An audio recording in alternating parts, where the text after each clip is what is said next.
পিছিয়ে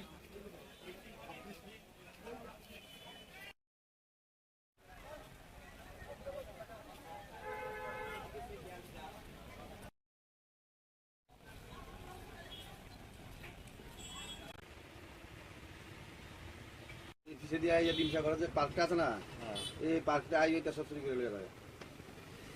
এখানটা বলে গেট বন্ধ বন্ধ না দেখতে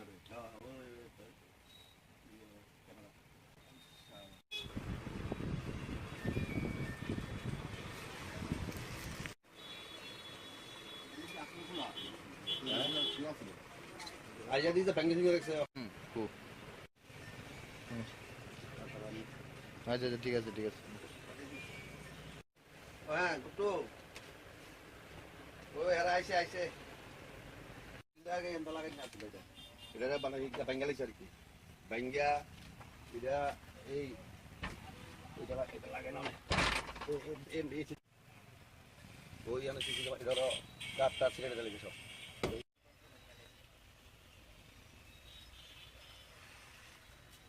বাজার মা কালী বস্ত্রালয়। এই আমার এবার 3 বছর গেছে এই ফিসাতে বেঙ্গা ইয়া এই ডিমসাগরের যে ব্রিগেড আছে না, ওয়ালটা ফিসাতে চুরি করে নিয়ে যাবে। এর আগে গিলটিল ভাঙছে, আমি শক্ত করে বানাইছি। এবারও দিয়ে এবার কোনো শাবল দিয়া খুব দূরে পেশারে বাইঙ্গা গিলো ভাঙছে, দরজাও ভাঙছে। বাইঙ্গা আমার বোম্বে ড্যাঙ্গের ব্যাট কাপড়ে থানা এক বিল মাল আনছিলাম, বিটতে মনে হয় 20টা আছে, পুরাটা হয়ে গেছে। কিছু সুতির শাড়ি নিয়েছে, ক্যাশ ভাঙছে, যদি ক্যাশে টাকা আসেন না, সিসি ক্যামেরা হাত দিচ্ছে যা আছে রিলে গেছে না, এদিকে খুললে এদিকে ফেলা দিয়ে গেছে। কত টাকা মাল হইল? মাল মনে হয় হেবুন নিচ্ছে 20-30 হাজার টাকা মাল মনে নিচ্ছে। এমনিতে এর আগে যে চুরি হয়েছে আপনাদের থানায় মামলা করছেন? হ্যাঁ, এর আগে মামলা করছি, থানায় মামলা করছি, কেস করছি, ইন্স্যুরেন্সও করছি, ক্লেম করছিলাম। তখন নিচে বেশি টাকার মাল, তখন নিচে মনে হয় 1.5-2 লাখ টাকার মাল ক্লেম করে খাইছি উদ্ধার 60,000 টাকা। মানে দৌড়াদৌড়ি করছি তো অনেক, 60,000 টাকা হয়েছি। এর লেগে আমার ইন্স্যুরেন্স এখনও আছে, ইচ্ছা না ইন্স্যুরেন্স ক্লেম করতাম। কিন্তু মেন হইলো ফিসটা যদি ফিসটা যদি ঠিক থাকতো, ডিম সাগর দিয়ে যদি লাইট টাইট থাকতো, আর ওই যে এমসি গিল দিয়ে গিল করছে, ফালসুয়ার গেট করে তালা দিয়ে দিছে, তো নাইট গার্ড ফিসেতে ঢুকতে পারে না। দুইটা খুলে দেয় মিউনিসিপ্যালিটির থেকে, ওই তালাটা গেটটা কিন্তু নাইট গার্ড ঢুকিয়া চেক করব, সবের এই দোকান চেক করতে পারবে, সুট পুরাইনি মেন সময় সময় যাবে না। ওই দরজাটা যদি খুলে দিত, রতির দোকানে একটা গিলটা এমসির থেকে তালা দিয়ে দেয়, খুলে তো নাইট গার্ড ফিসে গিয়ে রাত্রে চেক করতে পারে, নাইট গার্ড যাইতে পারে না, সেজন্য এটা ছিল। আমি মিউনিসিপ্যালিটির কাছে যাবো, এই গেটটা ধরে খুলে দেয়। আর এখানে একটা মিউনিসিপ্যালিটির একটা রাস্তা আছে, গভর্নমেন্ট রাস্তা, এখানে বন্ধ করে রাখছে, একটা সাত দোকান দিছে। কয়েকদিন আগে আগুন লাগছে, আগুন লাগানোর পর ফায়ার ব্রিগেড আইয়া দমকল তো জল শেষ, মেশিন দিয়া জল তুলতে পারে না। ও রতির দোকানে গেট দিয়ে গেট দিয়ে গিয়ে দমকল দিয়া জল তুলো হয়েছে। তখন আমরা বাজার কমিটিতে কইছি সবাই মিললে এই রাস্তাটা খুলে দাও, এমসি রাস্তাটা দিচ্ছে বন্ধ হয়ে যায়। এটা গভর্নমেন্ট রাস্তা, এটা গভর্নমেন্টের জন্য ওয়াল করছে। এটা তো রাস্তায় আসলে 11 ফুট না 12 ফুট রাস্তা ছিল, এটা গভর্নমেন্ট এটা মিউনিসিপ্যালিটি দিয়েছে ওয়াল দিয়ে। ওয়াল ধরে কি পরে অনেক সাত দোকানে বয়ে দিছে। আর আগুন লাগলে দমকল জল শেষ হইলে ও 1 মাইল দূরত্বে জল লাগনা এই দুনিয়া শেষ করে দেন। আমার ভাইয়ের দোকান না এসব দোকান পুরা গেছে শেষ। যদি এই গেটটা খোলা থাকতো ইজিলি ভাবে দোকান দিয়ে এত ফুরে না। পুলিশ কি আসলো আপনার? না, এখনো পুলিশ আমি ফোন করছি, আমি নার্ভাস হয়ে গেছি। সকালে আমি বানাইছি 9টার সময় আয়া দেখি দিয়ে অবস্থা আমার শরীরে কোথাও হয়ে যায়। তুমি ফোন করুন, নাম্বার আমি পাইছি না, অন করুন। আপনার নাম? আমার নাম হলে আপনার স্বপন দেবনাথ।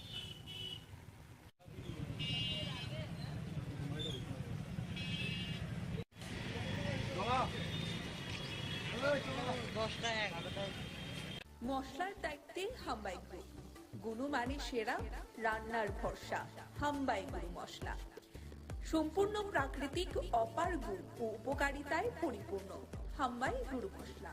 যদি কেমিক্যাল ফ্রি, কালার ফ্রি, প্রকৃত স্বাদের মশলা খেতে চান, তবে আপনার রান্নাঘরে চাই হাম্বাই গুরু মশলা। রান্নায় শুধুমাত্র তোমাকেই চাই হাম্বাই গুরু মশলা।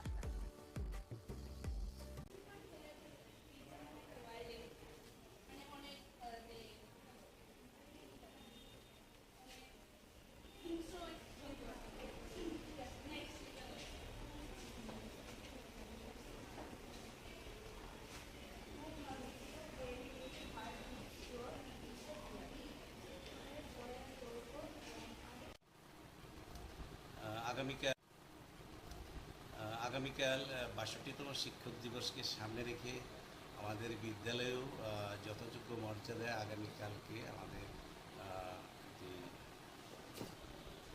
বিশিষ্ট শিক্ষক এবং রাজনীতিবিদ, আমাদের দেশের প্রাক্তন রাষ্ট্রপতি ডক্টর সর্বপল্লী রাধাকৃষ্ণনের জন্মদিনটি আমরা পালন করি।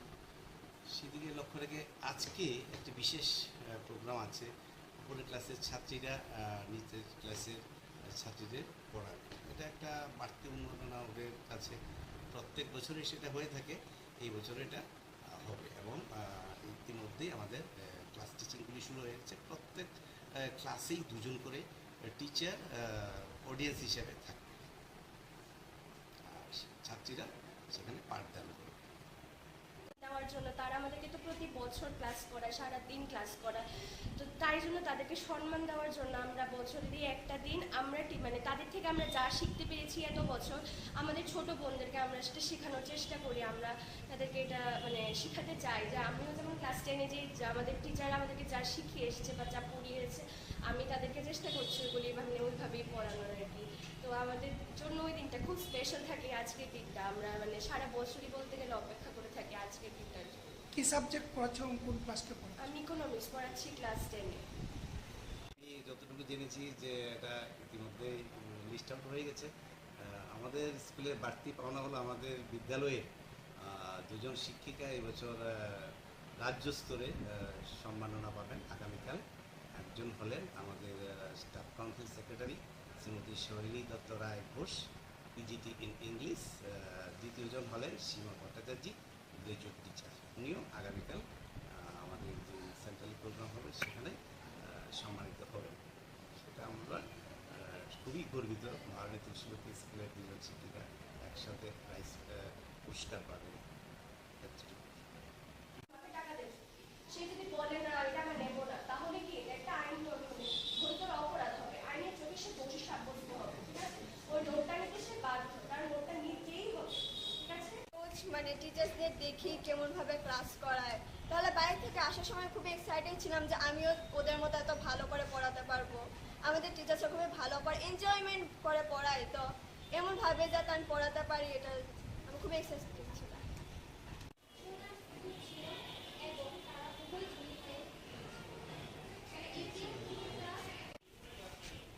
ফার্স্টে তো নার্ভাস লাগছিল, এখন খুবই মানে মজাই লাগছে বলতে গেলে। জানো কি কারণে আজকে তোমরা ক্লাস নিচ্ছ? হ্যাঁ, টিচার্স ডে উপলক্ষে ফার্স্টের দিন মানে টিচার্স ডের আগের দিন একটা হয় মানে স্টুডেন্টরা এসে ছোট বাচ্চাদের ক্লাস করে। তুমি কোন ক্লাসের আর কোন ক্লাসে ক্লাস নিচ্ছ? আমি 6B ক্লাস নিচ্ছি, আমি ক্লাস 9-এ পড়ি।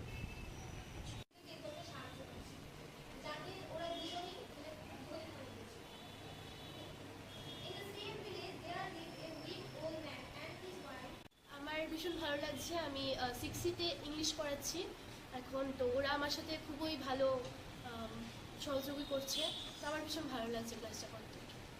কেন আজকে এই ক্লাসটা করানো হচ্ছে তোমাদের? তো কালকে টিচার্স ডে, তো আজকে আমরা প্রত্যেকবারের মতো এবারও এই ক্লাসটা করতে চাই, তো আমরা এই ক্লাসটা করছি, আমাদের ভীষণ ভালো লাগে তার জন্য।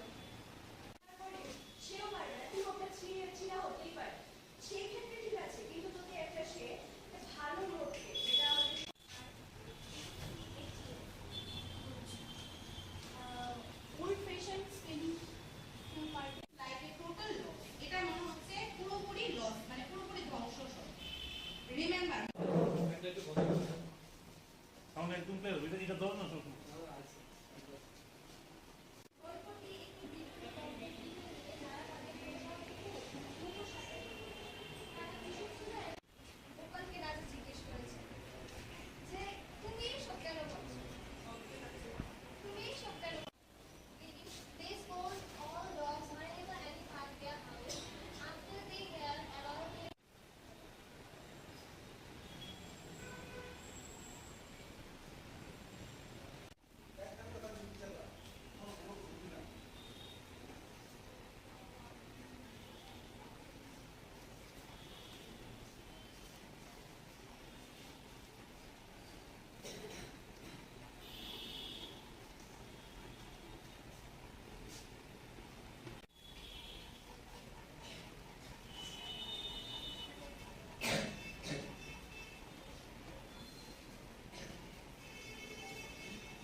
আশা থাকে আমি যে কখন ছোটদের ক্লাস নেব, তো আজকে সেই প্রত্যাশাটা পূরণ হয়ে সকালে আমি বাইরে থেকে এক্সাইটেড ছিলাম আমি সে কখন ক্লাস নেব।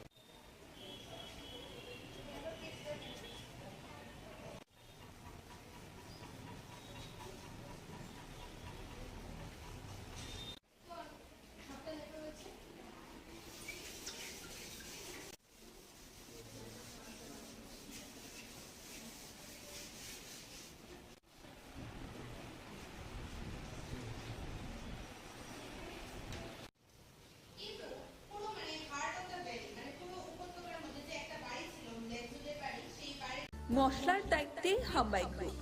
গুণমানে সেরা, রান্নার ভরসা হাম্বাই গুরু মশলা। সম্পূর্ণ প্রাকৃতিক, অপার গুণ ও উপকারিতায় পরিপূর্ণ হাম্বাই গুরু মশলা। যদি কেমিক্যাল ফ্রি, কালার ফ্রি, প্রকৃত স্বাদের মশলা খেতে চান, তবে আপনার রান্নাঘরে চাই হাম্বাই গুরু মশলা। রান্নায় শুধুমাত্র তোমাকেই চাই হাম্বাই গুরু মশলা।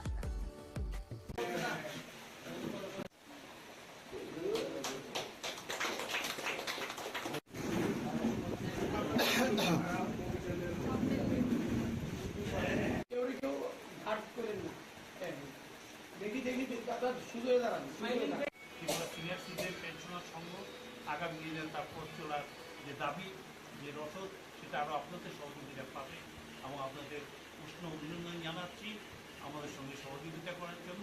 এবং যারা দূর দূরান্ত থেকে প্রতিনিধিরা এসেছেন বিভিন্ন জেলা থেকে, তাদেরকে হার্দিক অভিনন্দন জানাচ্ছি।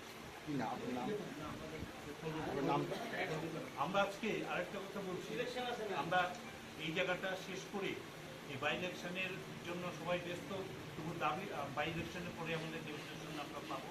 আমরা এই অনুষ্ঠানটা পরে আমরা আমাদের এখানে প্যারাডাইস টুমনি আমাদের আয়ুর্বেদিক হসপিটাল, সেখানে আমরা মিষ্টি বিতরণ করবো, ফল মিষ্টি টিফিনের মধ্যে। আর আজকে যে দুটো ট্রফি আপনারা এখানে দেখছেন, এটা প্রতি বছর আমরা স্বর্গীয়া মালতী প্রভা নাহার নামে আমরা এই দুটো ট্রফি উৎসর্গ করছি।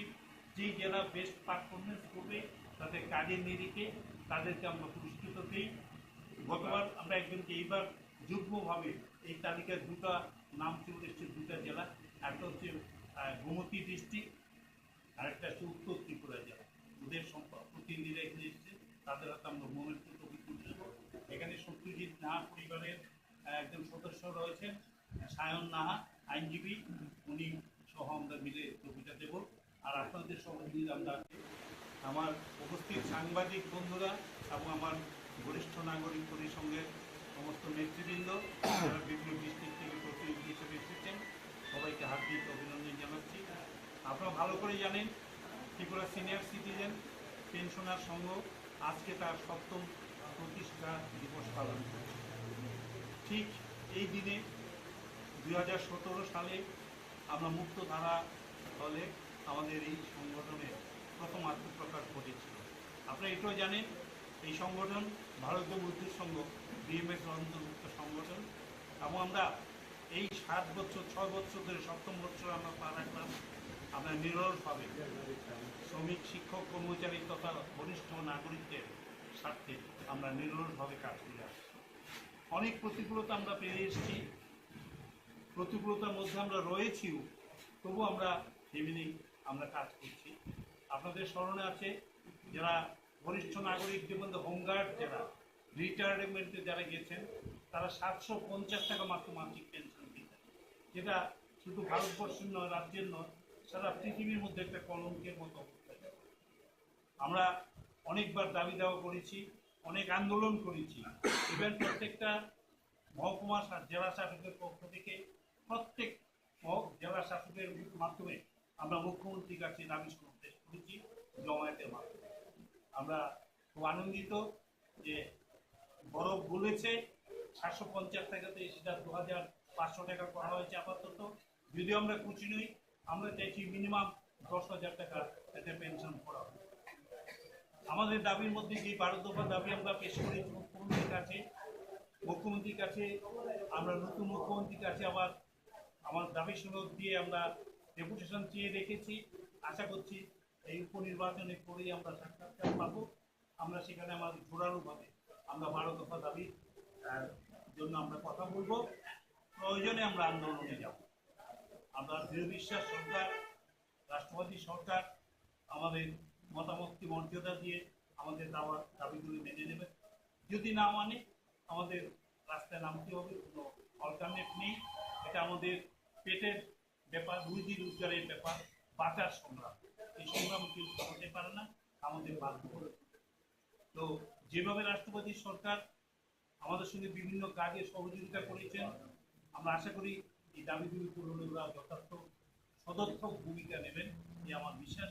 আরেকটা ব্যাপার, আমরা আমাদের নিজস্ব অফিস ঘরের জন্য আমরা মিউনিসিপ্যাল কর্পোরেশনের মেয়রের কাছে জানতে চেয়েছিলাম।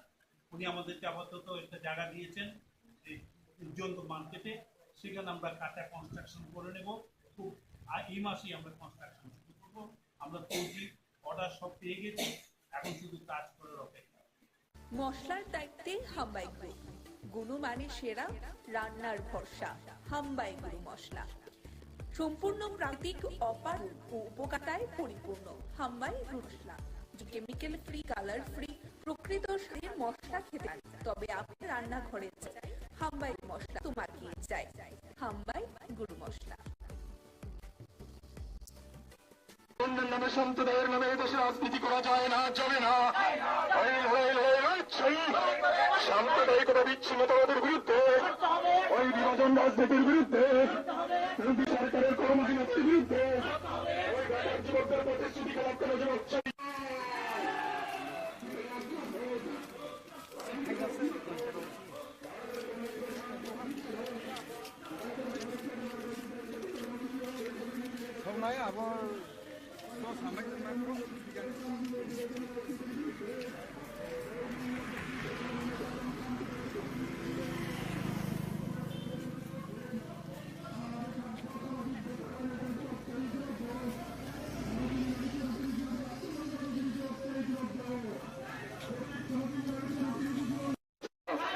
ধর্মের নামে, বর্ণের নামে, সম্প্রদায়ের নামে দেশে রাজনীতি করা যায় না, যাবে না। সাম্প্রদায়িকতা, বিচ্ছিন্নতাবাদের বিরুদ্ধে, বিভাজন রাজনীতির বিরুদ্ধে, সরকারের কর্মহীনতার বিরুদ্ধে,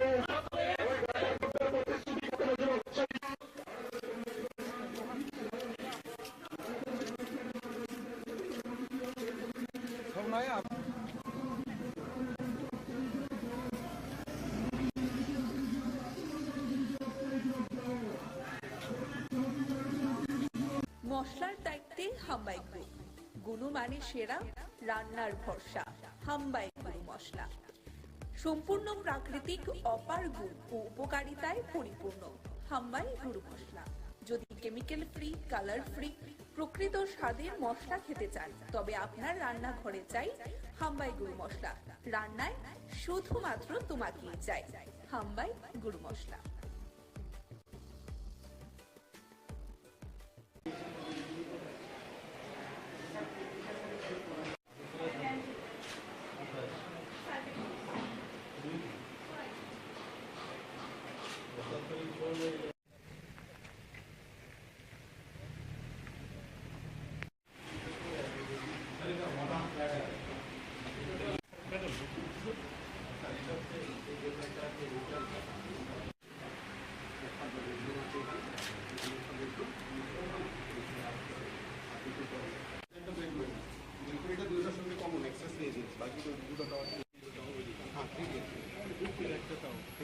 আর দুটা টাওয়ার ওখানে বানাবো, ওটা পিডব্লিউডি নিয়ে নেব।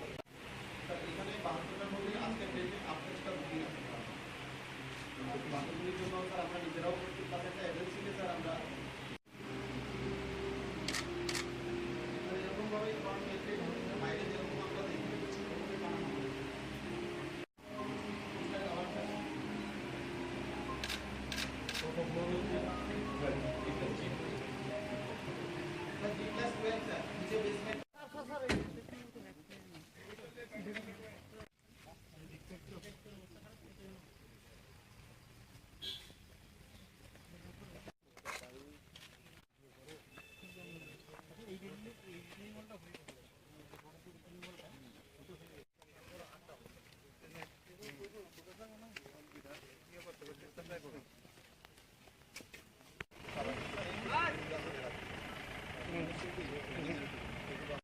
ভাই একটা এলাকার অবস্থা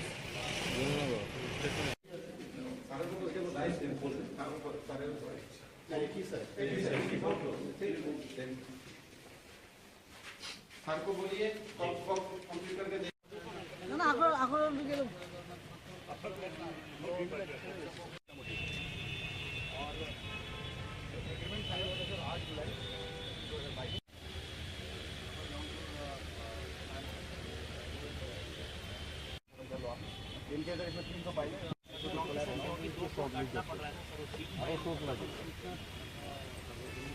सर वो लाइन ये और बिल्डिंग और इनके ये छोटा सा एक रेलिंग बनाएंगे उसके बीच में इनके जो भी है और गाड़ी आकर के यहाँ के अंदर घुस जाएगी parking they will have to take around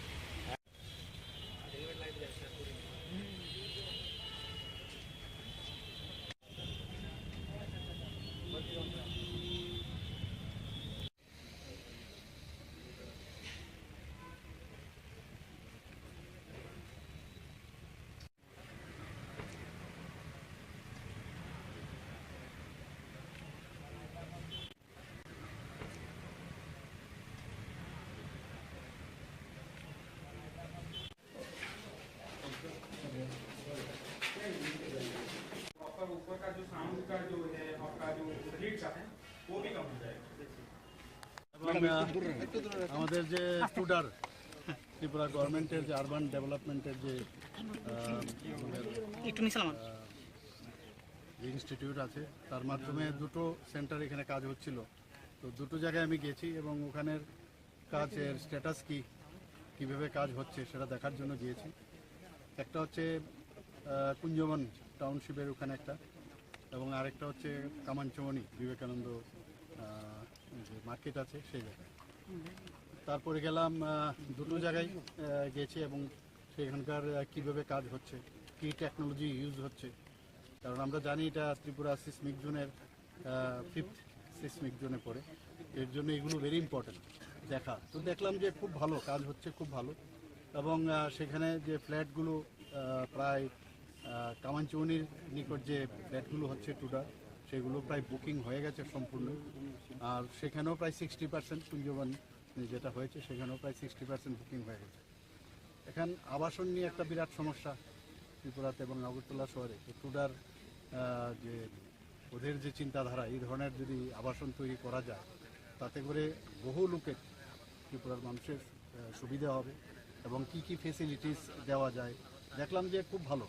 তো যেগুলো আগে বাইরে আমরা যেতাম, অন্যান্য কলকাতা বলুন, বম্বে বলুন বা অন্যান্য দিল্লি বলুন, সব জায়গার মধ্যে যেসব এই ধরনের ইনফ্রাস্ট্রাকচার ডেভেলপ করে যে ফেসিলিটিসগুলো দেয় সেইভাবেই করছে। কন্ট্রাক্টরও সব আমি যা দেখলাম যারা বিট করে এসছে তাদের এক্সপিরিয়েন্সও খুব ভালো এবং বিভিন্ন জায়গায় বিভিন্ন প্রদেশে ওনারা করেন। তো আমি এইগুলো দুটো জায়গায় দেখার পর আমি গেলাম আমাদের যে কতগুলো বিল্ডিং আছে। প্রথমে আমি যখন আমি বাড়ির থেকে বেরোই, প্রথমে আমার বাড়ির পাশেই এখানে একটা অডিটোরিয়াম আমরা সবাই জানি, প্রীতিলতা। তো সেই প্রীতিলতার নামে যে উমেন্স কলেজের মধ্যে আছে সেটার কাজকর্ম দেখছিলাম। আমি বললাম যে চেয়ারগুলো একটু আমার মনে হচ্ছে ঠিক না, তো এখানে একটু, কারণ এসিও লাগবে, তো এটা যাতে ভালো করে আরও ঠিকভাবে করা যায় সেগুলো আমি বলে এসেছি। এরপরে গেলাম আপনার রবীন্দ্র ভবনে। সেই রবীন্দ্র ভবনে হল নাম্বার 1, 2 আমাদের রবীন্দ্র ভবনের হল নাম্বার 1 কিন্তু খুব বিজিয়েস্ট আমাদের, সব প্রোগ্রামই এখানে হয়। তো সেই কারণে সেখানে অনেকগুলো সমস্যা আমি দেখলাম, সেগুলো আমি বলেছি কি করতে হবে। জলও পড়ে কিছু কিছু জায়গায় মানে অলরেডি নষ্ট হয়ে গেছে কাঠের যেগুলো আছে, তো সেইগুলো ঠিক করবার জন্য আমি নির্দেশ দিলাম। স্যাংশনও দিয়েছি, এর আগে আমি টাকা স্যাংশন দিয়েছি। সেখান থেকে তারপরে গেলাম এই যে ওল্ড মোটর স্ট্যান্ড, সেখানে তো আপনারা জানেন বিরাট একটা এখানে একটা প্রজেক্ট নেওয়া হয়েছে, সেখানেও পুরো বিষয়ে জানলাম। ওনারা বলছেন যে আরও 2 বছরের মধ্যে কমপ্লিট হয়ে যাবে, টাইলিং হয়ে গেছে, খুবই ভালো হবে এটা। তো একটা দেখার মতো একটা ব্যবস্থা আগামী দিন ত্রিপুরাতে হবে। এবং তারপরে আমি এলাম মাল্টি লেভেল কার পার্কিং, সেটা খুব দরকার আমাদের এখানে আগরতলা শহরে। পার্কিংয়ের একটা বিরাট সমস্যা, তো সেখানে প্রায় 300-র মতো পার্কিংয়ের আমি যা দেখলাম ব্যবস্থা, হাইড্রোলিকও থাকবে, র্যাম্পের মাধ্যমেও থাকবে, একটা স্টার টাইপের হোটেলও এখানে হচ্ছে, সুইমিং পুল থাকবে, সেটা আমি দেখলাম। তো ভালোই লাগলো আমার কাছে। এখানে মিউজিক কলেজে আমি গেলাম, মিউজিক কলেজে এবং আর্ট কলেজ দুটোতেই মানে এত সুন্দর ওখানে ছেলেমেয়েরা যে গান বাজনা করছে, তারপরে স্কাল্পচার থেকে আরম্ভ করে অনেক জিনিস ওনারা বানাচ্ছেন। এগুলো সম্পর্কে কিন্তু সাধারণ মানুষ, এবং সেখানে আমি বলেছি যে এগুলোকে যাতে মানে কি করে আর্নিং করা যায় সেই বিষয়টাও যেন একটা কাউন্টার বা ইত্যাদি, সেগুলো নিয়ে আমরা পরবর্তী সময়ে কথা বলবো। সেখানে দেখলাম আর আজকে আমাদের মাননীয় প্রধানমন্ত্রীজির যে ড্রিম প্রজেক্ট, যে 6টা জায়গায় সারা ভারতবর্ষে হচ্ছে লাইট হাউস, সেই লাইট হাউসের মশলার দায়িত্বে হাম্বাই গ্রুপ। হাম্বাই গুরু মশলা সম্পূর্ণ প্রাকৃতিক, অপার গুণ ও উপকারিতায় পরিপূর্ণ। হাম্বাই গুরু মশলা। যদি কেমিক্যাল ফ্রি, কালার ফ্রি, প্রকৃত স্বাদের মশলা খেতে চান, তবে আপনার রান্নাঘরে চাই হাম্বাই গুরু মশলা। রান্নায় শুধুমাত্র তোমাকেই চাই হাম্বাই গুরু মশলা।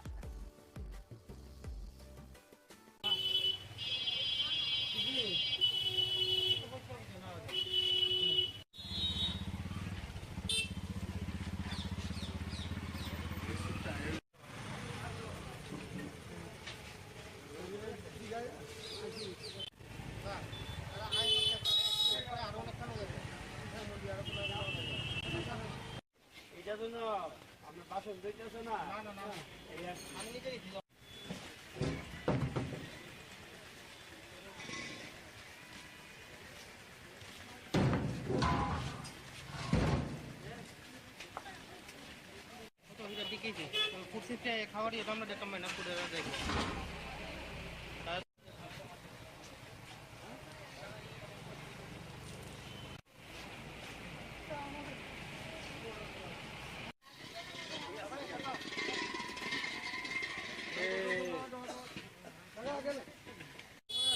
সদর মহকুমা প্রশাসনের এনফোর্সমেন্ট টিম আমরা প্রতিনিয়তই মার্কেট আমরা ভিজিট করি, রেড করি, এবং কোনো অনিয়ম থাকছে সেটা আমরা ধরপাকড় করি। তারই অঙ্গ হিসেবে আজকে আমাদের জগন্নাথবাড়িতে যে উৎসব চলছে সেখানে প্রচুর দোকানপাট হচ্ছে, সেইগুলি আমরা এনকোয়ারিতে এসে দেখলাম একটা টিফিন হাউস, তার মধ্যে ডোমেস্টিক সিলিন্ডার দিয়ে তারা টিফিন তৈরি করছে। তারই অপরাধে আমরা 2টি সিলিন্ডার আমরা আটক করেছি। তাছাড়া আমাদের সাথে ফুড সেফটি অফিসার আসার কথা ছিল, যাই হোক আনফর্চুনেটলি তারা এখনও অবধি আসতে পারেনি। তারা পরবর্তীকালে আসবেন, ফুড সেফটি ব্যাপারটা ওরা লক্ষ্য করবেন। এই অভিযান আমরা প্রতিনিয়তই করছি, তারই অঙ্গ হিসেবে আজকে এসেছি, আগামী দিন কিছু কি পাওয়া গেছে? হ্যাঁ, আমরা 2টো গ্যাস সিলিন্ডার আমরা আটক করেছি, কারণ ব্যবসায়ী ক্ষেত্রে ডোমেস্টিক সিলিন্ডার ব্যবহার করা আইনত অপরাধ। মশলার দায়িত্বে হাম্বাই গ্রুপ। গুণমানে সেরা, রান্নার ভরসা হাম্বাই গুরু মশলা। সম্পূর্ণ প্রাকৃতিক, অপার গুণ ও উপকারিতায় পরিপূর্ণ হাম্বাই গুরু মশলা। যদি কেমিক্যাল ফ্রি, কালার ফ্রি, প্রকৃত স্বাদের মশলা খেতে চান, তবে আপনার রান্নাঘরে চাই হাম্বাই গুরু মশলা। রান্নায় শুধুমাত্র তোমাকেই চাই হাম্বাই গুরু মশলা।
জায়গাটা এখন কি হচ্ছে? হ্যাঁ, স্বাস্থ্য দপ্তরে কি হচ্ছে এখানে? জায়গাটা কি না? আচ্ছা, কি পরিকল্পনা রয়েছে স্বাস্থ্য দপ্তরে? আচ্ছা, এখানে আমরা একটা পিএসসি আমরা করতে যাচ্ছি। এটা হচ্ছে রাজারবাগ ইউপিএসসি। এটা অনেক দিনের ডিমান্ড ছিল আর মানে উদয়পুরে, যে এখানে একটা মানে আরবান পিএসসি করার জন্য। তো তার জন্যই এখানে একটা এই বিল্ডিং যেটা দেখছেন আপনারা, এই বাড়িটা, তার জন্য আমরা 15 ফিনান্স কমিশন থেকে 94 লক্ষ টাকা এখানে মানে ইয়ে করা হয়েছে, দেওয়া হয়েছে মানে স্বাস্থ্য দপ্তরকে। স্বাস্থ্য দপ্তর থেকে। আর এর সঙ্গে আমরা আরও কিছু পানীয় জল এবং আরও আনুষঙ্গিক কিছু বাউন্ডারি বা রিটেনিং ওয়ালের জন্য আরও 8,71,000 টাকা এখানে অ্যাপ্রুভ করা হয়েছে।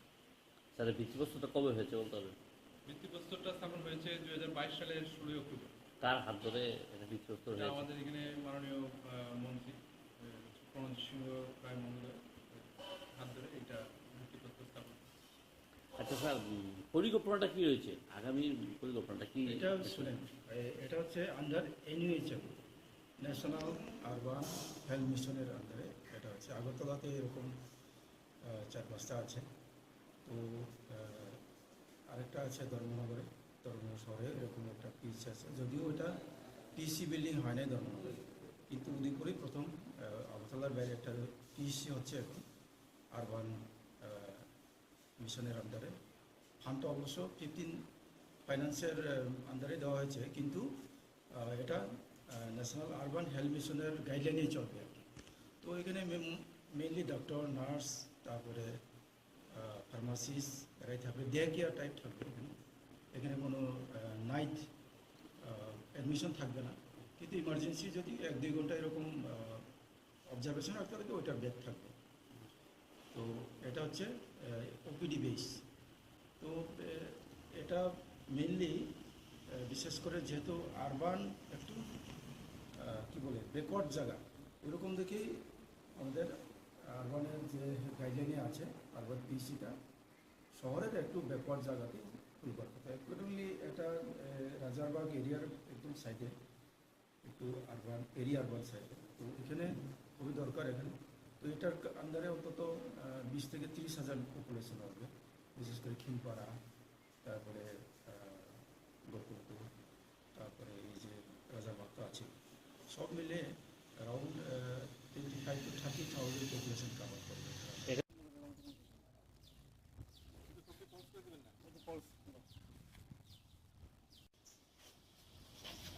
এই ওয়ালটা আপনার মতো হতো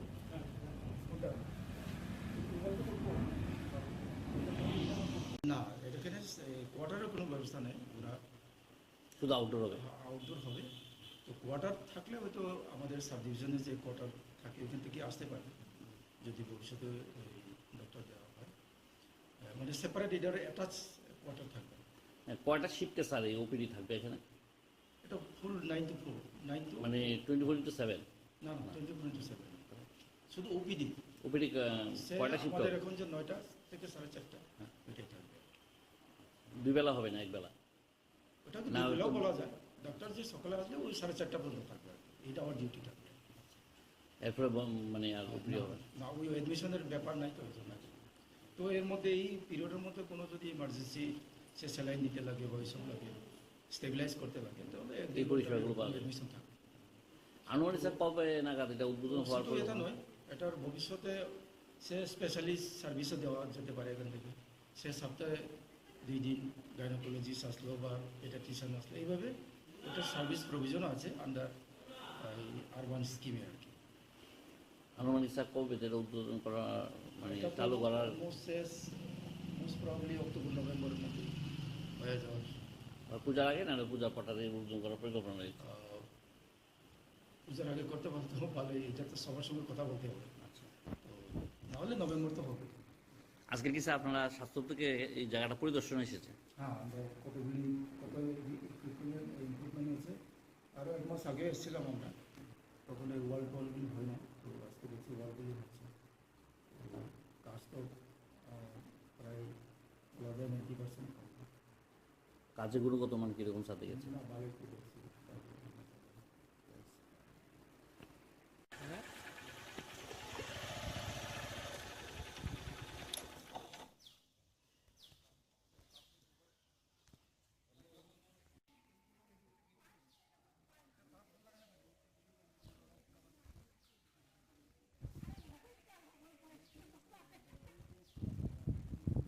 মশলার দায়িত্বে হাম্বাই গ্রুপ, গুণমানে সেরা, রান্নার ভরসা, হাম্বাই গুরু মশলা।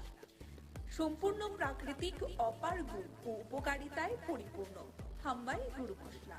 যদি কেমিক্যাল ফ্রি, কালার ফ্রি, প্রকৃত স্বাদের মশলা খেতে চান, তবে আপনার রান্নাঘরে চাই হাম্বাই গুরু মশলা। রান্নায় শুধুমাত্র তোমাকেই চাই হাম্বাই গুরু মশলা।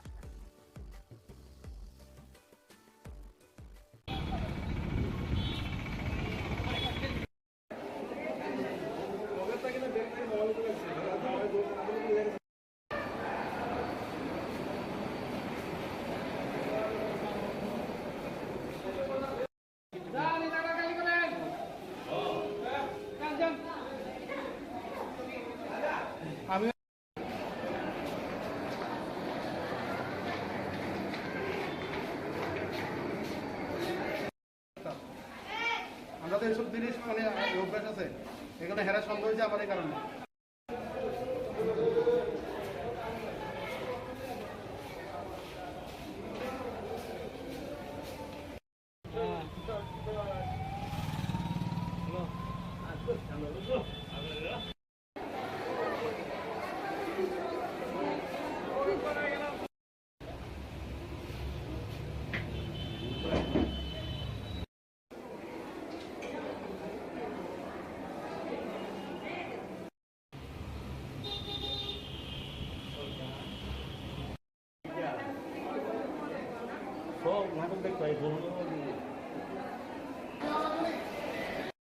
কিভাবে আমি লাইনে আসলো তো লাইনে যে আসলো কোন সময় নিয়েছি আমি কিন্তু বলতে পারতাম না।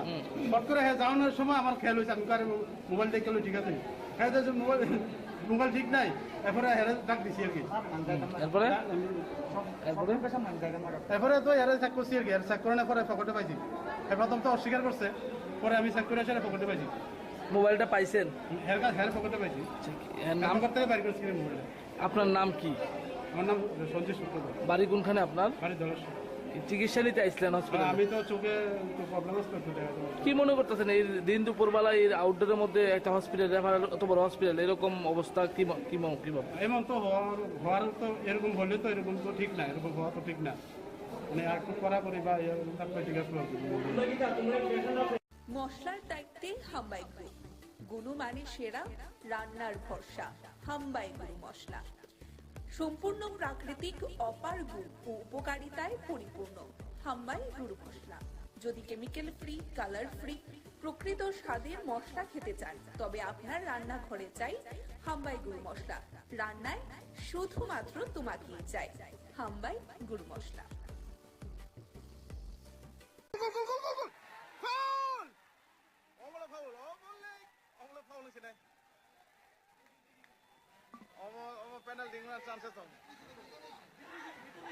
ভিতরে ভিতরে ভিতরে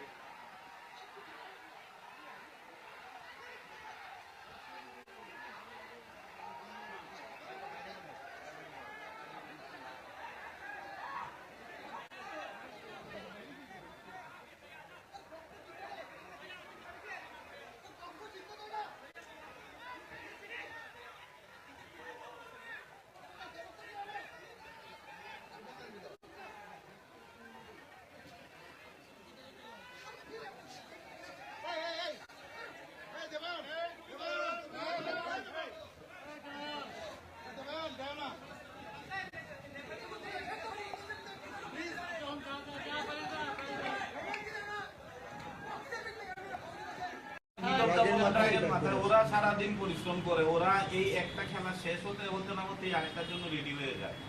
এত পরিশ্রম করে এতগুলো প্লেয়ারকে এনে সারাদিন ক্লাবে ডেডিকেট করে ওদের খাওয়া দাওয়া, দেখাশোনা, প্র্যাকটিস করা, এত কিছু করার পর যদি এইসব ধরনের পার্সিয়ালিটি হয় তো ওদের যে কোনো মানুষ যে সবচেয়ে শান্ত মানুষ ওরা 90 মিনিটের খেলাতে না যদি হয়, আমার প্রশ্নটা এটা তো নিশ্চয়ই আমরা সবাই সমর্থন করি না, এটা অ্যাক্সিডেন্টলি হয়ে গেছে। এখন কি চলি এখন না 2 ঘন্টা পরে চলি উত্তেজিত অবস্থায় কিছু করার নেই। আপনারা দেখেন ফোলারটা কদিন আগে আমরা ফোলারটা হেরেছি, আমি তো খেলা হারার পরে আমি মাঠে গেল রোজা করলাম, আবার দেখা হবে সবার সাথে। হ্যাঁ, আনন্দ হার খেলা হার আছে, কিন্তু কালকের হারটাকে আমরা মেনে নিতে পারছি। ঠিক আছে,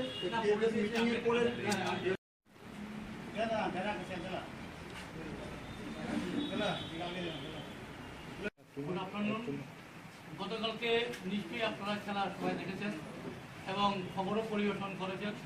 আপনাদের খবর আমরা পত্রিকায় পেয়েছি। সবারই একই কথা যে রেফারি যে পার্সিয়ালিটি করেছে, যে 2-3টে পেনাল্টি, কর্নার এবং হ্যান্ডবল এগুলি দেয় নাই, যার জন্য আমরা হারতে বাধ্য হয়েছি। আমাদের দূর করে হারানো হয়েছে। যদিও ওরা 10 জনই খেলেছে, তার সাথে আরও 2-3 জন বেশি ওরা প্লেয়ার না খেলেও রেফারি ওদের সহযোগিতা করেছে। সেই জন্য আমরা মাঠে খেলতে পারি নাই, আমরা হেরে গেছি। লাস্ট অব্দি আমরা গোল খেয়ে মাঠ ছাড়লাম। খেলার যে এই যে অবাঞ্ছিত যে ঘটনাগুলি খেলার পরে ঘটেছে, খেলা চলাকালীন ঘটনায় ঘটেছে, আমাদের যারা প্রচুর সমর্থক আপনারা সবাই জানেন, এই দিকে পূব দিকে মানে শহরের পূব দিকে ফুটবল খেলা মাত্র একটা ক্লাবই খেলে, লাল ব্যায়াম আগা। আমাদের পাড়ার ছাড়া বন্ধু বান্ধব সবাই মাঠে গেছে এবং আমাদের সবাইকে ওরা চিৎকার চেঁচামেচি করেছে যাতে আমরা জয়লাভ করি। তারপরে এই রেফারির এই পার্সিয়ালিটি দেখে সবাই উত্তেজিত হয়ে গেছে, ইয়াং যারা। আমিও এক সময় উপরে ছিলাম, নিচে এসে আমি বলেছি কার্তিককে বলেছি, আরেকটা বাইক পিটি চোখে দেখতেছ নাকি? কার্তিক যেখানে ফাউল হয়েছে পেনাল্টি, বলটা পেছনে বয়লে ফাউল, পেনাল্টি দিল না। এইভাবে চললো। আজকে অবশ্য টিএফের মিটিং আছে 7টার সময়, যার জন্য আমরা প্রেস মিটটা আগে করলাম। এটার পরে আমরা এখন এখান থেকে চলে যাবো টিএফের মিটিংয়ে গিয়ে কী বলি এই ঘটনা। প্রেস মিটটা করছেন কেন? এই যে রেফারি যে এই যে কল করলো, এইভাবে হলে খেলা তো আমরা লাস্ট অব্দি আমাদের ক্লাব থেকে সিদ্ধান্ত নিয়ে মাঠ ছাড়ার উপায় নেই। আমরা খেলছি আর রেফারি কল দিচ্ছে না, আমরা গোল পাবো কী করে? এই যদি হয় কিন্তু খেলা হয়তো আমরা মাঠে থাকতে পারবো না, হয়তো আমরা সিদ্ধান্ত নিয়ে মাঠ পরিত্যাগ করবো। ফালতু সরাসরি ঝামেলায় জড়িয়ে এসব আপনারা সবাই জানেন, সবই ঘটনা জানেন, কাজে লাভ নেই। তো খেলা করে লাভ কি? শুধু নাম কামাই, মানে আরও ক্ষতি হয় আমাদের। উত্তেজিত মুহূর্তে আমিও উল্টাপাল্টা কথা বলে দিলি, তো কী লাভ খেলে বলেন না? খেলুক, ভালো হবে খেলুক। দেওয়াদিকে এভাবে যদি পরিচিত করে তাহলে তো খেলাধুলা খেলার কষ্ট হবে আমাদের, কষ্ট হবে। ক্লাব কি সিদ্ধান্ত নিয়েছে? ক্লাব এখন সিদ্ধান্ত নেয়নি। আজকে দেখি মিটিংয়ে কী বলে। আমরা তো বলবো, আমরা চিঠি লিখেছি, আমরা সেক্রেটারিকে চিঠি দিব যে কার্তিক এবং রেফারি যে কল করুন, কীভাবে কল করে নাই। তারপরে এর সাথে আমাদের টিআরের যে সেক্রেটারি, উনিও খানিকটা জড়িত বলে আমাদের মনে হচ্ছে। আমরা কিন্তু ওনার নামও লিখেছি, কারণ কার্তিককে কিন্তু আগে কার্তিক কিন্তু পোস্টিং ছিল না। কার্তিকের লেট মুহূর্তে কার্তিকের দুলানো হয়েছে লাইসেন্স হিসেবে, আমাদের কাছে কনফার্ম খবর আছে। না লাইসেন্স এখন আপনাদের মূল অভিযোগটা কি? অভিযোগ হলো পার্সিয়ালিটি। এবার যে পার্সিয়ালিটি করে, যদি আপনারা তো দেখেছেন পত্রিকায় উঠেছে, সত্যি ঘটনা, আমরাও মাঠে ছিলাম। এভাবে যদি রেফারি যদি মাঠ পরিচালনা করে, কোনো একটা ক্লাবের পক্ষে যদি পদ করে, একটা ক্লাবের বিরুদ্ধে করে, 1-2টা ভুল হইতে পারে, কিন্তু অজস্র ভুল, পেনাল্টি মিস, তো এইভাবে করে তো আমাদের পক্ষে খেলা সম্ভব না। এই আমাদের লক্ষ্য। কবে করেছেন? আজকে কটার সময় করেছেন? কটার সময় অভিযোগটা করেছেন? অভিযোগের মধ্যে মূলত কি লিখেছেন, মানে কি চাইতেছেন আপনারা? রেফারি এন্ড লাইসম্যান, হ্যাঁ,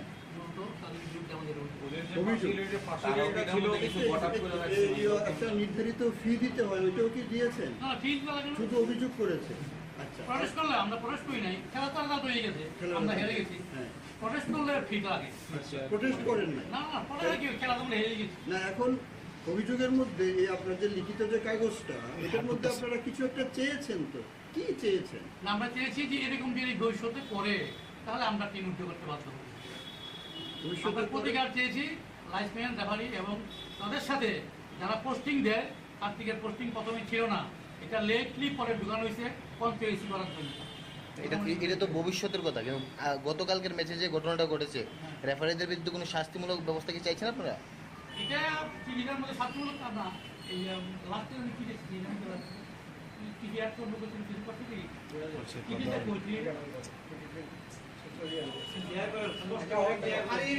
ঘটনাকে আপনি কিভাবে দেখছেন এবং মশলার দায়িত্বে হাম্বাই গ্রুপ। গুণমানে সেরা, রান্নার ভরসা, হাম্বাই গুরু মশলা।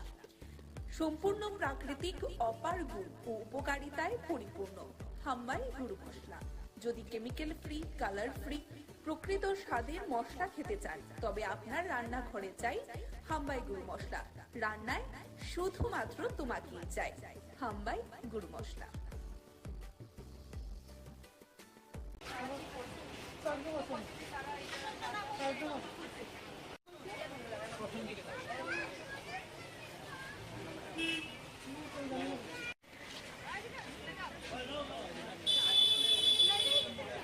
Actually, after coming here, we saw that some of the food items are covered, but some are not covered. So, in the case, the foods which are not covered, we told them that all foods should be covered because, like, it's a hygienic matter. As yesterday also, it was there was a very, what to say, it didn't make us happy to see that. That's why we are here today to maintain their hygienicity.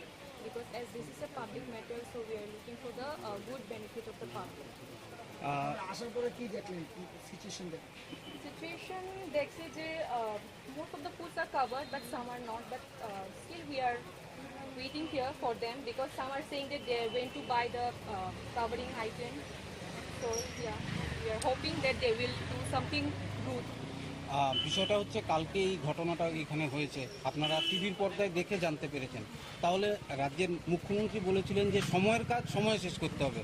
তাহলে ঘটনা হয়েছে কালকে, আজ বিকাল গড়িয়ে সন্ধে হলো, আপনারা আসলেন দেখতে, এতটা দেরি কেন? Actually, the shops are open in the evening time. That's why we have to come in the at that time. আপনারা কি স্যাম্পল নিয়েছেন ওই দোকানগুলোতে? Yeah, it will be, the sample will be taken. We will be sending it to the lab after collecting the sample. অভিযান কি আজকেই সীমিত থাকবে না পরে আপনারা করার কোনো? As the mela will be lasting for some of the days, so we are collecting tomorrow because by evening the lab will be closed. That's why we will be collecting tomorrow. What name is good name? My name is Khapchanti Devarma. Designation? Food safety officer.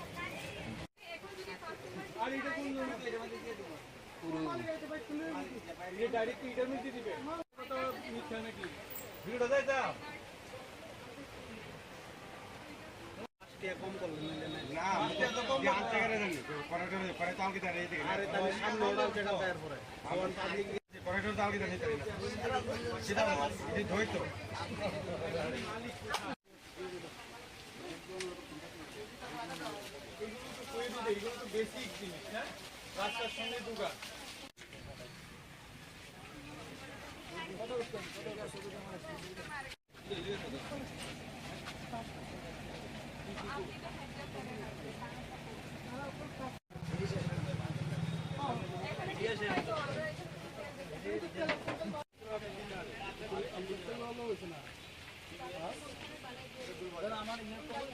দেখলাম কোনো জলের অভাব নেই, জল মন্দির খুললি রেখে কত জল নিল।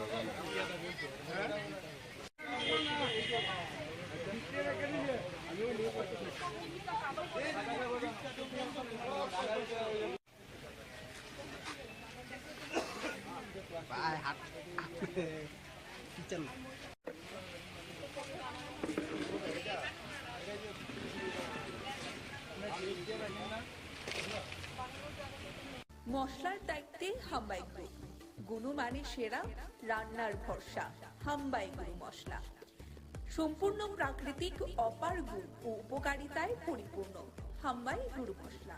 যদি কেমিক্যাল ফ্রি, কালার ফ্রি, প্রকৃত স্বাদের মশলা খেতে চান, তবে আপনার রান্নাঘরে চাই হাম্বাই গুরু মশলা। রান্নায় শুধুমাত্র তোমাকেই চাই হাম্বাই গুরু মশলা।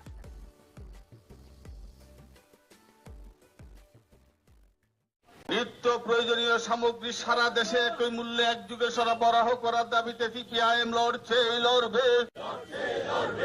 এনক্লাভ জিন্দাবাদ, এনক্লাভ জিন্দাবাদ। নিত্য প্রয়োজনীয় সামগ্রীর মূল্য বৃদ্ধি রোধের প্রতিশ্রুতি কোথায় গেল? বিজেপি সরকার জবাব চাই, জবাব দাও। দেশের যুব সমাজের কর্মসংস্থান নিয়ে স্বেচ্ছাচারিতা কেন? বিজেপি সরকার জবাব চাই, জবাব দাও।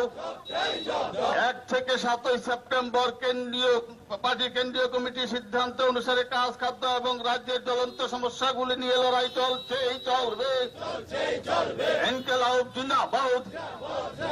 ত্রিপুরা রাজ্যে কাজ ও খাদ্যের তীব্র সংকট, এই সংকট নিরসনে সিপিআইএম লড়ছেই লড়বে।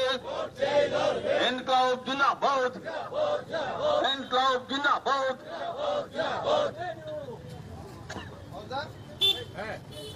কমরেড, দ্রব্যমূল্য বৃদ্ধি, পানীয় জল সরবরাহ, বিদ্যুৎ প্রয়োগ প্রণালী, রেশনিং ব্যবস্থা সহ জনগণের মৌলিক পরিষেবা নিয়ে বিজেপি সরকারের যে তালবাহানা, এরই প্রতিবাদে আজকের এই পথসভা।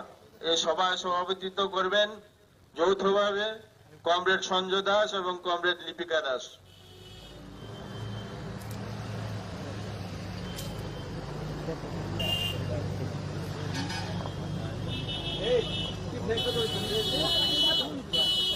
সুধী সজ্জন মন্ডলী, এই এলাকার ব্যবসায়ীবৃন্দ, পথ চলতি জনগণ সহ ক্রেতা বিক্রেতা যারা এখানে আমাদের কথাগুলো শুনছেন এবং যারা আমাদের মাইকের আওয়াজ যতটুকু যাচ্ছে, যারা আমাদের আওয়াজ শুনছেন, সবাইকে ভারতের কমিউনিস্ট পার্টি মার্ক্সবাদী পূর্ব আগরতলা অঞ্চল কমিটি এবং মধ্য বনমালীপুর অঞ্চল কমিটির পক্ষ থেকে অভিনন্দন, লাল সালাম।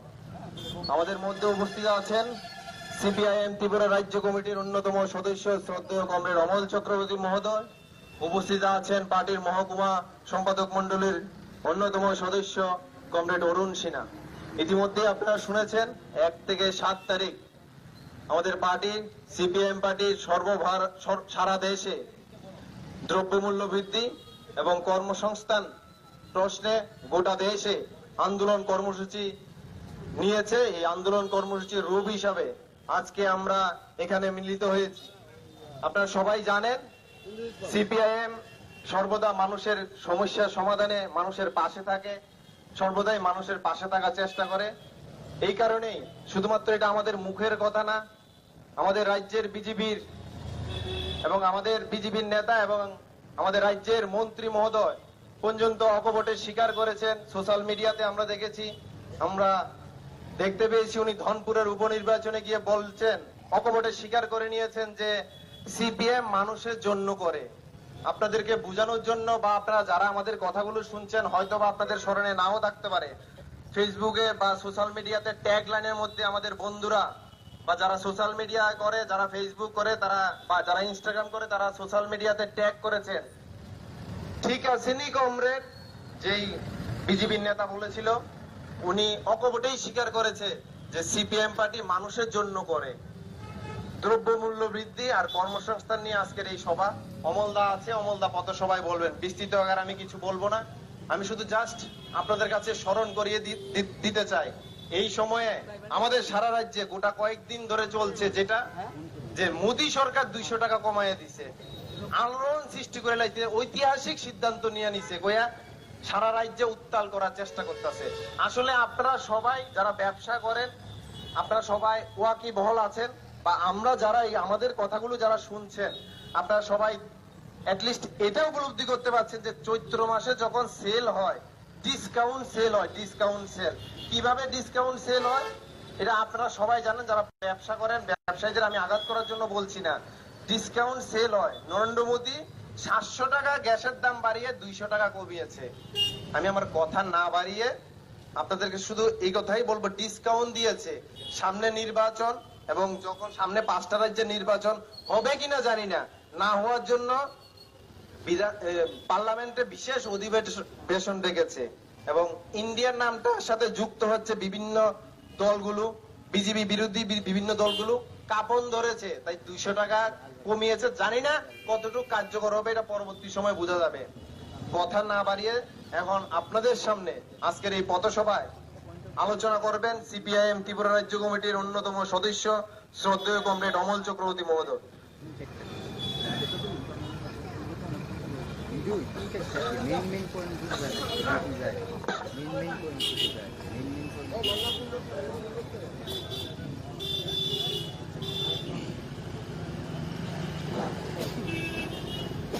প্রিয় সভাপতি মণ্ডলীর সদস্যদ্বয়, আমাদের এই বাজার সভায় উপস্থিত আছেন আমাদের পার্টির অন্যতম নেতৃত্ব প্রিয় কমরেড অরুণ সিনহা মহোদয়, আমাদের পার্টির বিভিন্ন স্তরের নেতৃত্ব এবং কর্মী বন্ধুরা, যাদের উদ্দেশ্যে আজকে আমাদের এই বাজার সভা, এই মৎস্যমুনি বাজার এলাকার শ্রদ্ধাভাজন ব্যবসায়ী বৃন্দ, পথ চলতি মানুষ, ক্রেতা বিক্রেতা, সবাইকে আমাদের পার্টি সিপিআইএম এর তরফ থেকে অভিনন্দন জানাচ্ছি, নমস্কার জানাচ্ছি।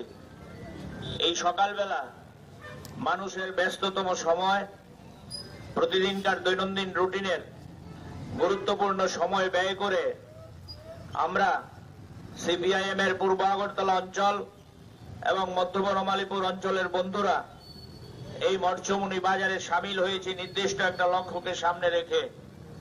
আপনারা শুনছিলেন আমাদের পূর্ববর্তী আজকের অন্যতম সভাপতি আপনাদের কাছে বলছিলেন আমাদের সিপিআইএম আমরা বরাবর শুধু নির্বাচনে না, নির্বাচন বাদ দিয়েও 365 দিন মানুষের ইস্যু নিয়ে কথা বলার চেষ্টা করি। এই কথা বলতে গিয়ে আমাদের উপর আক্রমণ, আমাদের উপর প্রেসার, নানা রকম বাধার সম্মুখীন হওয়ার পরেও আমরা মানুষের ইস্যু নিয়ে কথা বলার চেষ্টা করি। আজকে আমাদের এখানকার যে সভা, তার মূল প্রেক্ষাপট হচ্ছে আমাদের ভারতীয় কমিউনিস্ট পার্টি মার্ক্সবাদী কেন্দ্রীয় কমিটি সিদ্ধান্ত করেছে গোটা দেশে অস্বাভাবিক যে দ্রব্যমূল্য বৃদ্ধি এবং কর্মসংস্থানের ক্ষেত্রে যে ভয়ানক পরিবেশ তৈরি হচ্ছে গোটা দেশে, তার বিরুদ্ধে কাশ্মীর থেকে কন্যাকুমারী, গুজরাট থেকে কলকাতা পর্যন্ত সেখানে আমাদের পার্টির উদ্যোগে 1 সেপ্টেম্বর প্রতিবাদ কর্মসূচি সংগঠিত হবে। আমাদের দেশের নরেন্দ্র মোদী সরকারের চোখ নড়ানোর জন্য সিপিআইএম এর তরফে গোটা দেশে এই কর্মসূচি উদ্যোগ গ্রহণ করা হয়েছে। আপনারা যে আমাদের কথা শুনছেন, আপনাদের জীবন অভিজ্ঞতা সবচেয়ে বেশি আমরা বক্তৃতা বোঝানোর জন্য এখানে উপস্থিত হইনি। তারপর যেহেতু আমাদের কর্মসূচি আপনাদের উদ্দেশ্যে আমরা কয়েকটা কথাখানে বলতে চাই।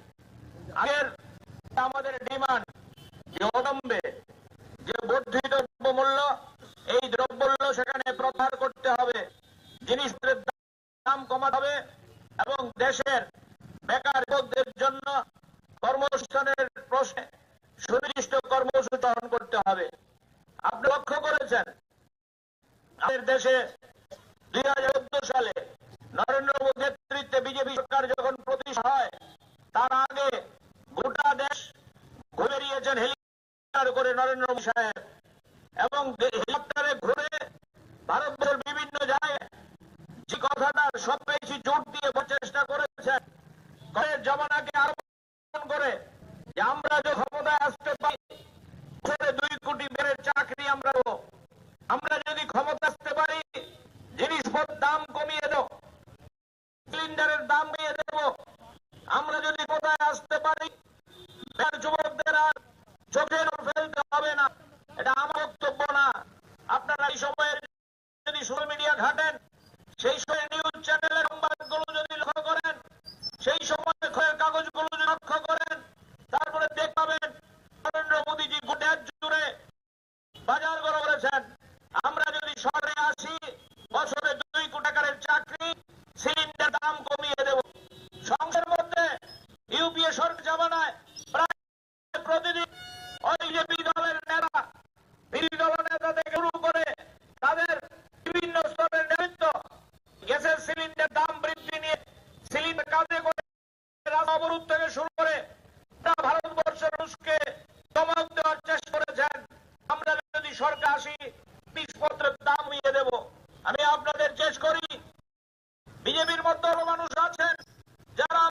শুনছেন, এখানে রাজনীতি করার জন্য আসেনি।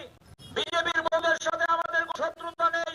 তাদেরকে জিজ্ঞেস করি, ওই 14 সালে নরেন্দ্র মোদী সরকার যখন কোথায় বসেছিল, তখন ভারতবর্ষে একটা গ্যাস সিলিন্ডারের দাম ছিল 400 থেকে 450 টাকা, আর আজকে একটা সিলিন্ডারের জন্য প্রায় 11 টাকার উপর, 400 টাকার কাছাকাছি সেটা আমাদেরকে ব্যয় দিতে হয়। এটা কি প্রতিশ্রুতি? এটা নরেন্দ্র মোদীর মানুষের সাথে বিশ্বাসযোগ্যতা না? আমরা জিজ্ঞেস করতে চাই। আপনারা জানেন আমাদের রাজ্যে ওই নরেন্দ্র মোদী এই 2014 সালকে আজকে হচ্ছে 2023 সাল, 9 বছরের সরকার, 10 বছরের কাছাকাছি থেকে 10 বছরের সরকার। আমাদের 2014 যেদিন প্রথম বিজেপি সরকারদের মধ্যে শাসন ক্ষমতায় আসে, আমার মনে আছে তখন 1 কিলো মুসুরির ডাল কত টাকায় কিনতাম আমরা? 60 থেকে 65 টাকায়। আর আজকে 1 কিলো মুসুরির ডাল আমাদের কিনতে হচ্ছে 120 টাকায়। এই হচ্ছে সবকা সাথ সবকা বিকাশ, সব বিশ্বাসের বিজেপি দলের স্লোগানের নমুনা। 1 লিটার সরষের তেলের দাম ছিল নরেন্দ্র মোদী জমানায় যখন 2014 সালে প্রতিষ্ঠিত হয়েছিল, 1 লিটার সরষের তেলের দাম সেটা আমাদের কিনতে হলো ওই 70 টাকা থেকে 75 টাকা। আর আজকে 1 লিটার সরষের তেলের দাম আপনার প্রায় 200 টাকা পরে সেখানে ব্যয় করতে হয়। এটার নাম হচ্ছে দিন। বিজেপি দল গরম করছে, তাদের আমরা কি আছে দিয়েছে, তাদের আমলে নাকি সবকা সাথ সব বিকাশ, সবকা বিশ্বাস তারা অর্জন করতে পেরেছে। এই সবকা বিকাশ নমুনা, এটা কি আছে দিন নমুনা? 1 লিটার সরষের তেল আজকে ওই সেখানে 2 টাকার উপরে ক্রয় করতে হয়। আমি আপনাদের কাছে নয় শহীদ বলব, আপনারা সবাই শহর এলাকার মানুষ, ঘরের কাগজ পড়েন, টিভি দেন, রেডিও শুনেন। আমি দীর্ঘক্ষিত আপনাদের করব না। আমি শুধু আপনার কাছে জিজ্ঞেস করতে চাই, যারা দোকান দিয়ে বাজার করছেন, সবকা সাথ সবকা বিকাশ সবকা বিশ্বাস, আমি আপনাদের কাছে বলবো, সব সাথ এই যে সবকা বিকাশ এই স্লোগান শুধুমাত্র চমকের স্লোগান, শুধুমাত্র মানুষের প্রতারিত করার স্লোগান। হ্যাঁ, ভারতবর্ষে কিছু লোকের বিকাশ হয়েছে, আমাদের রাজ্যে কিছু লোকের বিকাশ হয়েছে। কার বিকাশ হয়েছে? ভারতবর্ষে নরেন্দ্র মোদীর আনি সাহেবের বিকাশ হয়েছে। নরেন্দ্র মোদী যখন ক্ষমতায় আসেনি তখন পৃথিবীতে আদানির না কেউ জানতো না। আর 9 বছরের প্রধানমন্ত্রীতে আজকে ভারতবর্ষের সবচেয়ে ধনী যিনি হয়েছেন উনি হচ্ছে আদানি সাহেব। আমাদের পেট কেটে, আমাদের শস্যের দাম বাড়িয়ে, আমাদের ডালের দাম বাড়িয়ে, আমাদের মশলার দাম বাড়িয়ে, ওষুধপত্রের দাম বাড়িয়ে, এই টাকা আজ কর্পোরেট দুনিয়ায় প্রফিট করার জন্য ওই সরকারের কৃত নীতির মাধ্যমে তাদের পেট ফুলছে। এটা আমার বক্তব্য না, কাগজ যারা তারা জানেন। 9 বছরে এক ব্যবসায়ী আদানি সাহেব পৃথিবীর সবচেয়ে বড় ধনী হয়ে গেলেন। এর মধ্যে কোন জাকাজ করে, কোন মন্ত্র এটা সম্ভব হলো? আমরা জবাব চাই। বিজেপির যারা মন্ডল নেতা, বিজেপির যারা রাজ্য নেতা, তাদের কাছে বিনয় জিজ্ঞেস করতে চাই, আপনারা কি গ্যাস কাউন্টারে গেলে কম দামে গ্যাস পান? আপনারা কি দোকানে গেলে কম তেল পান? আপনারা কি দোকানে গেলে কম দামে ডাল পান? ওষুধের দাম, ওষুধ ব্যবসায়ীরা একা আছেন, আমার কথা শুনতে পারেন। এই 9 বছরে ওষুধের দাম কয়েক শত বেড়েছে। এই ওষুধের দাম তো 5 টাকা, এই ওষুধ হয়েছে 20 টাকা। আমি কোন নাম বলছি না, আমি জিজ্ঞেস বিজেপি দলের বলেন এর বিরুদ্ধে লাল ঝান্ডা প্রতিরোধ করলে আপনারা সমর্থন করেন না, আপনারা এগিয়ে আসবে না। এটা তো রাজনীতির প্রশ্ন না, এটা মানুষের সমস্যা লড়াই করার প্রশ্ন। মঠমণি বাজারের ব্যবসায়ীরা, মঠমণি বাজারের বউরা কেউ বলতে পারবেন এই বিজেপির শোনে আমার রাজ্যে 18 সরকার তৈরি হয়ে 23 সালেও তারা আবার কাজ করে সরকার কি করেছে? এই সরকার তৈরি করার পর 6 বছরে মঠমণি বাড়ে মানুষের সমস্যা নিয়ে একদিনের জন্য রায় করেছে। দ্রব্য মূল্যবৃদ্ধির বিরুদ্ধে কোন দিন কথা বলেছে না? বড় বিজেপি দল মানুষ সমস্যা নিয়ে কথা বলে না, বিজেপি দল বেকারদের কর্মসংস্থান নিয়ে কথা বলে না। তাদের এটাই রাজনীতি, মন্দিরের রাজনীতি, মসজিদের রাজনীতি, মন্দির মসজিদের নামে বাজার করার চেষ্টা করছে। আমি সেই আলোচনা আপনাদের কাছে করতেছি না। আর আমাদের দেশে আপনারা জানেন, আমার বক্তব্য না, সাংবাদিকরা প্রতিদিন লিখেন ভারতবর্ষে 42 বছর মধ্যে বেকারিত্বের হার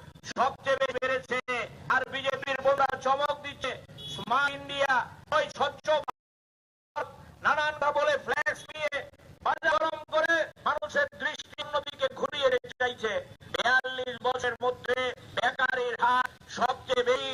আজকে ভারতবর্ষে 7% হয়েছে বেকারের হার।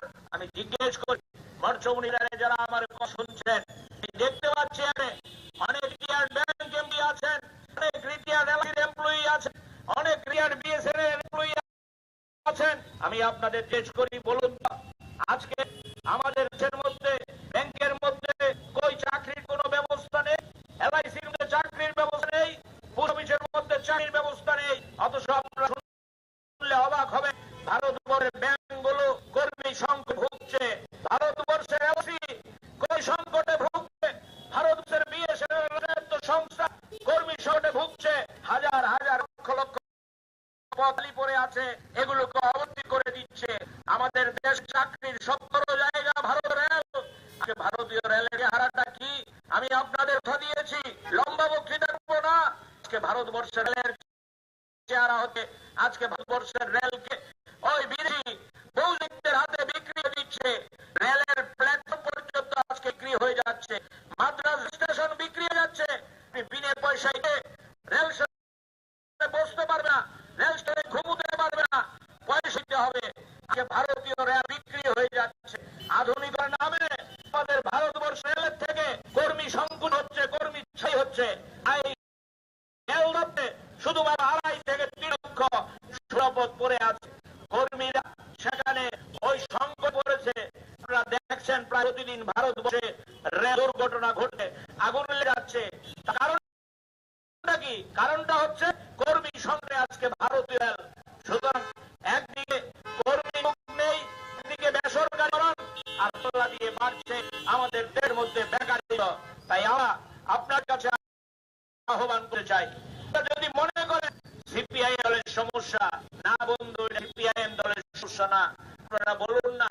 অনেকে প্রশ্ন করতে পারেন যে আপনারা তো সরকারে ছিলেন, আমরা যে সরকারের ছিলাম 2017 সাল 18 সালের আগ পর্যন্ত। আমি আপনাদের কাছে বিনয় বলি, আমাদের রাজ্যে যখন সরকার ছিল, আমাদের যে তৎকালীন মুখ্যমন্ত্রী মানিক সরকার, আমার তৎকালীন অর্থমন্ত্রী বাদল চৌধুরী বিধানসভা দিয়ে সর্বোচ্চ মানুষের কাছে ঘোষণা রাখতো, রাজ্য যদি বামফ্রন্ট সরকার থাকে সরকারি চাকরি বন্ধ হবে না, অল্প হলেও চাকরি দেব। আপনাদের মনে রাখবে মঙ্গলবার ক্যাবিনেট বৈঠকে বাম সরকারের সময় অল্প বেশি হোক সেখানে চাকরি দেওয়ার জন্য সিদ্ধান্ত হতো, চাকরি অফার ছাড়া হতো। আর আজকে বিপ্লব বাবু নেতৃত্বে 18 সরকার, এই বিপ্লব বাবু সে বাজার গরম করেন 2047 সাল পর্যন্ত আমি মুখ্যমন্ত্রী থাকবো। 2037 দূরের কথা, 5 বছর পূর্ণ করতে পারলে না, আমি সেই ব্যঙ্গ করবো। অনেক বাজার গরম করেন, এই মঠমুনি বাজারে শীতলের আসরে খিচুড়ি মিলেছেন, এটার ব্যাপার আমি মন্তব্য করতেছি না। আমি জিজ্ঞেস করি, বিপ্লব আমল বলুন আর নতুন মুখ্যমন্ত্রী হয়েছেন আমাদের রাজ্যের রিক্সা, বলুন তো তাদের মুখ্যমন্ত্রীর আমলে কোন দপ্তরে কোন ইন্টারভিউ হয়েছে, নতুন চাকরি হয়েছে না? নতুন চাকরি হয়নি, চাকরি আছে, চাকরি চলে যাচ্ছে। তাকে ওই এখানে ভোটারের রিটায়ারমেন্ট বাধ্য করা হচ্ছে, কোন দপ্তরে কোনো চাকরি নেই। আপনারা জানেন 2018 সালে আগে ভিশন ডকুমেন্টে তারা বলেছে আমরা যদি সরকারে আসি আমরা ওই প্রথম বলে 50,000 চাকরি দেব, আমরা যদি সরকার আসি মিকলে চাকরি দেব। মানুষ ভুলেছে না? মানুষ ভুলে যায়। মানুষ ভুলে যেত তাহলে গত লোকসভা নির্বাচনে তাদের 50% 52% থেকে 40% নেমে আসতো না। ওই তাদের আন্দোলন কমেছে, ভোট কমেছে, মানুষ ঠিক বিজেপির বিরুদ্ধে ভূমিকা গ্রহণ করেছে। আমি সে আলোচনায় আপনাদের যাব না। আজকে আমাদের রাজ্যে এই বিজেপি সরকার ওই দিল্লিতে যেমন তারা সিদ্ধান্ত করে চাকরি দেওয়া বন্ধ করে দিয়েছে, আমাদের রাজ্য চাকরি বন্ধ করে দিয়েছে। চাকরির বন্ধ 10,323। আপনারা জানেন আজ চোখের জল ফেলছে 150 পর 10,323 পরিবারের শিক্ষক কেউ হত্যা করেছে, কেউ অসুখে ওই সেখানে মৃত্যুবরণ করেছে, বাচ্চা পড়াতে পারছে। আমাদের রাজ্যে এই 10,323 অনেক রাজনীতি করেছে বিরোধী দল, বলল আমরা যদি সরে আসি তাকে চাকরির গ্যারান্টি করে দেব। আজকে চাকরির গ্যারান্টি দূরের কথা, এই 10,323 তাদের সাথে কথা বলতে চায়, তাদের উপর লাভেটা হয়, এদেরকে চল কামানে, এ হচ্ছে আমাদের দরকার। তাই আপনারা এখানে উপস্থিত হয়েছেন, আপনাদের আবেদন করতেছি বন্ধু, এই অস্বাভাবিক দ্রব্যমূল্য বৃদ্ধি কিংবা বেকারদের মনে যন্ত্রণা, বেকারদের কর্মসংস্থানের জন্য যেই লড়াই, এটা একটা পদসভাব্দ দিয়ে যদি মনে করেন আমাদের এই সমস্যার সমাধান হয়ে যাবে, তার ভুল হবে। গোটা ভারতবর্ষের মানুষ রাস্তায় নেমেছে, আমাদের রাজ্য মানুষ করে যখন রাস্তায় নামছে তাদেরকে চোর আনাচ্ছে, ভয় দেখাচ্ছে, রাস্তায় নামাবে না, লাল ঝান্ডা করো, পিএম করো, তোমার বাড়িতে আগুন লাগিয়ে দেবো, রবার বাগান করে দেবো, বুকের মধ্যে বিষ ঢেলবো, রেশন বন্ধ করে দেবো, দোকান করতে পারবে না, অটো চালাতে পারবে না, গাড়ি চালাতে পারবে না, বাজারে আসতে পারে না। এই মৌসুমী বাজারে অনেক ঘটনার সাক্ষী আপনারা, আমরা সব জানি, এখন আমরা সব কথা বলতে চাই না। আপনি আপনার কথা বলতে পারবেন না, আপনার রাজনীতি করতে পারবেন না, অদ্ভুত নৈরাজ্য রাজ্যের মধ্যে তৈরি হয়েছে। তাই আমি আপনাদের কাছে বলবো, আজ আমরা যে দুটো বিষয় নিয়ে এখানে লড়াইয়ে নেমে, এই লড়াই কিন্তু আমাদের আগে শেষ না, এই লড়াই শুরু হলো। গোটা ভারতবর্ষ মানুষ শুনলেন, আজ আমাদের অন্যতম সভাপতি বলছিল গোটা ভারতবর্ষের 28টার মতো দল একতে হয়েছে, এটা নিয়ে ব্যঙ্গ হচ্ছে বিজেপি দলের বন্ধুরা, বলে 28 দলের তো কর্মসূচি আলাদা, স্লোগান আলাদা, নেতৃত্ব আলাদা, কি করে একত্রিত হবে? আমি আপনাদের উদ্দেশ্যে বলবো, এই 28 দলের নেতা দিল্লিতে ব্যাগ দিয়েছেন। আমার ভারতবর্ষের মধ্যে ভিন্নতা আছে, এক ধরনের মানুষ একরকম খায়, আরেক ধরনের মানুষ এক ধরনের ড্রেস পরে, আরেক ধরনের মানুষ এক ভাষায় কথা বলে। ভারতবর্ষের মানুষের মধ্যে ভিন্নতা আছে, কিন্তু মনে রাখবেন আমরা ভারতবর্ষের মানুষ একটা জায়গায় এক, এটা হলো আমরা ভারতীয়, আমরা একটা জায়গায় এক, সেটা আমাদের তেরঙ্গা পতাকা একটা, আমরা এক, আমাদের জাতীয় সঙ্গীত জনগণ মন অধিনায়ক, আমরা যেমন এক জায়গায় এক, এটা হচ্ছে আমাদের ভারতবর্ষের একটা বই আছে, সেই বইয়ের নাম হচ্ছে সংবিধান, ভারতীয় সংবিধান। আম্বেদকর সাহেবরা, রাজেন্দ্র ভদ্রা যেটা তৈরি করেছিলেন, এই সংবিধানকে ভিত করে কিন্তু আমরা এগিয়েছি। সুতরাং 28 দলের মধ্যে যতই ভিন্নতা থাকুক, যতই এখানে পার্থক্য থাকুক, আমাদের একটাই স্লোগান, এই ভারতবর্ষ সংবিধানকে আমরা রক্ষা করব, ভারতবর্ষের জাতীয় পতাকাকে আমরা রক্ষা করব, ভারতবর্ষের জাতীয় সঙ্গীতকে আমরা রক্ষা করব। আজকে ভারতীয় সংবিধান আক্রান্ত, আজকে ভারতীয় যে ঐতিহ্য, এই ঐতিহ্য আক্রান্ত, আজকে ভারতবর্ষে সংস্কৃতি সংগতি, এটা আজকে আক্রান্ত। এই ভারতবর্ষের সংবিধানকে রক্ষা করার জন্য 28 একত্রিত হয়ে বিজেপি ঘরোরি কম শুরু হয়েছে। আবার চমক দেওয়ার জন্য ওই নরেন্দ্র মোদী ভাই সাহেব উদ্যোগ গ্রহণ করছেন, প্রত্যেকবার নির্বাচনে মনে করে দেন 2014 সালে চোখ ছিল তো টাকা উদ্ধার করো, 15 লক্ষ টাকা ব্যাংকে দেব, পরে 2 কোটির চাকরি দেব। 2014 সালে আবার যখন 19 সালে নির্বাচন, নতুন স্লোগান মনে থাকবে আমাদের, ওই পুলওয়ামা পাকিস্তান ইস্যু দিয়ে গোটা বাজার রং করে 2019 আবার বিজেপি দল রামের নাম করে গরম করেছে। এবার মোদী সাহেব বুঝেছে রাম মন্দির কাজে লাগবে না, পাকিস্তানও কাজে লাগবে না, কর্ণাটকে কাজে লাগেনি। মোদী সাহেব বুঝেছেন ব্যাংকের অ্যাকাউন্টে 15 লক্ষ টাকা ঢুকেনি, কালো টাকা হয়নি, তাহলে নতুন স্লোগান ধরতে হবে, নতুন চমক দেখাতে হবে। এই চকের নাম হচ্ছে ওই 18 থেকে 22 তারিখ সকলের অধিবেশন রয়েছে, এক দেশ এক ভোট নাকি করবে আমাদের দেশের মধ্যে।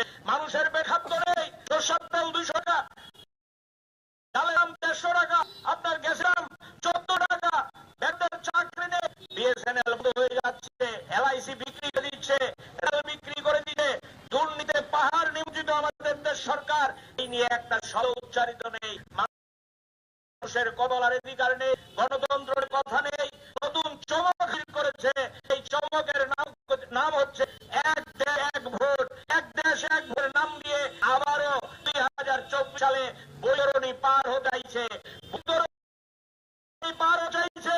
আমরা হুঁশিয়ার দিতে চাই, ভারতবর্ষের মানুষ ওই শুনেছেন 28 দলের নেতা ঘোষণা করেন, এই 28 দলের মধ্যে ভারতবর্ষে 100টা দলের মধ্যে 60টা ভোট আছে। যদি 28টা দল একসাথে মিলে ওইখানে মোদী সাহেবের বিরুদ্ধে লড়াই করতে পারে, মোদী সাহেব 20 সালে সরকারে ফিরবে না, তাতে কোনো সরকার অবকাশ নেই। এই জায়গায় কম্প হয়েছে, এই জায়গায় ভয়কেই ওই আরে দিল্লিতে সংসদ অধিবেশন রামনাথ কোবিন্দকে চেয়ারম্যান করে লোক দেখানো কমিটি তৈরি করা, একটাই উদ্দেশ্য ওই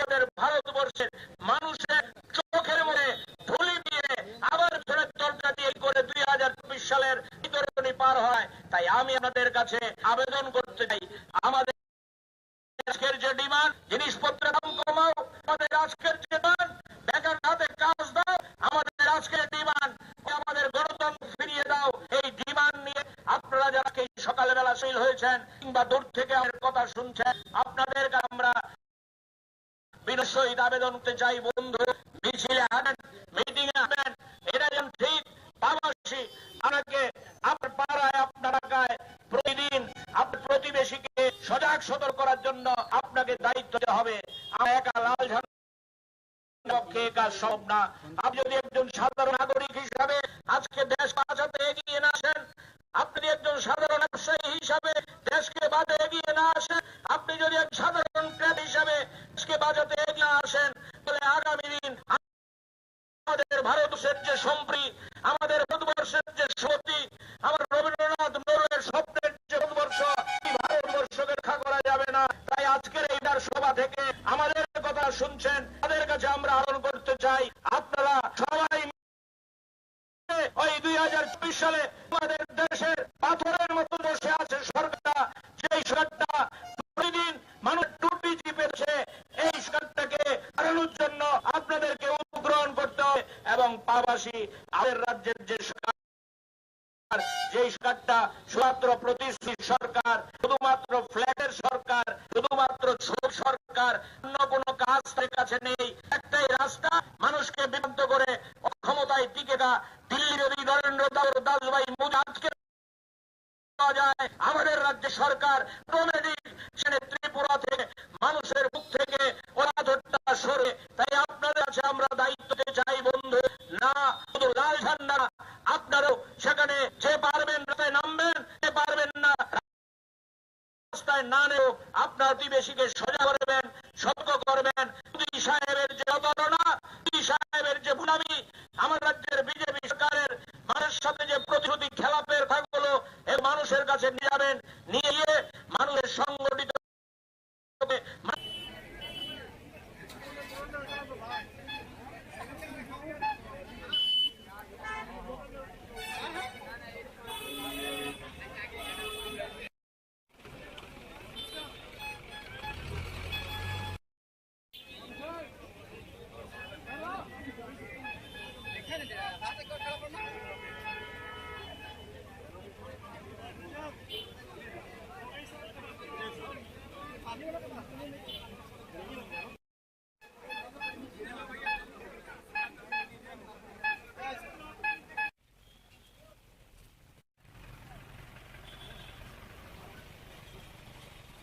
निर्वाचन है, अब क्या परिस्थिति है इधर का? अभी परिस्थिति बिल्कुल ठीक है। जितने भी पोलिंग पार्टीज़ हैं उनका डिस्पैच शुरू हो गया है और पुलिस प्रशासन भी बहुत सजग है। पोलिंग स्टेशंस पे भी सारी तैयारियां हो चुकी हैं। हम उम्मीद करते हैं कल का जो पोलिंग है वो बहुत शांतिपूर्ण और ज़्यादा से ज़्यादा लोग आके उसको ज्वाइन करेंगे पोलिंग। कितना टाइम पोलिंग शुरू होगी? सुबह 7 बजे से लेकर 4 बजे तक। अगर कोई वोटर का कोई प्रॉब्लम हो तो क्या हेल्पलाइन है क्या आपका? अभी सभी सेक्टर ऑफिसर्स को तो नंबर हमने दे रखा है पॉलिटिकल पार्टीज को। अगर कोई भी वोटर को भी प्रॉब्लम है तो 1950 पे वो फ़ोन करके बता सकते हैं। ठीक है।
টাইমে নিয়ে যাচ্ছেন শুরু হয়েছে? 10টা থেকে। আপনার ভোট কেন্দ্র কোথায় পড়েছে? বিরামপুর যাত্রাপুর। ও, এখনো পর্যন্ত মানে কি বুঝছেন এখানকার যে পরিস্থিতি কি রয়েছে? ভালোই। মানে প্রত্যেকটি ভোটার ভোট কেন্দ্রে যাওয়ার জন্য প্রস্তুত রয়েছে যারা রিটার্নিং অফিসার রয়েছে? সবাই প্রস্তুত, এখন মুভ করলে আমরা। আপনার কি পোস্ট রয়েছে এখানে, দায়িত্ব রয়েছে এখানে? না, আমার দায়িত্বে আমার প্রিসাইডিং আছে ওই দিনে। আচ্ছা আচ্ছা। আর নিরাপত্তা রক্ষী দিয়েছে আপনাদের সাথে? নিরাপত্তা রক্ষী দিয়েছে আপনাদের সাথে? ঠিক আছে। ইভিএম নিয়ে নিয়েছেন? না, এই মাত্র নিচ্ছি, নেওয়ার পথে।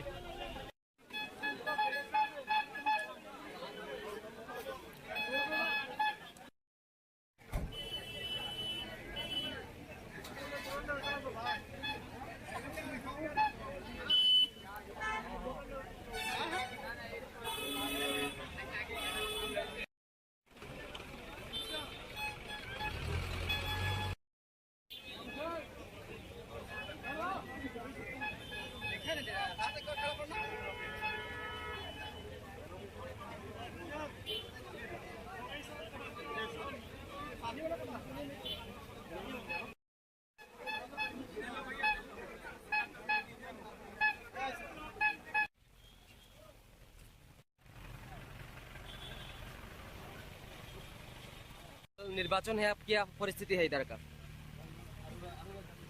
अभी परिस्थिति बिल्कुल ठीक है। जितने भी पोलिंग पार्टीज हैं उनका डिस्पैच शुरू हो गया है और पुलिस प्रशासन भी बहुत सजग है।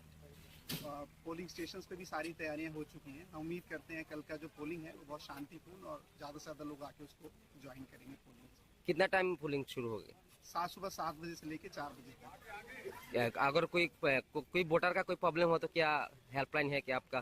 अभी सभी सेक्टर ऑफिसर्स को तो नंबर हमने दे रखा है पॉलिटिकल पार्टीज को। अगर कोई भी वोटर को भी प्रॉब्लम है तो 1950 पे वो फोन करके बता सकते हैं। ठीक है।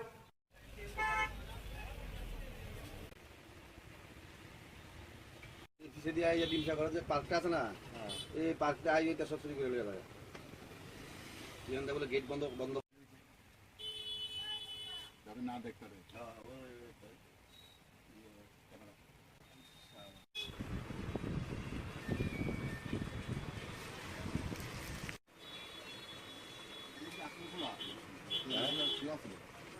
আইয়া দিয়ে যে ব্যাংকে থেকে রাখছে।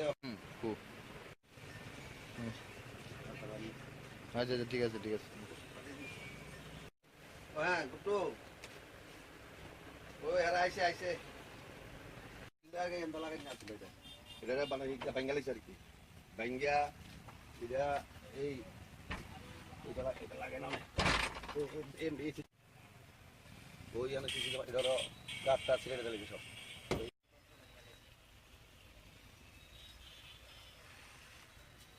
বাজার মা কালী বসালয় এই আমার এবার 3 বছর হয়েছে।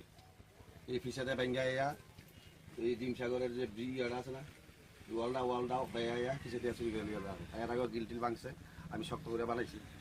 এবারও দিয়ে এবার কোনো শাবল দিয়া খুব দূরে প্রেসারে বাইঙ্গা গিলও ভাঙছে, দরজাও ভাঙছে। বাইঙ্গা আমার বোম্বে ড্যাঙ্গের ব্যাট কাপড়ে থানা এক বিল মাল আনছিলাম, বিত্তে মনে 20টা আছে, পুরাটা হয়ে গেছে। কিছু শাড়ি নিয়েছে, ক্যাশ ভাঙছে, যদি ক্যাশের টাকা আসেন না, সিসি ক্যামেরা হাত দিচ্ছে যা আছে রেডি হয়ে গেছে। এদিকে খুললে রেডি ফেলা দিয়ে গেছে। কত টাকা মাল হইল? মাল মনে হয় 20-30 হাজার টাকার মাল মনে হয়েছে। এমনিতে এর আগে যে চুরি হয়েছে আপনাদের থানায় মামলা করছেন? হ্যাঁ, এর আগে মামলা করছি, থানায় মামলা করছি, টেস্ট করছি, ইন্স্যুরেন্সও করছি, ক্লেম করছিলাম। তখন নিচে বেশি টাকার মাল, তখন নিচে মনে হয় 1.5-2 লাখ টাকার মাল ক্লেম করে খাইছি 60,000 টাকা। মানে দৌড়াদৌড়ি করছি তো অনেক, 60,000 টাকা হয়েছি। লেগে আমার ইন্স্যুরেন্স এখনও আছে, ইচ্ছা ইন্স্যুরেন্স ক্লেম করতাম। কিন্তু মেন হইলো ফিসটা যদি গার্ড ফিসটা যদি ঠিক থাকতো, ডিম সাগর দিয়ে যদি লাইট টাইট থাকতো, আর ওই যে এমসিআই গিল দিয়ে গিল করছে, পালসর গেট করে তালা দিয়ে দিছে, তো নাইট গার্ড ফিসেতে ঢুকতে পারে না। 2টা খুলে দেয় মিউনিসিপ্যালিটির থেকে, ওই তালাটা গেটটা নাইট গার্ড ঢুকিয়া চেক করুক, সবের এই দোকান চেক করতে পারলো সুট করাইনি মেন সমস্যা হয়ে যাবে না। ওই দরজাটা যদি খুলে দিত, রতির দোকানে একটা গিলটা এমসির থেকে তালা দিয়ে দেয়, তাহলে তো নাইট গার্ড ফিসে গিয়ে রাত্রে চেক করতে পারে। নাইট গার্ড যাইতে পারে না, সেজন্য এটা ছিল না। আমি মিউনিসিপ্যালিটির কাছে ইয়া বলতাম এই গেটটা ধরে খুলে দেয়। আর এখানে একটা মিউনিসিপ্যালিটির একটা রাস্তা আছে, গভর্নমেন্ট রাস্তা, এখানে বন্ধ করে রাখছে, রাখি একটা সাত দোকান দিছে। কয়দিন আগে আগুন লাগছে, আগুন লাগানোর পর ফায়ার ব্রিগেড আইয়া দমকল তো জল শেষ, মেশিন দিয়ে জল তুলতে পারে না। ও রতির দোকানে গেট দিয়ে গেট দিয়ে গিয়ে দমকল দিয়া জল তুলো হয়েছে। তখন আমরা বাজার কমিটিতে কইছি সবাই মিললে এই রাস্তাটা খুলে দাও, এমসি রাস্তাটা দিচ্ছে বন্ধ হয়ে যায়। এটা কিন্তু রাস্তা, এটা গভর্নমেন্ট রাস্তা, গভর্নমেন্ট রাস্তা। এটা গভর্নমেন্টের জন্য এখানে ওয়াল করছে। এটা তো রাস্তায় আসলে 11 ফুট না 12 ফুট রাস্তা ছিল, এটা গভর্নমেন্ট এটা মিউনিসিপ্যালিটি দিচ্ছে ওয়াল দিয়ে। ওয়াল দোকানে কি করে অনেক সাত দোকানে বয়ে দিছে। আর আগুন লাগলে দমকল জল শেষ হইলে ও 1 মাইল দূরত্বে জল আপনার এই দুনিয়া শেষ করে দেন। আমার ভাইয়ের দোকান আর এসব দোকান পুরা গেছে শেষ। যদি এই গেটটা খোলা থাকতো ইজিলি ভাবে দোকান দিয়ে এত ফুরে না। পুলিশ কি আসতো আপনার না? না, এখনো পুলিশ আগে ফোন করছে। আমি নার্ভাস হয়ে গেছি, সকালে আমি দোকান আসি 9টার সময় আয়া দেখি যে অবস্থা আমার শরীরে কী হয়ে যায়। তুমি ফোন করুন, নাম্বার আমি পাইছি না, অন করুন। আপনার নাম? আমার নাম হলে আপনার স্বপন দেবনাথ।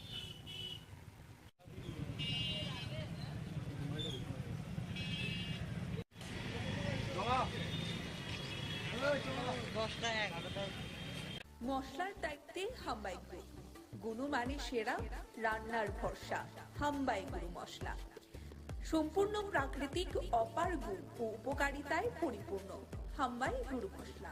যদি কেমিক্যাল ফ্রি, কালার ফ্রি, প্রকৃত স্বাদের মশলা খেতে চান, তবে আপনার রান্নাঘরে চাই হাম্বাই গুরু মশলা। রান্নায় শুধুমাত্র তোমাকেই চাই হাম্বাই গুরু মশলা।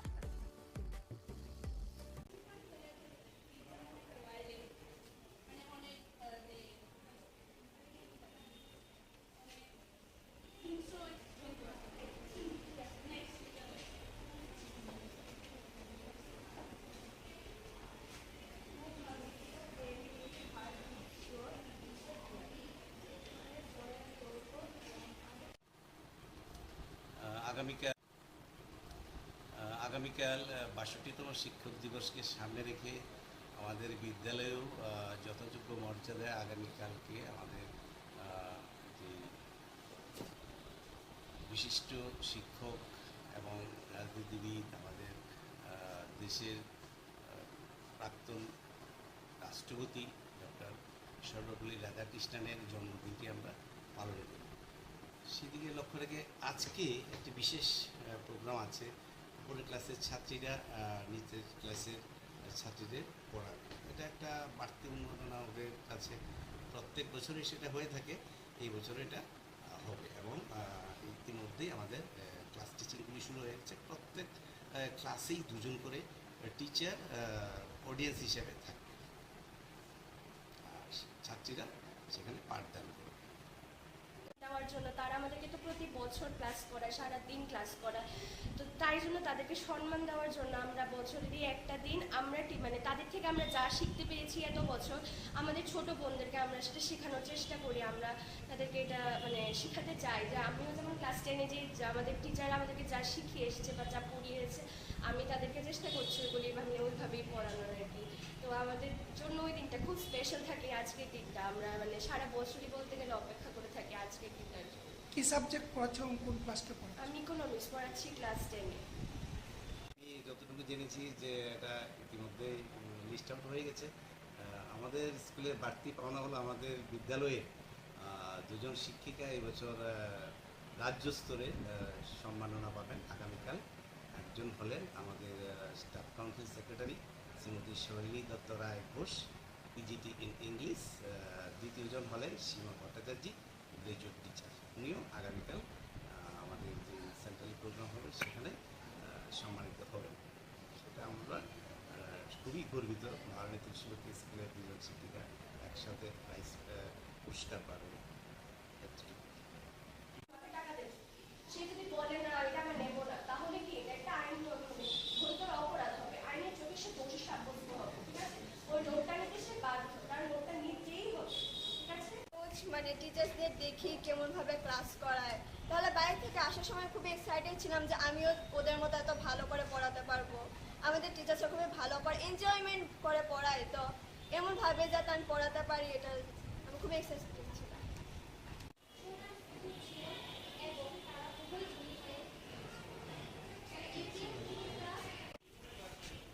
ফার্স্টে তো নার্ভাস লাগছিল, এখন খুবই মানে মজাই লাগছে বলতে গেলে। জানো কি কারণে আজকে তোমরা ক্লাস নিচ্ছ? হ্যাঁ, টিচার্স ডে উপলক্ষে ফার্স্ট এর দিন মানে টিচার্স ডের আগের দিন একটা হয় মানে স্টুডেন্টরা এসে ছোট বাচ্চাদের ক্লাস করে। তুমি কোন ক্লাসে ক্লাস নিচ্ছ? আমি 6B ক্লাস নিচ্ছি, আমি ক্লাস 9 এ পড়ি।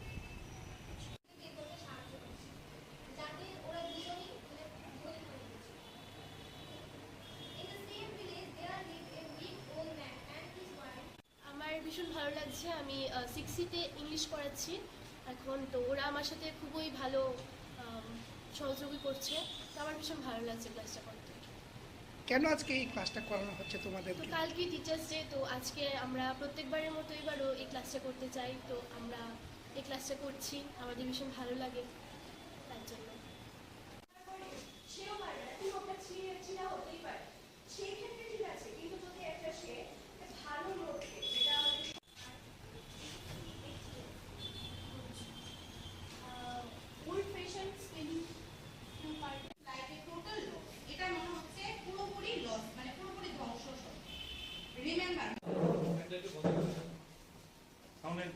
এটা ধরো না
আশা থাকে আমি যে কখন ছোটদের ক্লাস নেব, আজকে সেই প্রত্যাশাটা পূরণ হয়। সকালে আমি বাইরে থেকে এক্সাইটেড ছিলাম এসে কখন ক্লাস নেব।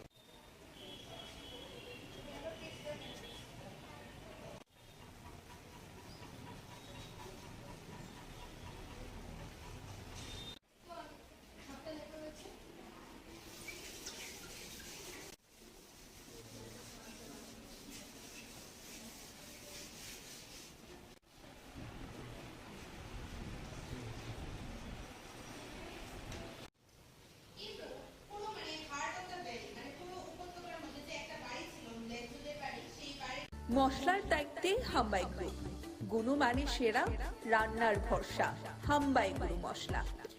সম্পূর্ণ প্রাকৃতিক, অপার গুণ ও উপকারিতায় পরিপূর্ণ হাম্বাই গুরু মশলা।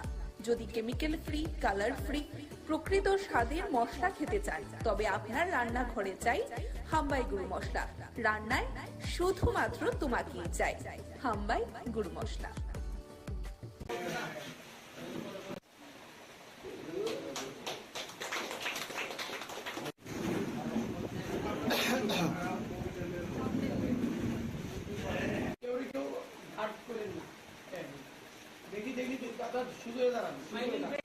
সিনিয়র সিটিজেন পেনশনার সংঘ আগামী দিনের তার পথ চলার যে দাবি, যে রসদ, সেটা আরও আপনাদের সহযোগিতা পাবে এবং আপনাদের উষ্ণ অভিনন্দন জানাচ্ছি আমাদের সঙ্গে সহযোগিতা করার জন্য।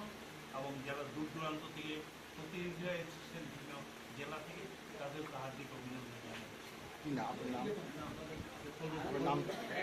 আমরা আজকে আরেকটা কথা বলছি, আমরা এই জায়গাটা শেষ করে এই বাই ইলেকশনের জন্য সবাই ব্যস্ত, তবু দাবি বাই ইলেকশনের পরে আমাদের ডেপুটেশন আমরা পাবো। আমরা এই অনুষ্ঠানটা পরে আমরা আমাদের এখানে প্যারাডাইস টুমনি আমাদের আয়ুর্বেদিক হসপিটাল, সেখানে আমরা মিষ্টি বিতরণ করবো ফল মিষ্টি বিতরণের মধ্যে। আর আজকে যে দুটো ট্রফি আপনারা এখানে দেখছেন, এটা প্রতি বছর আমরা স্বর্গীয়া মালতী প্রভা নাহার নামে আমরা এই দুটো ট্রফি উৎসর্গ করছি। যেই জেলা বেস্ট পারফরমেন্স করবে তাদের কাজের নিরিখে তাদেরকে আমরা পুরস্কৃত দিই। গতবার আমরা একজনকে, এইবার যুগ্মভাবে এই তালিকার দুটা নাম চলে এসছে, দুটা জেলা, একটা হচ্ছে গোমতী ডিস্ট্রিক্ট আর একটা হচ্ছে উত্তর ত্রিপুরা জেলা। ওদের প্রতিনিধিরা এখানে এসছে, তাদের হাতে আমরা মোমেন্ট ট্রফি তুলে দেবো। এখানে সত্যজিৎ নাহা পরিবারের একজন সদস্য রয়েছেন, সায়ন নাহা আইনজীবী, উনি সহ আমরা মিলে ট্রফিটা দেবো।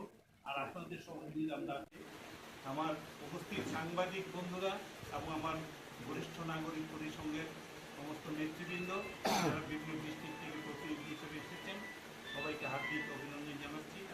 আপনারা ভালো করে জানেন ত্রিপুরা সিনিয়র সিটিজেন পেনশনার সংঘ আজকে তার 7ম প্রতিষ্ঠা দিবস পালন করছে। ঠিক এই দিনে 2017 সালে আমরা মুক্তধারা দলে আমাদের এই সংগঠনের প্রথম আত্মপ্রকাশ ঘটেছিল। আপনারা এটাও জানেন এই সংগঠন ভারতীয় মজদুর সংঘ বিএমএস অন্তর্ভুক্ত সংগঠন, এবং আমরা এই 7 বছর 6 বছর ধরে 7ম বছর আমরা পা রাখলাম। আমরা নিরলসভাবে শ্রমিক, শিক্ষক, কর্মচারী তথা বরিষ্ঠ নাগরিকদের স্বার্থে আমরা নিরলসভাবে কাজ করে আসছি। অনেক প্রতিকূলতা আমরা পেয়ে এসেছি, প্রতিকূলতার মধ্যে আমরা রয়েছিও, তবু আমরা ফ্যামিলি আমরা কাজ করছি। আপনাদের স্মরণে আছে যারা বরিষ্ঠ নাগরিক, যেমন হোমগার্ড যারা রিটায়ারমেন্টে যারা গেছেন, তারা 750 টাকা মাত্র মাসিক পেনশন দিতেন, যেটা শুধু ভারতবর্ষের নয়, রাজ্যের নয়, সারা পৃথিবীর মধ্যে একটা কলঙ্কের মতো অবস্থা। আমরা অনেকবার দাবি দেওয়া করেছি, অনেক আন্দোলন করেছি। ইভেন প্রত্যেকটা মহকুমা জেলা শাসকের পক্ষ থেকে প্রত্যেক জেলা শাসকের মাধ্যমে আমরা মুখ্যমন্ত্রীর কাছে দাবি করেছি জমায়েতের মাধ্যমে। আমরা খুব আনন্দিত যে বরফ গলেছে, 750 টাকাতে সেটা 2500 টাকা করা হয়েছে আপাতত। যদিও আমরা খুশি নই, আমরা চাইছি মিনিমাম 10,000 টাকা এতে পেনশন করা হবে। আমাদের দাবির মধ্যে যে 12 দফা দাবি আমরা পেশ করেছি মুখ্যমন্ত্রীর কাছে, আমরা নতুন মুখ্যমন্ত্রীর কাছে আবার আমার দাবি সনদ দিয়ে আমরা ডেপুটেশন চেয়ে রেখেছি। আশা করছি এই উপনির্বাচনে করেই আমরা সাক্ষাৎকার পাবো। আমরা সেখানে আমার জোরালোভাবে আমরা 12 দফা দাবির জন্য আমরা কথা বলবো, প্রয়োজনে আমরা আন্দোলনে যাব। আমরা দৃঢ় বিশ্বাস সরকার, রাষ্ট্রপতি সরকার আমাদের মতামতকে মর্যাদা দিয়ে আমাদের দাবিগুলি মেনে নেবে। যদি না মানে আমাদের রাস্তায় নামতে হবে, কোনো অল্টারনেট নেই। এটা আমাদের পেটের ব্যাপার, রুজি রোজগারের ব্যাপার, বাঁচার সংগ্রাম। এই সংগ্রাম কেউ হতে পারে না, আমাদের বাধ্য করে। তো যেভাবে রাষ্ট্রপতি সরকার আমাদের সঙ্গে বিভিন্ন কাজে সহযোগিতা করেছেন, আমরা আশা করি এই দাবিগুলি পূরণে ওরা যথার্থ সদর্থক ভূমিকা নেবেন, এই আমার বিশ্বাস।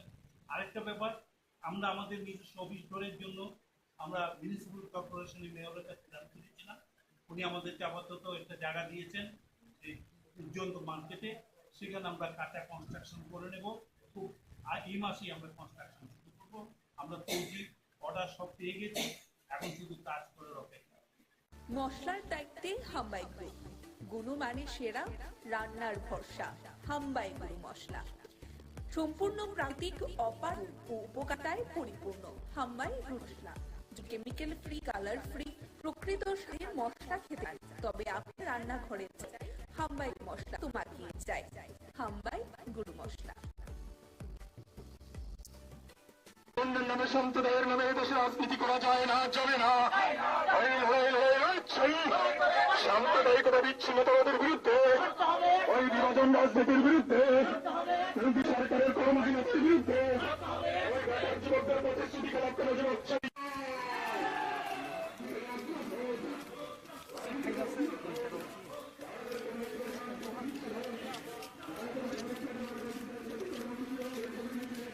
আবার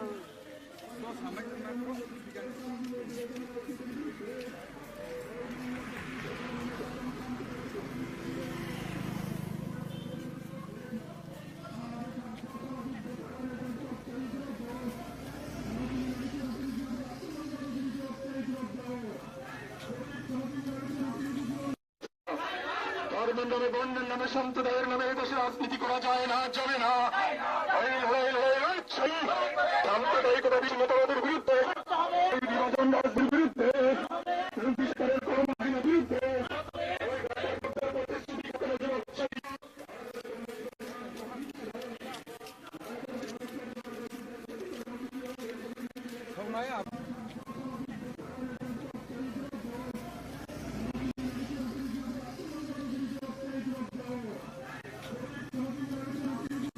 মশলার দায়িত্বে হাম্বাই গ্রুপ, গুণমানে সেরা, রান্নার ভরসা হাম্বাই গুরু মশলা।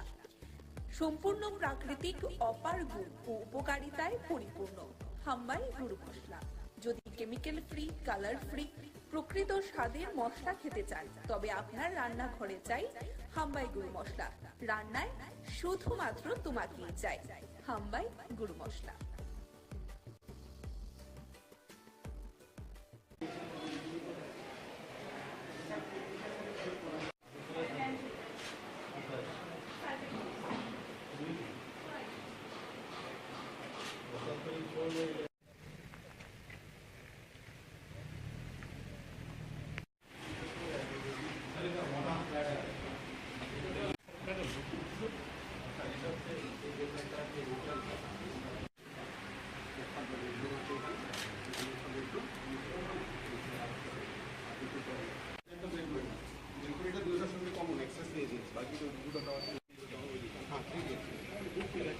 এটা একটা টাওয়ার, আর দুটো টাওয়ার ওখানে বানাবো স্যার আমরা, ওটা পিডব্লিউডি নিয়ে নেব।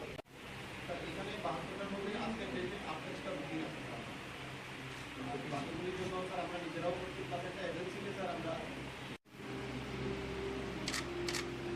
এরকমভাবে বাইরে যেরকম আমরা দেখি বলে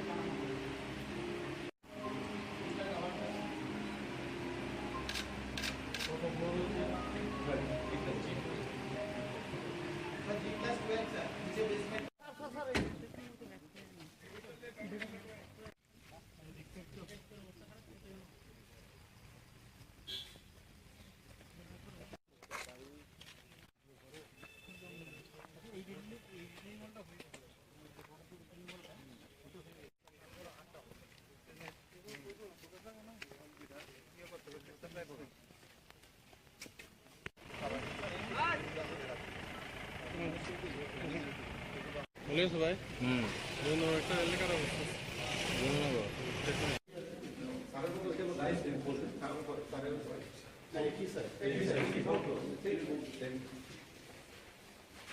सर को बोलिए कंप्यूटर के না এখন লিখে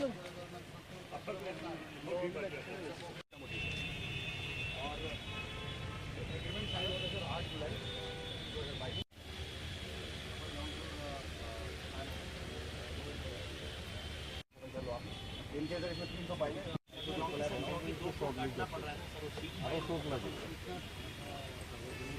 सर वो लाइन है और बिल्डिंग और इनके ये छोटा सा एक रेलिंग बनाएंगे उसके बीच में इनके जो भी है और गाड़ी आकर के यहाँ के अंदर घुस जाएगी parking. They will have to take around.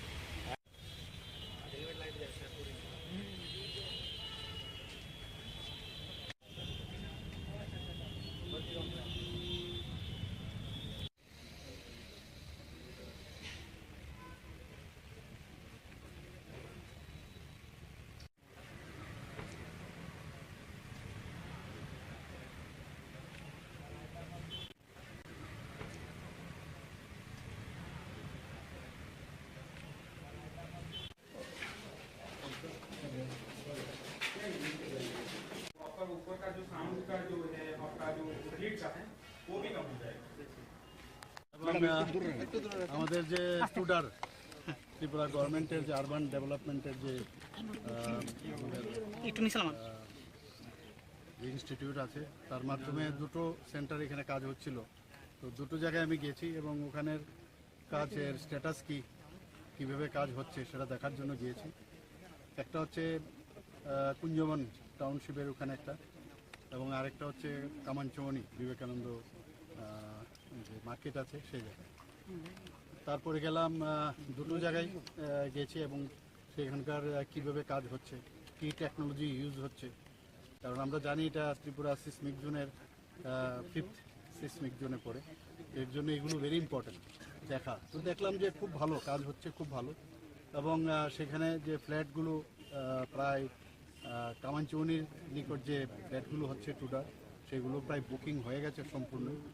আর সেখানেও প্রায় 60% কুঞ্জবন যেটা হয়েছে সেখানেও প্রায় 60% বুকিং হয়ে গেছে।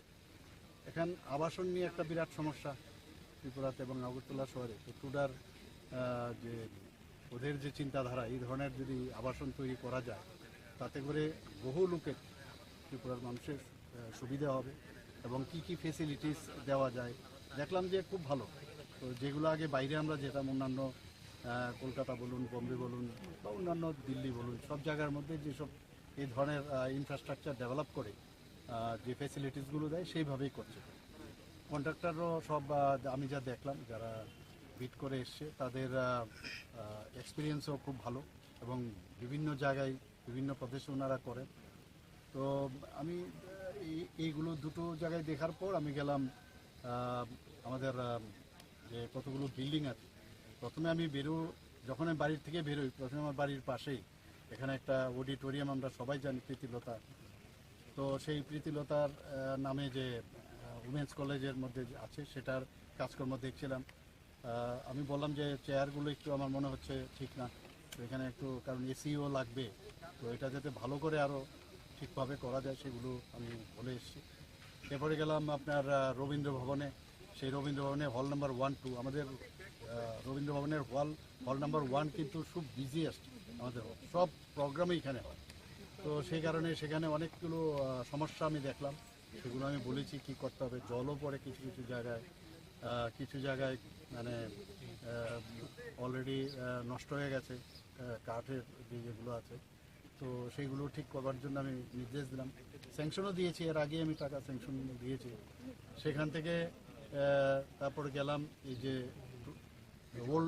ওল্ড মোটর স্ট্যান্ড, সেখানে তো আপনারা জানেন বিরাট একটা এখানে একটা প্রজেক্ট নেওয়া হয়েছে, সেখানেও পুরো বিষয়ে জানলাম। ওনারা বলছেন যে আরও 2 বছরের মধ্যে কমপ্লিট হয়ে যাবে, টাইলিং হয়ে গেছে, খুবই ভালো হবে এটা। তো একটা দেখার মতো একটা ব্যবস্থা আগামী দিন ত্রিপুরাতে হবে। এবং তারপরে আমি এলাম মাল্টি লেভেল কার পার্কিং, সেটা খুব দরকার আমাদের এখানে আগরতলা শহরে।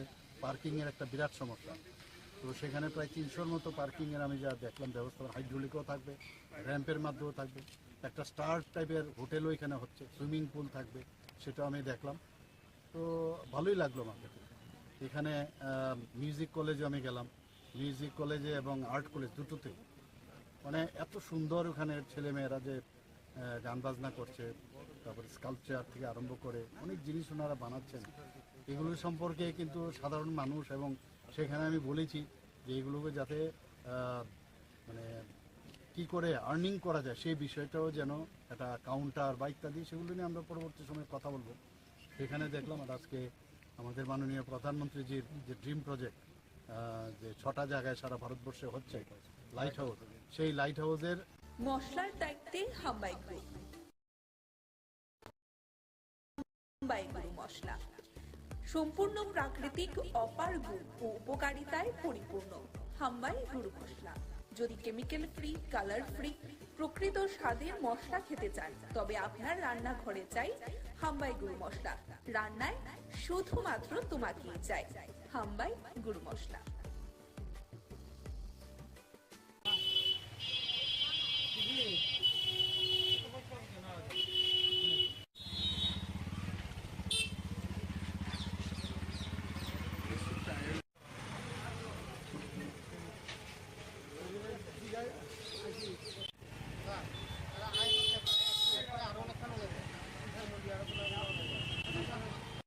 এটা তো না আপনার বাসন দেখতেছে না, আমি নিজেই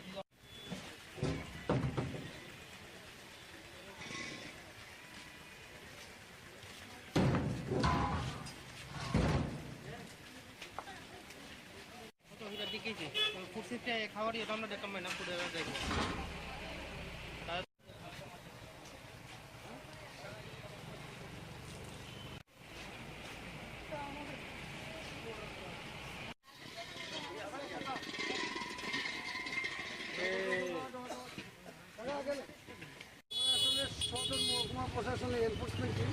আমরা প্রতিনিয়তই মার্কেট আমরা ভিজিট করি, রেড করি এবং কোনো অনিয়ম থাকছে সেটা আমরা ধরপাকড় করি।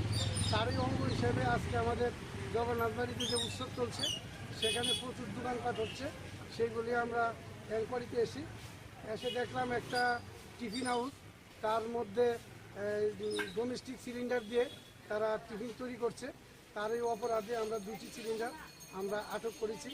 তাছাড়া আমাদের সাথে ফুড সেফটি অফিসার আসার কথা ছিল, যাই হোক আনফর্চুনেটলি তারা এখন অবধি আসতে পারেনি। তারা পরবর্তীকালে আসবেন, ফুড সেফটি ব্যাপারটা ওরা লক্ষ্য করবেন। এই অভিযান আমরা প্রতিনিয়তই করছি, তার এই অঙ্গ হিসেবে আজকে এসেছি, আগামী দিনের সব কিছু কি পাওয়া গেছে? হ্যাঁ, আমরা 2টো গ্যাস সিলিন্ডার আমরা আটক করেছি, কারণ ব্যবসায়ী ক্ষেত্রে ডোমেস্টিক সিলিন্ডার ব্যবহার করা আইনত অপরাধ। মশলার দায়িত্বে হাম্বাই গ্রুপ, গুণমানে সেরা, রান্নার ভরসা, হাম্বাই গুরু মশলা। সম্পূর্ণ প্রাকৃতিক অপার গুণ ও উপকারিতায় পরিপূর্ণ হাম্বাই গুরু মশলা। যদি কেমিক্যাল ফ্রি, কালার ফ্রি, প্রকৃত স্বাদের মশলা খেতে চান তবে আপনার রান্নাঘরে চাই হাম্বাই গুরু মশলা। রান্নায় শুধুমাত্র তোমাকেই চাই হাম্বাই গুরু মশলা।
জায়গাটা কি নাম, এখন কি হচ্ছে? হ্যাঁ, স্বাস্থ্য দপ্তরে কি হচ্ছে এখানে, জায়গাটা কি নাম, কি পরিকল্পনা রয়েছে স্বাস্থ্য দপ্তরে?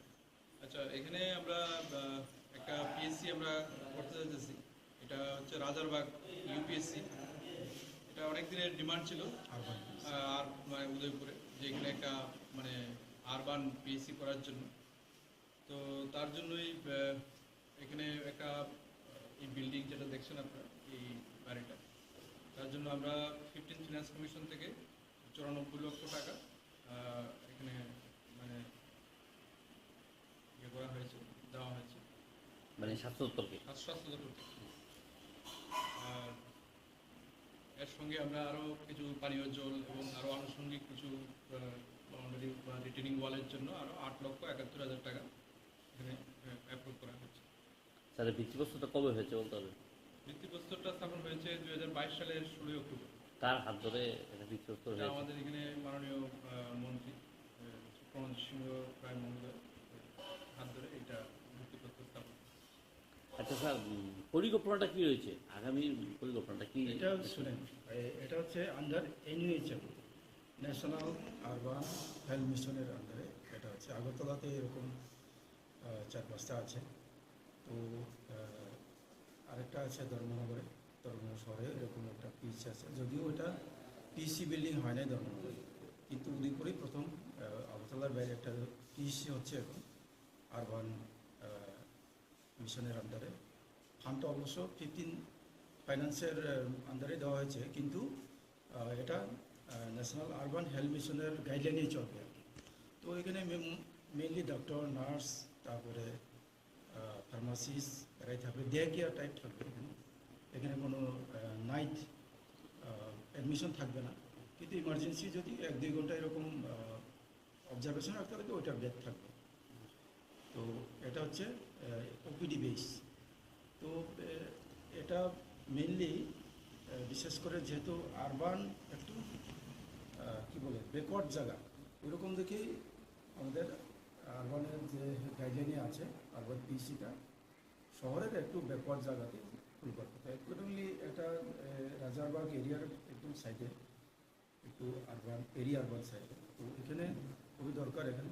তো এটার আন্ডারে অন্তত 20 থেকে 30,000 পপুলেশন আসবে, বিশেষ করে খিলপাড়া, তারপরে গোকুলপুর, তারপরে এই যে রাজারবাগ তো আছে, সব মিলে অ্যারাউন্ড 25 to 30,000 পপুলেশন কাভার করবে।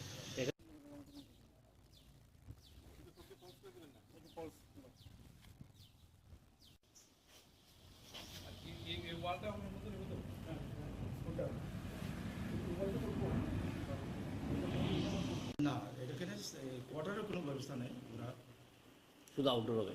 আউটডোর হবে। তো কোয়ার্টার থাকলে হয়তো আমাদের সাব ডিভিশনে যে কোয়ার্টার থাকে ওখান থেকে আসতে পারে যদি ভবিষ্যতে ডক্টর দেওয়া হয়, মানে সেপারেট এটার অ্যাটাচ কোয়ার্টার থাকবে। কয়টা শিফটে স্যার এই ওপিডি থাকবে এখানে? এটা ফুল 9 to 4, 9 to মানে 24/7? না 24/7, শুধু ওপিডি। ওপিডি কয়টা শিফট হবে? 9টা 4:30 এটাই থাকবে। বেলা হবে না, এক বেলা না বলা যায়, ডাক্তার যে সকালে ওই 4:30 থাকবে এই ডিউটিটা, এবং মানে আর কি হবে না অ্যাডমিশনের ব্যাপার রয়েছে না।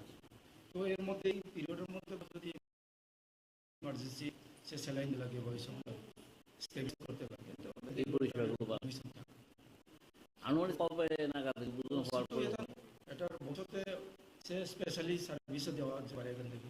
সে সপ্তাহে 2 দিন গাইনোকোলজি সালো বা এটা আসলে এইভাবে ওটা সার্ভিস প্রভিশনও আছে আরবান স্টেট। আনুমানিক কবে যেটা উদ্যোগ করা মানে চালু করার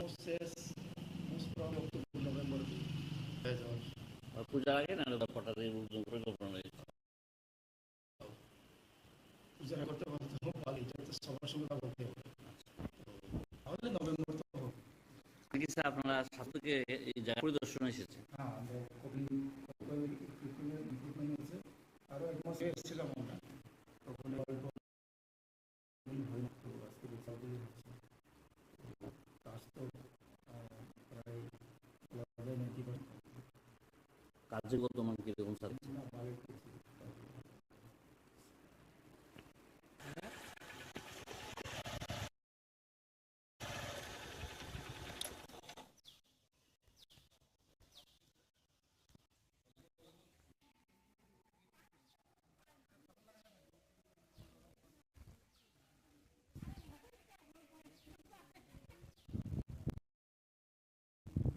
মশলার দায়িত্বে হাম্বাই গুণমানেরা রান্নার ভরসা হাম্বাই গুরু মশলা।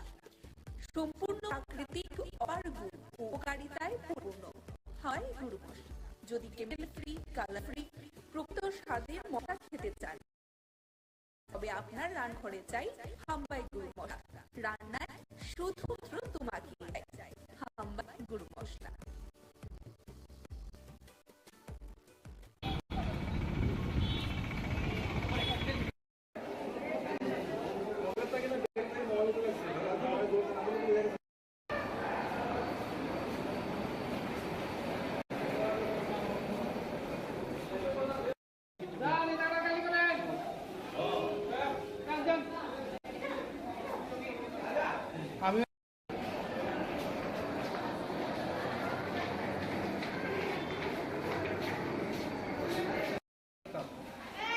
আমরা তো এইসব জিনিস মানে অভ্যাস আছে, এখানে হেরা সন্দেহ হয়েছে আমার এই কারণে।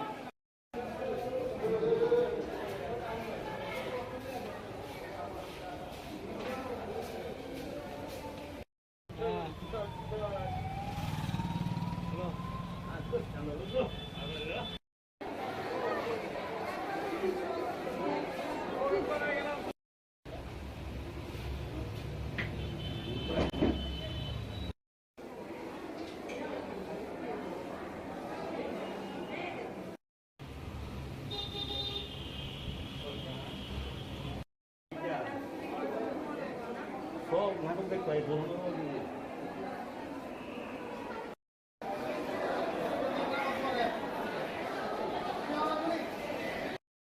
এইভাবে আমি লাইনে আসলো তো লাইনে যে আসলো কোন সময় নিয়েছি আমি কিন্তু বলতে পারতাম না হট করে হ্যাঁ যাওয়ানোর সময় আমার খেয়াল হয়েছে আমি কার মোবাইল দেখে গেলো ঠিক আছে হ্যাঁ মোবাইল ঠিক নাই এরপরে হেরে ডাক দিছি আর কি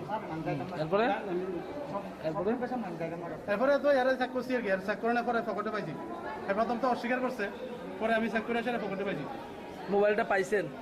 হের পকেটে পাইছি নাম্বার থেকে বাইর করছি মোবাইলটা। আপনার নাম কি? আমার নাম সঞ্জয় শুক্রধর। বাড়ি কোনখানে আপনার? বাড়ি ধলেশ্বর। চিকিৎসা নিতে আসলেন হসপিটালে? আমি তো চোখে প্রবলেম হচ্ছে। কি মনে করতেছেন এই দিন দুপুরবেলা এই আউটডোরের মধ্যে একটা হসপিটাল অত বড় হসপিটাল এরকম অবস্থা কি এমন তো হওয়ার তো এরকম হলে তো এরকম তো ঠিক না, এরকম হওয়া তো ঠিক না, মানে আর একটু কড়াকড়ি বা তারপরে ঠিক আছে। মশলার দায়িত্বে হাম্বাই গ্রুপ, গুণমানে সেরা, রান্নার ভরসা হাম্বাই গুরু মশলা। সম্পূর্ণ প্রাকৃতিক, অপার গুণ ও উপকারিতায় পরিপূর্ণ হাম্বাই গুরু মশলা। যদি কেমিক্যাল ফ্রি, কালার ফ্রি, প্রকৃত স্বাদের মশলা খেতে চান তবে আপনার রান্নাঘরে চাই হাম্বাই গুরু মশলা। রান্নায় শুধুমাত্র তোমাকেই চাই হাম্বাই গুরু মশলা।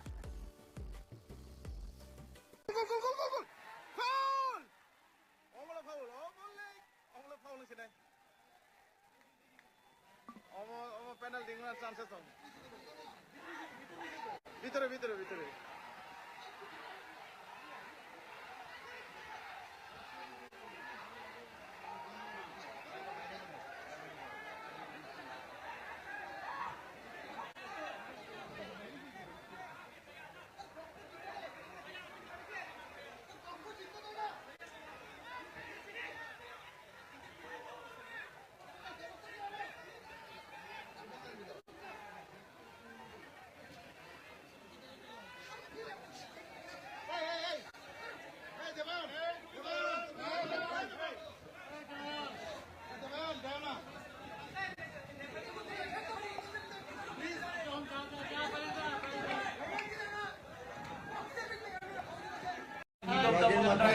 ওরা সারাদিন পরিশ্রম করে, ওরা এই একটা খেলা শেষ হতে হতে না হতে আরেকটার জন্য রেডি হয়ে যায়। এত পরিশ্রম করে এতগুলো প্লেয়ারকে এনে সারাদিন ক্লাবে ডেডিকেট করে ওদের খাওয়া দাওয়া, দেখাশোনা, প্র্যাকটিস করা, এত কিছু করার পর যদি এইসব ধরনের পার্সিয়ালিটি হয় তো ওদের যে কোনো মানুষ যে সবচেয়ে শান্ত মানুষ ওরা 90 মিনিটের খেলাতে না যদি হয়, আমার প্রশ্নটা এটা তো নিশ্চয়ই আমরা সবাই সমর্থন করি না, এটা অ্যাক্সিডেন্টলি হয়ে গেছে। এখন কি আছে এখন না 2 ঘন্টা পরেই উত্তেজিত অবস্থায় কিছু করার নেই। আপনারা দেখেন কদিন আগে আমরা ফোলারটার লেগে হেরেছি। আমি তো খেলা হারার পরে আমি মাঠে গেল রোজগার করলাম, আবার দেখা হবে সবার সাথে। হ্যাঁ, আনন্দ হার খেলা হার আছে, কিন্তু কালকের হারটাকে আমরা মেনে নিতে পারছি। ঠিক আছে,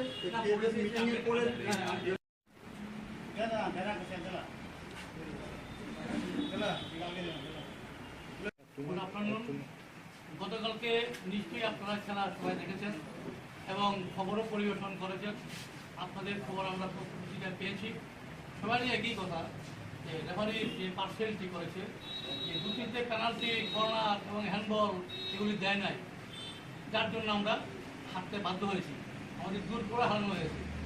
যদিও ওরা 10 জনই খেলেছে, তার সাথে আরও 2-3 জন বেশি ওরা প্লেয়ার না খেললেও রেফারি ওদের সহযোগিতা করেছে। সেই জন্য আমরা মাঠে খেলতে পারি নাই, আমরা হেরে গেছি। লাস্ট অব্দি আমরা গোল খেয়ে মাঠ ছাড়লাম। খেলার যে এই যে অবাঞ্ছিত যে ঘটনাগুলি খেলার পরে ঘটেছে, খেলা চলাকালীন ঘটনায় ঘটেছে, আমাদের যারা প্রচুর সমর্থক আপনারা সবাই জানেন, এই দিকে পূব দিকে মানে শহরের পূব দিকে ফুটবল খেলা মাঠে একটা ক্লাবই খেলে, লালবাগ আগা। আমাদের পাড়ার ছাড়া বন্ধু বান্ধব সবাই মাঠে গেছে এবং আমাদের সবাইকে ওরা চিৎকার চেঁচামেচি করেছে যাতে আমরা জয়লাভ করি। তারপরে এই রেফারির এই পার্সিয়ালিটি দেখে সবাই উত্তেজিত হয়ে গেছে, ইয়াং যারা। আমিও এক সময় উপরে ছিলাম, নিচে এসে আমি বলেছি তার নাম কার্তিককে বলেছি, আরেকটা ভাই তুমি কি চোখে দেখতেছো নাকি? কার্তিক যেখানে ভালো হয়েছে পেনাল্টি, বর্ষাকে বয়লে ফাউল, পেনাল্টি দিল না। এইভাবে চললো। আজকে অবশ্য টিএমের মিটিং আছে 7টার সময়, যার জন্য আমরা প্রেস মিটটা আগে করলাম। এটার পরে আমরা এখন এখান থেকে চলে যাবো টিএমের মিটিংয়ে দিয়ে কী বলি এই ঘটনা। প্রেস মিটটা করছেন কেন? এই যে রেফারি যে কল করলো এভাবে হলে খেলা তো আমরা লাস্ট অব্দি আমাদের ক্লাব থেকে সিদ্ধান্ত নিয়ে মাঠ ছাড়ার উপায় নেই, আমরা খেলছি আর লেবারে ফল দিচ্ছে না, আমরা গোল পাবো কি করে? এই যদি হয় কিন্তু খেলা হয়তো আমরা মাঠে থাকতে পারবো না, হয়তো আমরা সিদ্ধান্ত নিয়ে মাঠ পরিত্যাগ করবো। ফালতু সরাসরি ঝামেলায় জড়িয়ে এসব আপনারা সবাই জানেন, সবই ঘটনা জানেন, কাজে লাভ নেই। তো খেলা করে লাভ কি? শুধু নাম কামাই, মানে আরও ক্ষতি হয় আমাদের। প্রতিনিয়ত মুহূর্তে আমিও উল্টাপাল্টা কথা বলে ফেলি, তো কী লাভ খেলে বলেন না? খেলুক, ভালোভাবে খেলুক, খেলাদিকে এভাবে যদি প্রয়োজিত করে তাহলে তো খেলাধুলা খেলার কষ্ট হবে আমাদের, কষ্ট হবে। ক্লাব কি সিদ্ধান্ত নিয়েছে? ক্লাব এখন সিদ্ধান্ত নেয়নি, আজকে দেখি মিটিয়ে কি বলে। আমরা তো বলবো, আমরা চিঠি লিখেছি, আমরা সেক্রেটারিকে চিঠি দিব যে কার্তিক এবং রেফারিকে কল করুন, কীভাবে কল করে নাই। তারপরে এর সাথে আমাদের টিআরের যে সেক্রেটারি উনিও খানিকটা জড়িত বলে আমাদের মনে হচ্ছে। আমরা কিন্তু ওনার নামও লিখেছি, কারণ কার্তিককে কিন্তু আগে কার্তিক কিন্তু পোস্টিং ছিল না, কার্তিকের লেট মুহূর্তে কার্তিকের দুর্গানো হয়েছে লাইসেন্স হিসেবে, আমাদের কাছে কনফার্ম খবর আছে। না না লাইসেন্স এখন আপনাদের মূল অভিযোগটা কি? অভিযোগের পার্সিয়ালিটি। এবার এই যে পার্সিয়ালিটি করে, যদি আপনারাও দেখেছেন পত্রিকা উঠেছে, সত্যি ঘটনা আমরা মাঠে ছিলাম, এভাবে যদি রেফারি যদি মাঠ পরিচালনা করে, কোনো একটা ক্লাবের পক্ষে যদি ফল করে, একটা ক্লাবের বিরুদ্ধে করে, এক দুইটা ভুল হইতে পারে, কিন্তু অজস্র ভুল, পেনাল্টি মিস, তো এভাবে করলে তো আমাদের পক্ষে খেলা সম্ভব না। এই আমাদের লক্ষ্য। কবে করেছেন? আজকে কটার সময় করেছেন? কটার সময় অভিযোগটা করেছেন? অভিযোগের মধ্যে মূলত কি লিখেছেন, মানে কি চাইতেছেন আপনারা? রেফারি এন্ড লাইসম্যান, হ্যাঁ,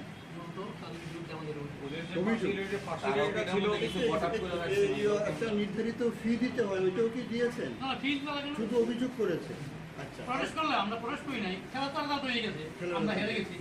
প্রটেস্ট করলে ফি লাগে। আচ্ছা, প্রটেস্ট করেন না? না না, প্রটেস্ট কি, খেলা তোমরা হেরে গেছি না। এখন অভিযোগের মধ্যে এই আপনার যে লিখিত যে কাগজটা, এটার মধ্যে আপনারা কিছু একটা চেয়েছেন, তো কি চেয়েছেন? না, আমরা চেয়েছি যে এরকম যদি ভবিষ্যতে করে তাহলে আমরা টিম উঠে করতে বাধ্য হব।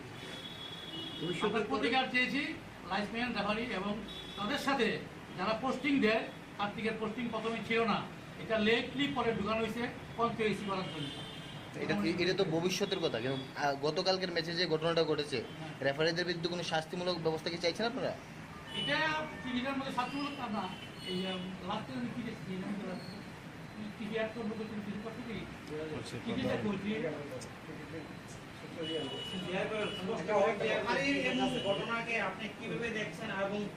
মশলার দায়িত্বে হাম্বাই গ্রুপ, গুণমানে সেরা, রান্নার ভরসা, হাম্বাই গুরু মশলা।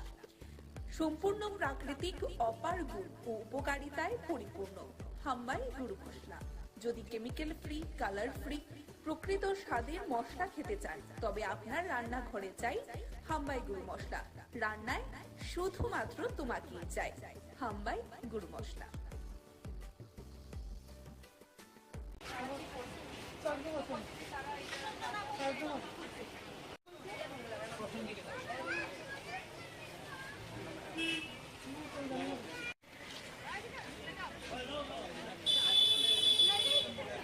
Actually, after coming here, we saw that some of the food items are covered, but some are not covered. So, in the case, the foods which are not covered, we told them that all foods should be covered because, like, it's a hygienic matter. As yesterday also, it was there was a very, what to say, it didn't make us happy to see that. That's why we are here today to maintain their hygienicity. Because as this is a public matter, so we are looking for the good benefit of the public. আসার পরে কি দেখলেন, কি situation দেখলেন? Situation দেখছে যে most of the foods are covered, but some are not. But still we are waiting here for them because some are saying that they went to buy the covering item. So yeah, we are hoping that they will do something good. বিষয়টা হচ্ছে কালকে এই ঘটনাটা এখানে হয়েছে, আপনারা টিভির পর্দায় দেখে জানতে পেরেছেন। তাহলে রাজ্যের মুখ্যমন্ত্রী বলেছিলেন যে সময়ের কাজ সময়ে শেষ করতে হবে, তাহলে ঘটনা হয়েছে কালকে, আজ বিকাল গড়িয়ে সন্ধে হলো, আপনারা আসলেন দেখতে, এতটা দেরি কেন? Actually, the shops are open in the evening time. That's why we have to come in the at that time. আপনারা কি স্যাম্পল নিয়েছেন ওই দোকানগুলোতে? Yeah, the sample will be taken. We will be sending it to the lab after collecting the sample. অভিযান কি আজকেও সীমিত থাকবে না পরে আপনারা করার কোনো? As the mela will be lasting for some of the days, so we are collecting tomorrow because by evening the lab will be closed. That's why we will be collecting tomorrow. Good name? My name is Kachanti Devarma. Designation? Food safety officer.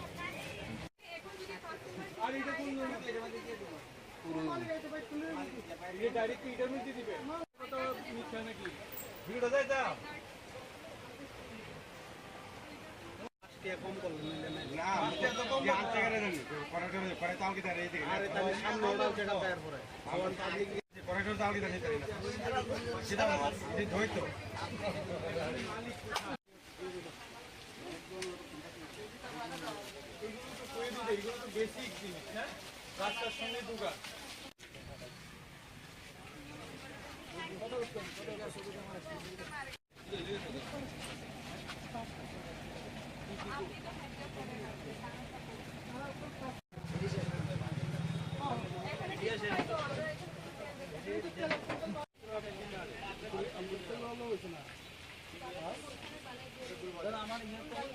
দেখলাম কয়েকজন জলেরও অভাব নেই, জল মন্দির খুললি রেখে কত জল নিল।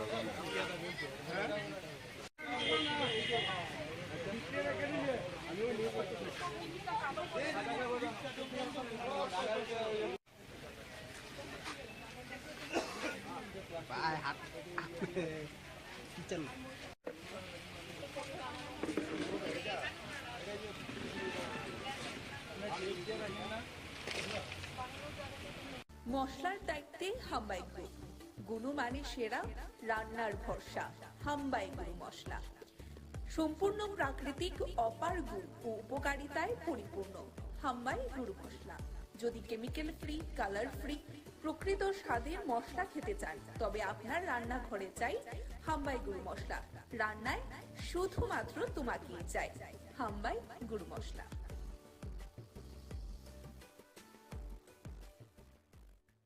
নিত্য প্রয়োজনীয় সামগ্রী সারা দেশে একই মূল্যে একযুগে সরবরাহ করার দাবিতে সিপিআইএম লড়ছে, লড়বে। ইনকলাব জিন্দাবাদ, ইনকলাব জিন্দাবাদ। নিত্য প্রয়োজনীয় সামগ্রীর মূল্য বৃদ্ধি রোধের প্রতিশ্রুতি কোথায় গেল বিজেপি সরকার? জবাব চাই, জবাব দাও। দেশের যুব সমাজের কর্মসংস্থান নিয়ে স্বেচ্ছাচারিতা কেন বিজেপি সরকার? জবাব চাই, জবাব দাও। 1 থেকে 7 সেপ্টেম্বর পার্টির কেন্দ্রীয় কমিটির সিদ্ধান্ত অনুসারে কাজ, খাদ্য এবং রাজ্যের জ্বলন্ত সমস্যাগুলি নিয়ে লড়াই চলছে, চলবে। ইনকলাব জিন্দাবাদ। ত্রিপুরা রাজ্যে কাজ ও খাদ্যের তীব্র সংকট, এই সংকট নিরসনে সিপিআইএম লড়ছে, লড়বে। ইনকলাব জিন্দাবাদ, ইনকলাব জিন্দাবাদ।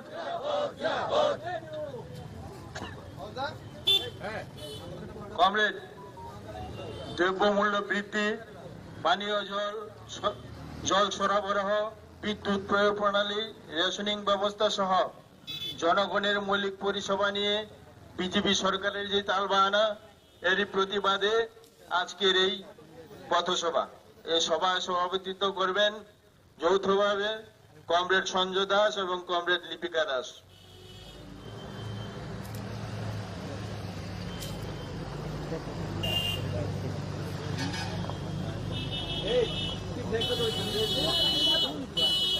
সুধী সজ্জন মন্ডলী, এই এলাকার ব্যবসায়ীবৃন্দ, পথ চলতি জনগণ সহ ক্রেতা বিক্রেতা যারা এখানে আমাদের কথাগুলো শুনছেন এবং যারা আমাদের মাইকের আওয়াজ যতটুকু যাচ্ছে, যারা আমাদের আওয়াজ শুনছেন, সবাইকে ভারতের কমিউনিস্ট পার্টি মার্ক্সবাদী পূর্ব আগরতলা অঞ্চল কমিটি এবং মধ্য বনমালীপুর অঞ্চল কমিটির পক্ষ থেকে অভিনন্দন, লাল সালাম। আমাদের মধ্যে উপস্থিত আছেন সিপিআইএম ত্রিপুরা রাজ্য কমিটির অন্যতম সদস্য শ্রদ্ধেয় কমরেড অমল চক্রবর্তী মহোদয়। উপস্থিত আছেন পার্টির মহকুমা সম্পাদক মন্ডলীর অন্যতম সদস্য কমরেড অরুণ সিনহা। ইতিমধ্যে আপনারা শুনেছেন 1 থেকে 7 তারিখ আমাদের পার্টি সিপিআইএম পার্টির সারা দেশে দ্রব্যমূল্য বৃদ্ধি এবং কর্মসংস্থান প্রশ্নে গোটা দেশে আন্দোলন কর্মসূচি নিয়েছে। এই আন্দোলন কর্মসূচির রূপ হিসাবে আজকে আমরা এখানে মিলিত হয়েছি। আপনারা সবাই জানেন সিপিআইএম সর্বদা মানুষের সমস্যা সমাধানে মানুষের পাশে থাকে, সর্বদাই মানুষের পাশে থাকার চেষ্টা করে। এই কারণেই শুধুমাত্র এটা আমাদের মুখের কথা না, আমাদের রাজ্যের বিজেপির এবং আমাদের বিজেপির নেতা এবং আমাদের রাজ্যের মন্ত্রী মহোদয় পর্যন্ত অকপটে স্বীকার করেছেন। সোশ্যাল মিডিয়াতে আমরা দেখেছি, আমরা দেখতে পেয়েছি উনি ধনপুরের উপনির্বাচনে গিয়ে বলছেন, অকপটে স্বীকার করে নিয়েছেন যে সিপিএম মানুষের জন্য করে। আপনাদেরকে বোঝানোর জন্য বা আপনারা যারা আমাদের কথাগুলো শুনছেন হয়তো বা আপনাদের স্মরণে নাও থাকতে পারে, ফেসবুকে বা সোশ্যাল মিডিয়াতে ট্যাগ লাইনের মধ্যে আমাদের বন্ধুরা বা যারা সোশ্যাল মিডিয়া করে, যারা ফেসবুক করে, তারা বা যারা ইনস্টাগ্রাম করে, তারা সোশ্যাল মিডিয়াতে ট্যাগ করেছেন, ঠিক আছেনি কমরেড? যেই বিজেপির নেতা বলেছিল উনি অকপটেই স্বীকার করেছে যে সিপিএম পার্টি মানুষের জন্য করে। দ্রব্যমূল্য বৃদ্ধি আর কর্মসংস্থান নিয়ে আজকের এই সভা। অমলদা আছে, অমলদা পথসভায় বলবেন, বিস্তৃত আকারে আমি কিছু বলবো না। আমি শুধু জাস্ট আপনাদের কাছে স্মরণ করিয়ে দিতে চাই, এই সময়ে আমাদের সারা রাজ্যে গোটা কয়েকদিন ধরে চলছে যেটা, যে মোদী সরকার 200 টাকা কমাইয়া দিছে, আলোড়ন সৃষ্টি করে লাইতে ঐতিহাসিক সিদ্ধান্ত নিয়ে নিছে, গোয়া সারা রাজ্যে উত্তাল করার চেষ্টা করতেছে। আসলে আপনারা সবাই যারা ব্যবসা করেন, আপনারা সবাই ওয়াকিবহল আছেন, বা আমরা যারা আমাদের কথাগুলো যারা শুনছেন, আপনারা সবাই অ্যাটলিস্ট এটা উপলব্ধি করতে পারছেন যে চৈত্র মাসে যখন সেল হয়, ডিসকাউন্ট সেল হয়। ডিসকাউন্ট সেল কিভাবে ডিসকাউন্ট সেল হয় এটা আপনারা সবাই জানেন, যারা ব্যবসা করেন। ব্যবসায়ীদের আমি আঘাত করার জন্য বলছি না, ডিসকাউন্ট সেল হয়। নরেন্দ্র মোদী 700 টাকা গ্যাসের দাম বাড়িয়ে 200 টাকা কমিয়েছে। আমি আমার কথা না বাড়িয়ে আপনাদেরকে শুধু এই কথাই বলবো, ডিসকাউন্ট দিয়েছে। সামনে নির্বাচন এবং যখন সামনে 5টা রাজ্যে নির্বাচন হবে কিনা জানি না, না হওয়ার জন্য পার্লামেন্টে বিশেষ অধিবেশন ডেকেছে এবং ইন্ডিয়ার নামটার সাথে যুক্ত হচ্ছে বিভিন্ন দলগুলো, বিজেপি বিরোধী বিভিন্ন দলগুলো কাপন ধরেছে, তাই 200 টাকা কমিয়েছে। জানি না কতটুকু কার্যকর হবে, এটা পরবর্তী সময় বোঝা যাবে। কথা না বাড়িয়ে এখন আপনাদের সামনে আজকের এই পথসভায় আলোচনা করবেন সিপিআইএম ত্রিপুরা রাজ্য কমিটির অন্যতম সদস্য শ্রদ্ধেয় কমরেড অমল চক্রবর্তী মহোদয়।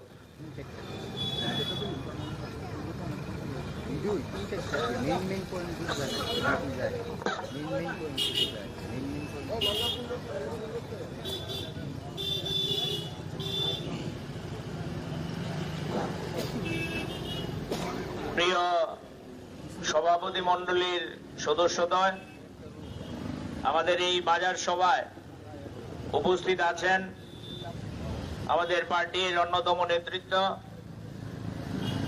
প্রিয় কমরেড অরুণ সিনহা মহোদয়, আমাদের পার্টির বিভিন্ন স্তরের নেতৃত্ব এবং কর্মী বন্ধুরা, যাদের উদ্দেশ্যে আজকে আমাদের এই বাজার সভা, এই মৎস্যমুনি বাজার এলাকার শ্রদ্ধাভাজন ব্যবসায়ী বৃন্দ, পথ চলতি মানুষ, ক্রেতা বিক্রেতা, সবাইকে আমাদের পার্টি সিপিআইএম এর তরফ থেকে অভিনন্দন জানাচ্ছি, নমস্কার জানাচ্ছি। এই সকালবেলা মানুষের ব্যস্ততম সময়, প্রতিদিনকার দৈনন্দিন রুটিনের গুরুত্বপূর্ণ সময় ব্যয় করে আমরা সিপিআইএম এর পূর্ব আগরতলা অঞ্চল এবং মধ্য বনমালীপুর অঞ্চলের বন্ধুরা এই মৎস্যমুনি বাজারে সামিল হয়েছি নির্দিষ্ট একটা লক্ষ্যকে সামনে রেখে। আপনারা শুনছিলেন আমাদের পূর্ববর্তী আজকের অন্যতম সভাপতি আপনাদের কাছে বলছিলেন, আমাদের সিপিআইএম আমরা বরাবর শুধু নির্বাচনে না, নির্বাচন বাদ দিয়েও 365 দিন মানুষের ইস্যু নিয়ে কথা বলার চেষ্টা করি।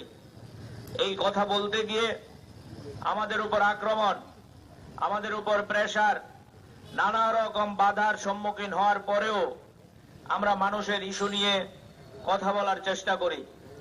আজকে আমাদের এখানকার যে সভা, তার মূল প্রেক্ষাপট হচ্ছে আমাদের ভারতের কমিউনিস্ট পার্টি মার্ক্সবাদী কেন্দ্রীয় কমিটি সিদ্ধান্ত করেছে গোটা দেশে অস্বাভাবিক যে দ্রব্যমূল্য বৃদ্ধি এবং কর্মসংস্থানের ক্ষেত্রে যে ভয়ানক পরিবেশ তৈরি হয়েছে গোটা দেশে, তার বিরুদ্ধে কাশ্মীর থেকে কন্যাকুমারী এবং গুজরাট থেকে কচ্ছ পর্যন্ত সেখানে আমাদের পার্টির উদ্যোগে 1 থেকে 7 সেপ্টেম্বর প্রতিবাদ কর্মসূচি সংগঠিত হবে। আমাদের দেশের নরেন্দ্র মোদীর সরকারের টনক নড়ানোর জন্য সিপিআইএম এর তরফ থেকে গোটা দেশে এই কর্মসূচি উদ্যোগ গ্রহণ করা হয়েছে। আপনারা যারা আমাদের কথা শুনছেন, আপনাদের জীবন অভিজ্ঞতা সবচেয়ে বেশি। আমরা বক্তৃতা করে বোঝানোর জন্য এখানে উপস্থিত হইনি। তারপরেও যেহেতু আমাদের কর্মসূচি, আপনাদের উদ্দেশ্যে আমরা কয়েকটা কথা এখানে বলতে চাই। আজকের যে আমাদের ডিমান্ড, যে অবিলম্বে যে বর্ধিত দ্রব্যমূল্য, এই দ্রব্যমূল্য সেখানে প্রত্যাহার করতে হবে, জিনিসপত্রের দাম কমাতে হবে এবং দেশের বেকার যুবকদের জন্য কর্মসংস্থানের প্রশ্নে সুনির্দিষ্ট কর্মসূচি গ্রহণ করতে হবে। আপনারা লক্ষ্য করেছেন আমাদের দেশে 2014 সালে নরেন্দ্র মোদীর নেতৃত্বে বিজেপি সরকার যখন প্রতিষ্ঠা হয়, তার আগে গোটা দেশ ঘুরে বেরিয়েছেন হেলিকপ্টার করে নরেন্দ্র মোদী সাহেব, এবং হেলিকপ্টারে ঘুরে ভারতবর্ষের বিভিন্ন জায়গায় যেই কথাটা সবচেয়ে বেশি জোর দিয়ে বলার চেষ্টা করেছেন, কংগ্রেস জমানাকে আক্রমণ করে যে আমরা যদি ক্ষমতায় আসতে পারি বছরে 2 কোটি বেকারের চাকরি আমরা দেব, আমরা যদি ক্ষমতায় আসতে পারি জিনিসপত্রের দাম কমিয়ে দেব, সিলিন্ডারের দাম কমিয়ে দেব, আমরা যদি ক্ষমতায় আসতে পারি বেকার যুবকদের আর চোখের জল ফেলতে হবে না। এটা আমার বক্তব্য না। আপনারা সেই সময়ের যদি সোশ্যাল মিডিয়া ঘাটেন, সেই সময়ের নিউজ চ্যানেলের সংবাদগুলো যদি লক্ষ্য করেন, সেই সময় খবরের কাগজগুলো যদি লক্ষ্য করেন, তারপরে দেখতে পাবেন নরেন্দ্র মোদীজি গোটা দেশ জুড়ে বাজার গরম করেছেন। আমরা যদি সরকারে আসি বছরে 2 কোটি বেকারের চাকরি, সিলিন্ডারের দাম কমিয়ে দেব। সংসদের মধ্যে ইউপিএ সরকার জামানায় প্রায় প্রতিদিন ওই বিজেপি দলের নেতারা, বিরোধী দল নেতা থেকে শুরু করে তাদের বিভিন্ন স্তরের নেতৃত্ব ওই গ্যাসের সিলিন্ডারের দাম বৃদ্ধি নিয়ে সিলিন্ডার কাঁধে করে রাস্তা অবরোধ থেকে শুরু করে গোটা ভারতবর্ষের মানুষকে চমক দেওয়ার চেষ্টা করেছেন। আমরা যদি সরকারে আসি জিনিসপত্রের দাম কমিয়ে দেব। আমি আপনাদের জিজ্ঞেস করি, বিজেপির মধ্যেও ভালো মানুষ আছেন যারা আমাদের কথা শুনছেন। এখানে আমরা রাজনীতি করার জন্য আসিনি, বিজেপির বন্ধুদের সাথে আমাদের কোনো শত্রুতা নেই। তাদেরকে আমরা জিজ্ঞেস করি, ওই 14 সালে নরেন্দ্র মোদীর সরকার যখন ক্ষমতায় বসেছিল, তখন ভারতবর্ষে একটা গ্যাসের সিলিন্ডারের দাম ছিল 400 থেকে 450 টাকা, আর আজকে একটা সিলিন্ডারের জন্য প্রায় 1100 টাকার উপর, 1400 টাকার কাছাকাছি সেখানে আমাদেরকে ব্যয় করতে হয়। এটা কি প্রতিশ্রুতি? এটা কি নরেন্দ্র মোদীর মানুষের সাথে বিশ্বাসঘাতকতা না? আমরা জিজ্ঞেস করতে চাই। আপনারা জানেন আমাদের রাজ্যে ওই নরেন্দ্র মোদীর এই 2014 সাল থেকে আজকে হচ্ছে 2023 সাল, ক বছরের সরকার? 10 বছরের কাছাকাছি, 9 থেকে 10 বছরের সরকার। আমাদের 2014 সালে যেদিন প্রথম বিজেপি সরকার দেশের মধ্যে শাসন ক্ষমতায় আসে, আমাদের মনে আছে তখন 1 কিলো মুসুরির ডাল কত টাকায় কিনতাম আমরা? 60 থেকে 65 টাকায়। আর আজকে 1 কিলো মুসুরির ডাল আমাদের কিনতে হচ্ছে 120 টাকায়। এটা হচ্ছে সবকা সাথ সবকা বিকাশ সবকা বিশ্বাসের বিজেপি দলের স্লোগানের নমুনা। 1 লিটার সরষের তেলের দাম ছিল নরেন্দ্র মোদীর জমানায় যখন 2014 সালে প্রতিষ্ঠিত হয়েছিল, 1 লিটার সরষের তেলের দাম সেদিন আমাদের কিনতে হতো ওই 70 টাকা থেকে 75 টাকা। আর আজকে 1 লিটার সরষের তেলের দাম আপনাকে প্রায় 200 টাকার উপরে সেখানে ব্যয় করতে হয়। এটার নাম হচ্ছে আজকে দিন। বিজেপি দল বাজার গরম করছে, তাদের আমলে নাকি আজকে দিন হয়েছে, তাদের আমলে নাকি সবকা সাথ সবকা বিকাশ সবকা বিশ্বাস তারা অর্জন করতে পেরেছে। এটা কি সবকা বিকাশের নমুনা? এটা কি আজকে দিনের নমুনা? 1 লিটার সরষের তেল আজকে ওই সেখানে 200 টাকার উপরে ক্রয় করতে হয়। আমি আপনাদের কাছে বিনয়ের সহিত বলবো, আপনারা সবাই শহর এলাকার মানুষ, খবরের কাগজ পড়েন, টিভি দেখেন, রেডিও শুনেন। আমি দীর্ঘ বক্তৃতা আপনাদের কাছে করব না। আমি শুধু আপনাদের কাছে জিজ্ঞেস করতে চাই, ওই যারা স্লোগান দিয়ে বাজার গরম করছেন, সবকা সাথ সবকা বিকাশ সবকা বিশ্বাস, আমি আপনাদের কাছে বলবো সবকা সাথ, এই যে সবকা বিকাশ, এই স্লোগান শুধুমাত্র চমকের স্লোগান, শুধুমাত্র মানুষকে প্রতারিত করার স্লোগান। হ্যাঁ, ভারতবর্ষে কিছু লোকের বিকাশ হয়েছে, আমাদের রাজ্য কিছু লোকের বিকাশ হয়েছে। কার বিকাশ হয়েছে? ওই ভারতবর্ষে নরেন্দ্র মোদীর বন্ধু আদানি সাহেবের বিকাশ হয়েছে। নরেন্দ্র মোদী যখন ক্ষমতায় আসেনি তখন গোটা পৃথিবীতে আদানির নাম কেউ জানতো না। আর 9 বছরের প্রধানমন্ত্রীত্বে আজকে ভারতবর্ষের সবচেয়ে বড় ধনী যিনি হয়েছেন উনি হচ্ছেন আদানি সাহেব। আমাদের পকেট কেটে, আমাদের সরষের তেলের দাম বাড়িয়ে, আমাদের ডালের দাম বাড়িয়ে, আমাদের মশলার দাম বাড়িয়ে, ওষুধপত্রের দাম বাড়িয়ে এই টাকা আজকে কর্পোরেট দুনিয়াকে প্রফিট করার জন্য ওই সরকারের গৃহীত নীতির মাধ্যমে তাদের পকেট ফুলছে। এটা আমার বক্তৃতা না, খবরের কাগজ যারা পড়েন তারা জানেন। 9 বছরে একজন ব্যবসায়ী আদানি সাহেব পৃথিবীর সবচেয়ে বড় ধনী হয়ে গেলেন। এটার মধ্যে কোন জাদু কাজ করে, কোন জাদু মন্ত্র বলে এটা সম্ভব হলো? আমরা জবাব চাই। বিজেপির যারা মন্ডলের নেতা, বিজেপির যারা রাজ্যের নেতা, তাদের কাছে বিনয়ের সহিত জিজ্ঞেস করতে চাই, আপনারা কি গ্যাসের কাউন্টারে গেলে কম দামে গ্যাস পান? আপনারা কি দোকানে গেলে কম দামে তেল পান? আপনারা কি দোকানে গেলে কম দামে ডাল পান? ওষুধের দাম, ওষুধের ব্যবসায়ীরা এখানে আছেন, আমার কথা শুনতে পাচ্ছেন। এই 9 বছরে ওষুধের দাম কয়েক শতগুণ বেড়েছে। যে ওষুধের দাম ছিল 5 টাকা, এই ওষুধ হয়ে গেছে 20 টাকা। আমি কোন নাম বলছি না, আমি জিজ্ঞেস করি বিজেপি দলের বন্ধুদের, এর বিরুদ্ধে লাল ঝান্ডা প্রতিবাদ করলে আপনারা সমর্থন করবেন না? আপনারা এগিয়ে আসবেন না? এটা তো রাজনীতির প্রশ্ন না, এটা হচ্ছে মানুষের সমস্যা নিয়ে লড়াই করার প্রশ্ন। মৎস্যমণি বাজারের ব্যবসায়ীরা, মৎস্যমণি বাজারের বন্ধুরা কেউ বলতে পারবেন এই বিজেপির শাসনে আমাদের রাজ্যে 18 সালে সরকার তৈরি হয়েছে, 23 সালেও তারা আবার কায়দা করে সরকার তৈরি করেছে। এই সরকার তৈরি করার পর 6 বছরে মৎস্যমণি বাজারে মানুষের সমস্যা নিয়ে একদিনের জন্য লড়াই করেছে? দ্রব্যমূল্য বৃদ্ধির বিরুদ্ধে কোনো একদিন কথা বলেছে? না বন্ধু, বিজেপি দল মানুষের সমস্যা নিয়ে কথা বলে না। বিজেপি দল বেকারদের কর্মসংস্থান নিয়ে কথা বলে না। তাদের একটাই রাজনীতি, মন্দিরের রাজনীতি, মসজিদের রাজনীতি। মন্দির মসজিদের নামে বাজার গরম করার চেষ্টা করছে। আমি সেই আলোচনা আপনাদের কাছে করতে চাইছি না। আজকে আমাদের দেশে আপনারা জানেন, আমার বক্তব্য না, সাংবাদিকরা প্রতিদিন লিখছেন ভারতবর্ষে 42 বছরের মধ্যে বেকারিত্বের হার সবচেয়ে বেশি বেড়েছে। আর বিজেপির বন্ধুরা চমক দিচ্ছে, স্মার্ট ইন্ডিয়া, ওই স্বচ্ছ ভারত, নানান কথা বলে ফ্ল্যাক্স লাগিয়ে বাজার গরম করে মানুষের দৃষ্টি অন্যদিকে ঘুরিয়ে দিতে চাইছে। 42 বছরের মধ্যে বেকারির হার সবচেয়ে বেশি আজকে ভারতবর্ষে 7.9% হয়েছে বেকারির হার। আমি জিজ্ঞেস করি মৎস্যমণি বাজারে যারা আমার কথা শুনছেন, আমি দেখতে পাচ্ছি এখানে অনেক রিটায়ার্ড ব্যাংক এমপ্লয়ি আছেন, অনেক রিটায়ার্ড LICর এমপ্লয়ি আছেন, অনেক রিটায়ার্ড BSNL এর এমপ্লয়ি আছেন। আমি আপনাদের জিজ্ঞেস করি, বলুন তো আজকে আমাদের দেশের মধ্যে ব্যাংকের মধ্যে কই চাকরির তো কোনো ব্যবস্থা নেই, LICর মধ্যে চাকরির ব্যবস্থা নেই, পোস্ট অফিসের মধ্যে চাকরির ব্যবস্থা নেই।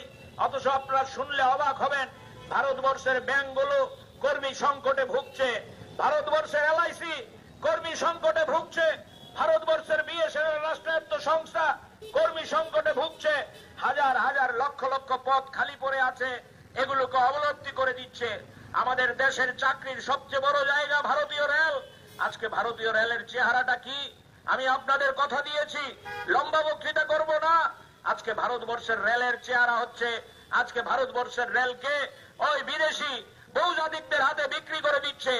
রেলের প্ল্যাটফর্ম পর্যন্ত আজকে বিক্রি হয়ে যাচ্ছে, মাদ্রাজ রেল স্টেশন বিক্রি হয়ে যাচ্ছে। আপনি বিনা পয়সায় গিয়ে রেল স্টেশনে বসতে পারবেন না, রেল স্টেশনে ঘুমোতে পারবেন না, পয়সা দিতে হবে। আজকে ভারতীয় রেল বিক্রি হয়ে যাচ্ছে। আধুনিকতার নামে আমাদের ভারতবর্ষের রেলের থেকে কর্মী সংকুচন হচ্ছে, কর্মী ছাঁটাই হচ্ছে। এই রেল দপ্তরে শুধুমাত্র 2.5 থেকে 3 লক্ষ শূন্য পদ পড়ে আছে। কর্মীরা সেখানে ওই সংকটে পড়েছে। আপনারা দেখছেন প্রায় প্রতিদিন ভারতবর্ষে রেল দুর্ঘটনা ঘটছে, আগুন লেগে যাচ্ছে। তার কারণটা কি? কারণটা হচ্ছে কর্মী সংকটে আজকে ভারতীয় রেল। সুতরাং একদিকে কর্মী নিয়োগ নেই, একদিকে বেসরকারীকরণ, আর পাল্লা দিয়ে বাড়ছে আমাদের দেশের মধ্যে বেকারিত্ব। তাই আমরা আপনাদের কাছে আহ্বান করতে চাই, এটা যদি মনে করেন সিপিআইএম দলের সমস্যা, না বন্ধু, এটা সিপিআইএম দলের সমস্যা না। আপনারা বলুন না, অনেকে প্রশ্ন করতে পারেন যে আপনারা তো সরকারে ছিলেন। হ্যাঁ, আমরা এ রাজ্যে সরকারে ছিলাম 2017 সাল 18 সালের আগ পর্যন্ত। আমি আপনাদের কাছে বিনয়ের সহিত বলি, আমাদের রাজ্যে যখন বামফ্রন্ট সরকার ছিল, আমাদের রাজ্যের তৎকালীন মুখ্যমন্ত্রী মানিক সরকার, আমাদের তৎকালীন অর্থমন্ত্রী বাদল চৌধুরী বিধানসভায় দাঁড়িয়ে ওই সর্বোচ্চ মানুষের কাছে ঘোষণা করত, রাজ্যে যদি বামফ্রন্ট সরকার থাকে সরকারি চাকরি দেওয়া বন্ধ হবে না, অল্প হলেও আমরা চাকরি দেব। আপনাদের মনে থাকবে প্রতি মঙ্গলবার ক্যাবিনেট বৈঠকে বামফ্রন্ট সরকারের সময় অল্প হোক বেশি হোক ওই সেখানে চাকরি দেওয়ার জন্য সিদ্ধান্ত হতো, চাকরির অফার ছাড়া হতো। আর আজকে বিপ্লব বাবুর নেতৃত্বে 18 সালের সরকার, এই বিপ্লব বাবু এসে বাজার গরম করলেন। 2047 সাল পর্যন্ত আমি মুখ্যমন্ত্রী থাকবো। 2047 দূরের কথা, 5 বছর পূর্ণ করতে পারলেন না। আমি সেই নিয়ে ব্যঙ্গ করব না, অনেক কথা বাজার গরম করেছেন।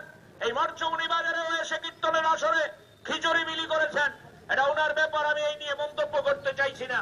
কিন্তু আমি জিজ্ঞেস করি, বিপ্লব দেবের আমল বলুন আর নতুন মুখ্যমন্ত্রী হয়েছেন আমাদের রাজ্যের মানিক সাহা, বলুন তো তাদের মুখ্যমন্ত্রীত্বের আমলে কোন দপ্তরে কোন ইন্টারভিউ হয়েছে, নতুন চাকরি হয়েছে?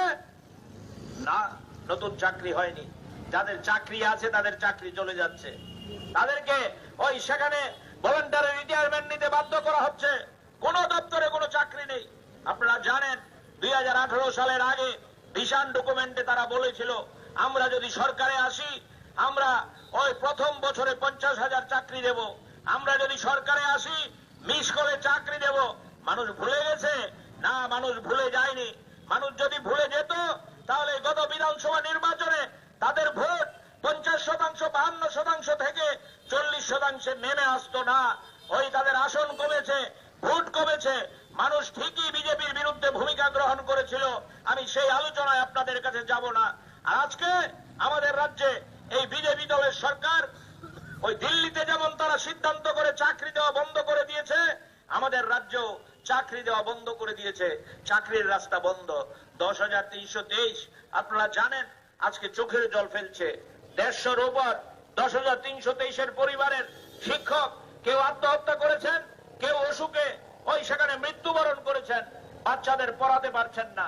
আমাদের রাজ্যে এই 10,323 নিয়ে অনেক রাজনীতি করেছে বিজেপি দল, বলেছিল আমরা যদি সরকারে আসি তাদেরকে চাকরির গ্যারান্টি করে দেব। আর আজকে চাকরির গ্যারান্টি দূরের কথা, এই 10,323 যখন তাদের সাথে কথা বলতে চায় তাদের উপর লাঠি পেটা হয়, তাদেরকে জল কামান দেয়। এ হচ্ছে আমাদের বিজেপি দলের সরকার। তাই আমি আপনারা এখানে যারা উপস্থিত হয়েছেন আপনাদের কাছে আবেদন করতে চাই, বন্ধু, এই অস্বাভাবিক দ্রব্যমূল্য বৃদ্ধি কিংবা বেকারদের এই যে মনের যন্ত্রণা, বেকারদের কর্মসংস্থানের জন্য যে লড়াই, এটা আজকে একটা পথসভার মধ্য দিয়ে কেউ যদি মনে করেন আমাদের এই সমস্যার সমাধান হয়ে যাবে তাহলে ভুল হবে। গোটা ভারতবর্ষের মানুষ রাস্তায় নেমেছে, আমাদের রাজ্য মানুষ সাহস করে যখন রাস্তায় নামছে তাদেরকে চোখ রাঙাচ্ছে, ভয় দেখাচ্ছে, রাস্তায় নামা যাবে না। যদি লাল ঝান্ডা করো, সিপিআইএম করো, তোমার বাড়িতে আগুন লাগিয়ে দেবো, রবার বাগান পুড়িয়ে দেবো, পুকুরের মধ্যে বিষ ঢেলে দেবো, রেশন সব বন্ধ করে দেবো, দোকান করতে পারবে না, অটো চালাতে পারবে না, গাড়ি চালাতে পারবে না, বাজারে আসতে পারবে না। এই মরচৌনি বাজারে অনেক ঘটনার সাক্ষী আপনারা, আমরা সব জানি। এখানে আমরা সব কথা বলতে চাই না। আপনি আপনার কথা বলতে পারবেন না, আপনি আপনার রাজনীতি করতে পারবেন না। অদ্ভুত নৈরাজ্য রাজ্যের মধ্যে তৈরি হয়েছে। তাই আমি আপনাদের কাছে বলবো, আজকে আমরা যেই দুটো বিষয় নিয়ে এখানে লড়াইয়ে নেমেছি, এই লড়াই কিন্তু আমাদের আজকে শেষ না, এই লড়াই শুরু হলো। গোটা ভারতবর্ষের মানুষ শুনছিলেন, আজকের আমাদের অন্যতম সভাপতি বলছিল গোটা ভারতবর্ষের 28টার মতো দল একসাথে হয়েছে। এটা নিয়ে ব্যঙ্গ করছে বিজেপি দলের বন্ধুরা, বলছে 28টা দলের তো কর্মসূচি আলাদা, স্লোগান আলাদা, নেতৃত্ব আলাদা, কি করে একত্রিত হবে? ওই আমি আপনাদের উদ্দেশ্যে বলবো, এই 28 দলের নেতারা দিল্লিতে ব্যাখ্যা দিয়েছেন।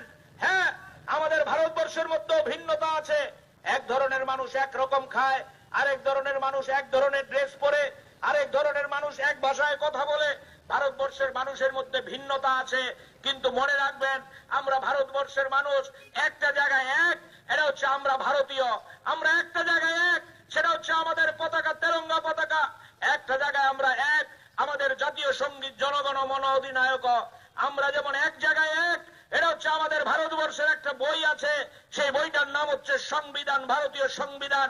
আম্বেদকর সাহেবরা, রাজেন্দ্র প্রসাদরা যেটা তৈরি করেছিলেন, এই সংবিধানকে ভিত্তি করে কিন্তু আমরা এগিয়ে চলি।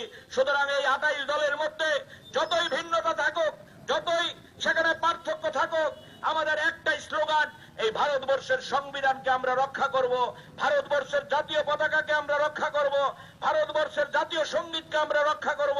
আজকে ভারতীয় সংবিধান আক্রান্ত, আজকে ভারতীয় যে ঐতিহ্য, এই ঐতিহ্য আজকে আক্রান্ত, আজকে ভারতবর্ষের যে সংস্কৃতি সংগতি, এটা আজকে আক্রান্ত। এই ভারতবর্ষের সংবিধানটাকে রক্ষা করার জন্য 28 দল একত্রিত হয়েছে। বিজেপির থরহরি কম্প শুরু হয়েছে। আবার চমক দেওয়ার জন্য ওই নরেন্দ্র মোদী ভাই সাহেব উদ্যোগ গ্রহণ করেছেন। প্রত্যেকবার নির্বাচনে মনে করে দেখবেন, 2014 সালে চমক ছিল কালো টাকা উদ্ধার করব, 15 লক্ষ টাকা ব্যাংকে দিয়ে দেব, বছরে 2 কোটির চাকরি দেব। 2014 সাল শেষ, আবার যখন 19 সালের নির্বাচন, নতুন স্লোগান মনে থাকবে আপনাদের, ওই পুলওয়ামা পাকিস্তান ইস্যু দিয়ে গোটা বাজার গরম করে 2019-এ আবার বিজেপি দল রাম মন্দিরের নাম করে বাজার গরম করেছে। এবার মোদী ভাই সাহেব বুঝেছেন রাম মন্দির কাজে লাগবে না, পাকিস্তানও কাজে লাগবে না, কর্ণাটকে কাজে লাগেনি। মোদী ভাই সাহেব বুঝেছেন ব্যাংকের অ্যাকাউন্টে 15 লক্ষ টাকা ঢুকেনি, কালো টাকা উদ্ধার হয়নি, তাহলে নতুন স্লোগান ধরতে হবে, নতুন চমক দেখাতে হবে। এই চমকের নাম হচ্ছে ওই 18 থেকে 22 তারিখ সংসদের অধিবেশন ডেকেছে, এক দেশ এক ভোট নাকি করবে আমাদের দেশের মধ্যে। মানুষের পেটে খাদ্য নেই, সরষের তেল 200 টাকা, ডালের দাম 150 টাকা, আপনার গ্যাসের দাম 1400 টাকা, বেকারদের চাকরি নেই, বিএসএনএল বন্ধ হয়ে যাচ্ছে, এলআইসি বিক্রি করে দিচ্ছে, রেল বিক্রি করে দিচ্ছে, দুর্নীতিতে পাহাড় নিমজ্জিত আমাদের দেশের সরকার। এই নিয়ে একটা শব্দ উচ্চারিত নেই, মানুষের কথা বলার অধিকার নেই, গণতন্ত্র নিয়ে কথা নেই। নতুন চমক হাজির করেছে, সেই চমকের নাম হচ্ছে এক দেশ এক ভোট।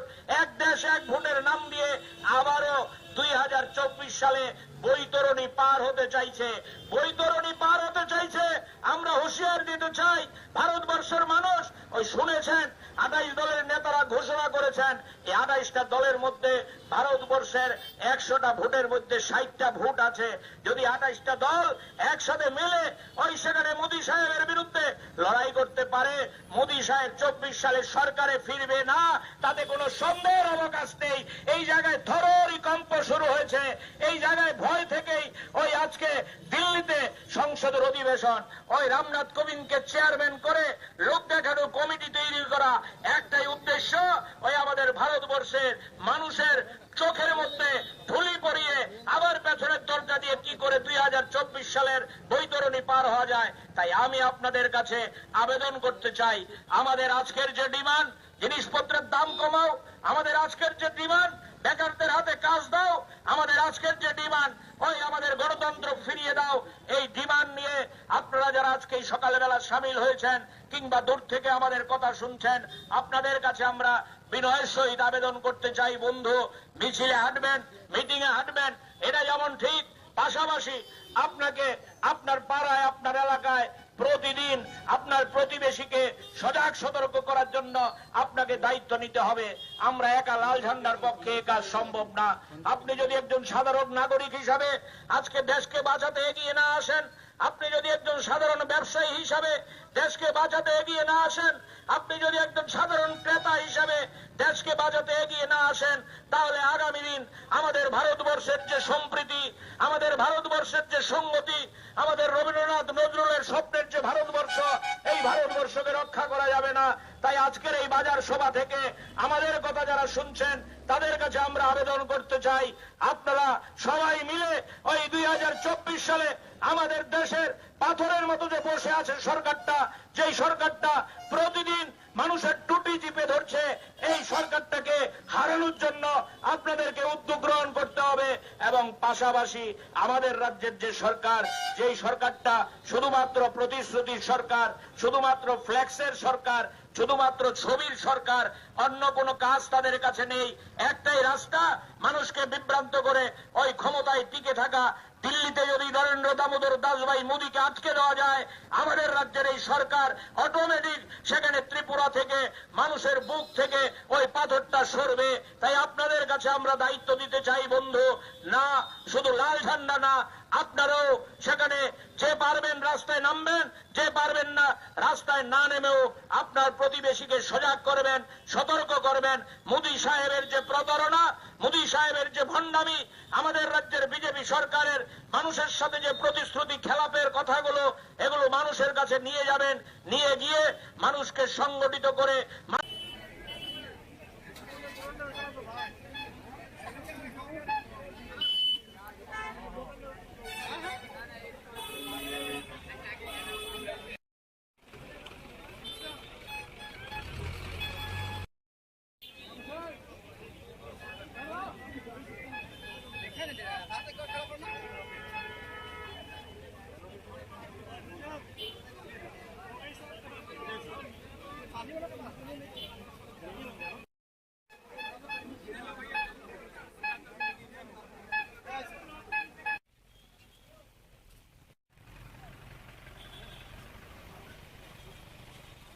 निर्वाचन है, अब क्या परिस्थिति है इधर का? अभी परिस्थिति बिल्कुल ठीक है। जितने भी पोलिंग पार्टीज हैं उनका डिस्पैच शुरू हो गया है और पुलिस प्रशासन भी बहुत सजग है। पोलिंग स्टेशंस पे भी सारी तैयारियां हो चुकी हैं। हम उम्मीद करते हैं कल का जो पोलिंग है वो बहुत शांतिपूर्ण और ज़्यादा से ज़्यादा लोग आके उसको ज्वाइन करेंगे पोलिंग। कितना टाइम पोलिंग शुरू होगी? सुबह 7 बजे से लेकर 4 बजे तक। अगर कोई वोटर का कोई प्रॉब्लम हो तो क्या हेल्पलाइन है क्या आपका? अभी सभी सेक्टर ऑफिसर्स को तो नंबर हमने दे रखा है पॉलिटिकल पार्टीज को। अगर कोई भी वोटर को भी प्रॉब्लम है तो 1950 पे वो फ़ोन करके बता सकते हैं। ठीक।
নিয়ে যাচ্ছেন শুরু হয়েছে 10টা থেকে। আপনার ভোট কেন্দ্র কোথায় পড়েছে? বিরামপুর, যাত্রাপুর।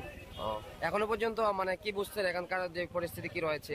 ভালোই, মানে প্রত্যেকটি ভোটার ভোট কেন্দ্রে যাওয়ার জন্য প্রস্তুত রয়েছে, যারা রিটার্নিং অফিসার রয়েছে প্রস্তুত। এখন মুভ করলে আমরা। আপনার কি পোস্ট রয়েছে এখানে, দায়িত্ব রয়েছে এখানে? না, আমার দায়িত্বে আমার প্রিসাইডিং আছে ওই টিমে। আচ্ছা আচ্ছা। আর নিরাপত্তা রক্ষী দিয়েছে আপনাদের সাথে? নিরাপত্তা রক্ষী দিয়েছে আপনাদের সাথে? ঠিক আছে। ইভিএম নিয়ে নিয়েছেন? না, এই মাত্র নিচ্ছি, নেওয়ার পথে।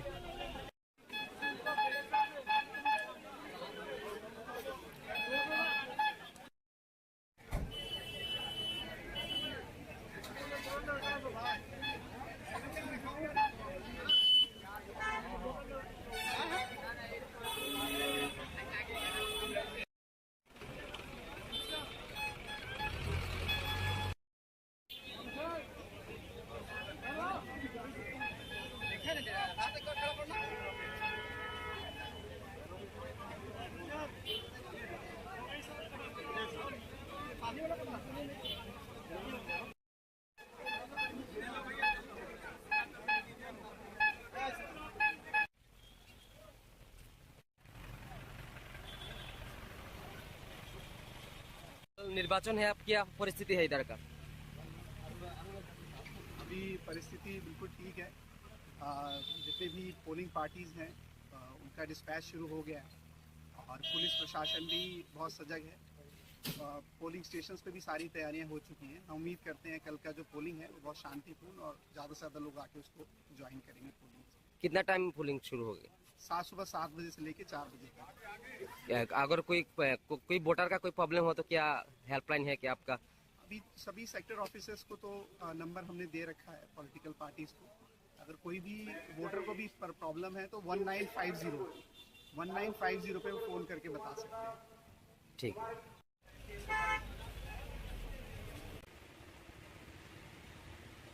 পিছিয়ে দিয়ে এই ডিমসা ঘরের যে পার্কটা আছে না, এই পার্কটা আই এটা সব চুরি করে নিয়ে যায়। এখানটা বলে গেট বন্ধ না দেখতে পারে।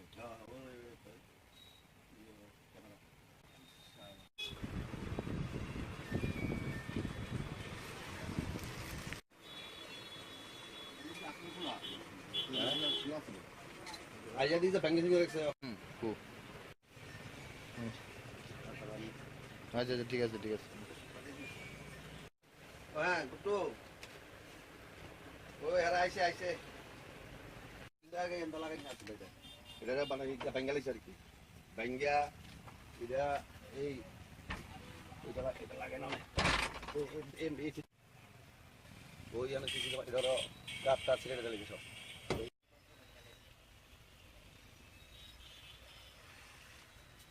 বাজার মা কালী বস্ত্রালয় এইলে আমার এবার 3 বার চুরি গেছে।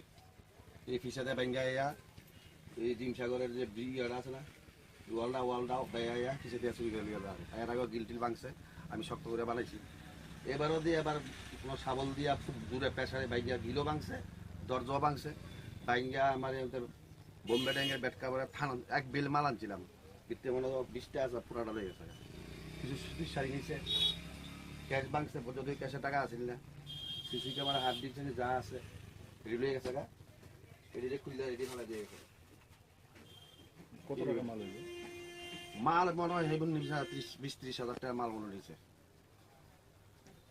এমনিতে এর আগে যে চুরি হয়েছে আপনাদের থানায় মামলা করছেন? হ্যাঁ, এর আগে মামলা করছি, থানায় মামলা করছি, টেস্ট করছি, ইন্স্যুরেন্সও করছি, ক্লেম করছিলাম। তখন নিচে বেশি টাকার মাল, তখন নিচে মনে হয় 1.5-2 লাখ টাকার মাল ক্লেম করে পাইছি উদ্ধার 60,000 টাকা। মানে দৌড়াদৌড়ি করছি তো অনেক, 60,000 টাকা হয়েছি। এলাকা আমার ইন্স্যুরেন্স এখনও আছে, ইচ্ছা ইন্স্যুরেন্স ক্লেম করতাম। কিন্তু মেন হইলো ফিসটা যদি গার্ড ফিসটা যদি ঠিক থাকতো, ডিম সাগর দিয়ে যদি লাইট টাইট থাকতো, আর ওই যে এমসি গিল দিয়ে গিল করছে, পালসর গেট করে তালা দিয়ে দিছে, তো নাইট গার্ড ফিসেতে ঢুকতে পারে না। দুইটা খুলে দেয় মিউনিসিপ্যালিটির থেকে, ওই তালাটা গেটটা তুলে নাইট গার্ড ঢুকিয়া চেক করবো, সবের এই দোকান চেক করতে পারলো, সুট তুরাইনি মেন সময় সুবিধা না। ওই দরজাটা যদি খুলে দিত, রতির দোকানে একটা গিলটা এমসির থেকে তালা দিয়ে দেয়, তুলে তো নাইট গার্ড ফিসে গিয়ে রাত্রেবেলা চেক করতে পারে, নাইট গার্ড যাইতে পারে না, সেজন্য এটা সুবিধা। আমি মিউনিসিপ্যালিটির কাছে যাবো, এই গেটটা ধরে খুলে দেয়। আর এখানে একটা মিউনিসিপ্যালিটির একটা রাস্তা আছে, গভর্নমেন্ট রাস্তা, এখানে বন্ধ করে রাখছে, রাখি একটা সাত দোকান দিছে। কয়েকদিন আগে আগুন লাগছে, আগুন লাগানোর পর ফায়ার ব্রিগেড আইয়া দমকল তো জল শেষ, মেশিন দিয়া জল তুলতে পারে না। ও রতির দোকানে গেট দিয়ে গিয়ে দমকল দিয়া জল তুলে হয়েছে। তখন আমরা বাজার কমিটিতে কইছি সবাই মিললে এই রাস্তাটা খুলে দেবো, এমসি রাস্তাটা দিচ্ছে বন্ধ হয়ে যায়। এটা কিন্তু রাস্তা, এটা গভর্নমেন্ট রাস্তা, এটাকে গভর্নমেন্টের জন্য এখানে ওয়াল করছে। এটা তো রাস্তায় আসলে 11 ফুট না 12 ফুট রাস্তা আসলো, এটা গভর্নমেন্ট এটা মিউনিসিপ্যালিটি দিয়েছে ওয়াল দিয়ে। ওয়াল দোকানে কি করে আমরা 7 দোকানে বয়ে দিছে। আর আগুন লাগলে দমকল জল শেষ হইলে ও 1 মাইল দূরত্বে জল আপনার এই দুনিয়া শেষ করে দেন। আমার ভাইয়ের দোকান আর এসব দোকান পুরা গেছে শেষ। যদি এই গেটটা খোলা থাকতো ইজিলি ভাবে দোকান দিয়ে এতটি ফুরে না। পুলিশ কি আসলো আপনার? না, এখনো পুলিশ আমি ফোন করছি, আমি নার্ভাস হয়ে গেছি। সকালে আমি দোকান আসি 9টার সময়, আয়া দেখি দিয়ে অবস্থা আমার শরীরে কীভাবে তুমি ফোন করুন, নাম্বার আমি পাইছি না, অন করুন। আপনার নাম? আমার নাম হলে আপনার স্বপন দেবনাথ।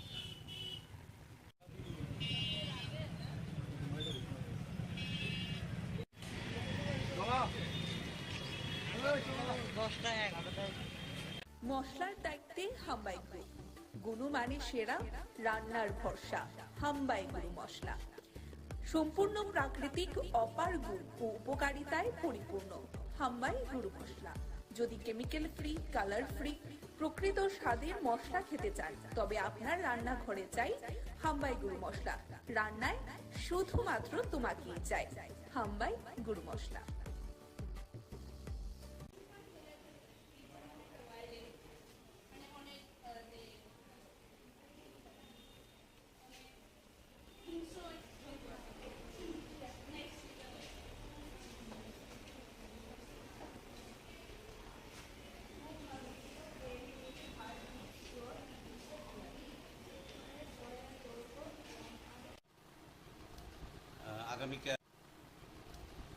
আগামীকাল ৬২তম শিক্ষক দিবসকে সামনে রেখে আমাদের বিদ্যালয়েও যথাযোগ্য মর্যাদায় আগামীকালকে আমাদের যে বিশিষ্ট শিক্ষক এবং রাজনীতিবিদ, আমাদের দেশের প্রাক্তন রাষ্ট্রপতি ডক্টর সর্বপল্লী রাধাকৃষ্ণনের জন্মদিনটি আমরা পালন করি। সেদিকে লক্ষ্য রেখে আজকে একটি বিশেষ প্রোগ্রাম আছে। উপরের ক্লাসের ছাত্রীরা নিচের ক্লাসের ছাত্রীদের পড়াবে। এটা একটা বাড়তি উন্মাদনা ওদের কাছে, প্রত্যেক বছরই সেটা হয়ে থাকে, এই বছর এটা হবে। এবং ইতিমধ্যেই আমাদের ক্লাস টিচিংগুলি শুরু হয়ে গেছে। প্রত্যেক ক্লাসেই দুজন করে টিচার অডিয়েন্স হিসেবে থাকবে, আর ছাত্রীরা সেখানে পাঠদান করবে। দেওয়ার জন্য তারা আমাদেরকে তো প্রতি বছর ক্লাস করায়, সারা দিন ক্লাস করায়, তো তাই জন্য তাদেরকে সম্মান দেওয়ার জন্য আমরা বছরেরই একটা দিন আমরা মানে তাদের থেকে আমরা যা শিখতে পেরেছি এত বছর, আমাদের ছোট বোনদেরকে আমরা সেটা শেখানোর চেষ্টা করি। আমরা তাদেরকে এটা মানে শেখাতে চাই যে আমিও যেমন ক্লাস 10-এ যে আমাদের টিচার আমাদেরকে যা শিখিয়ে এসেছে বা যা পড়িয়েছে, আমি তাদেরকে চেষ্টা করছি ওইগুলি মানে ওইভাবেই পড়ানোর আর কি। তো আমাদের জন্য ওই দিনটা খুব স্পেশাল থাকে। আজকের দিনটা আমরা মানে সারা বছরই বলতে গেলে অপেক্ষা করে থাকি আজকের দিনটার জন্য। কি সাবজেক্ট পড়াচ্ছ, কোন ক্লাসটা পড়াচ্ছ? আমি ইকোনমিক্স পড়াচ্ছি ক্লাস 10-এ। আমি যতটুকু জেনেছি যে এটা ইতিমধ্যে লিস্ট আউট হয়ে গেছে। আমাদের স্কুলের বাড়তি পাওনা হলো আমাদের বিদ্যালয়ে দুজন শিক্ষিকা এবছর রাজ্য স্তরে সম্মাননা পাবেন আগামীকাল। একজন হলেন আমাদের staff council secretary Shrimati Sohini Dutta Roy Ghosh, PGT in English. দ্বিতীয়জন হলেন সীমা ভট্টাচার্য, গ্রাজুয়েট টিচার। উনিও আগামীকাল আমাদের যে সেন্ট্রালি প্রোগ্রাম হবে সেখানে সম্মানিত হবেন। সেটা আমরা খুবই গর্বিত। মহারানী তুলসীবতী স্কুলের দুজন শিক্ষিকা একসাথে প্রাইজ পুরস্কার পাবেন। সে যদি বলে না এটা আমি নেবো না, তাহলে কি একটা আইন গুরুতর অপরাধ হবে, আইনের চোখে সে দোষী সাব্যস্ত হবে। ঠিক আছে, ওই নোটটা নিতে সে বাধ্য, তার নোটটা নিতেই হবে। ঠিক আছে, মানে টিচার্সদের দেখি কেমনভাবে ক্লাস করায়, তাহলে বাইরে থেকে আসার সময় খুব এক্সাইটেড ছিলাম যে আমিও ওদের মতো এত ভালো করে পড়াতে পারবো। আমাদের টিচার্সরা খুবই ভালো করে এনজয়মেন্ট করে পড়ায়, তো এমনভাবে যাতে আমি পড়াতে পারি এটা আমি খুবই এক্সাইটেড ছিলাম।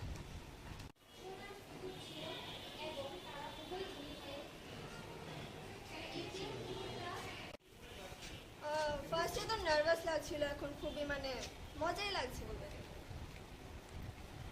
জানো কি কারণে আজকে তোমরা ক্লাস নিচ্ছ? হ্যাঁ, টিচার্স ডে উপলক্ষে ফার্স্টের দিন মানে টিচার্স ডের আগের দিন একটা হয়, মানে স্টুডেন্টরা এসে ছোট বাচ্চাদের ক্লাস করে। তুমি কোন ক্লাসে ক্লাস নিচ্ছ? আমি 6B ক্লাস নিচ্ছি, আমি ক্লাস 9-এ।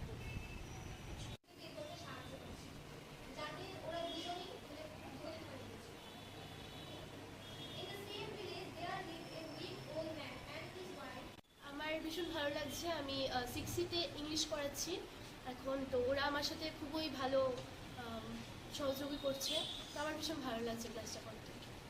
কেন আজকে এই ক্লাসটা করানো হচ্ছে তোমাদের? তো কালকে টিচার্স ডে, তো আজকে আমরা প্রত্যেকবারের মতো এবারও এই ক্লাসটা করতে চাই, তো আমরা এই ক্লাসটা করছি, আমাদের ভীষণ ভালো লাগে তার জন্য। সেই ক্ষেত্রে ঠিক আছে, কিন্তু যদি একটা সে ভালো নোট যেটা আমাদের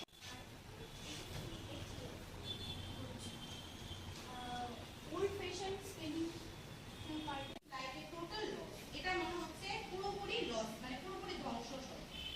রিমেম্বার সাউন্ড একদম ক্লিয়ার, এটা দাও না।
আশা থাকে আমি যে কখন ছোটদের ক্লাস নেব, আজকে সেই প্রত্যাশাটা পূরণ হয়। সকালে বাইরে একটু এক্সাইটেড ছিলাম এসে কখন ক্লাস নেব।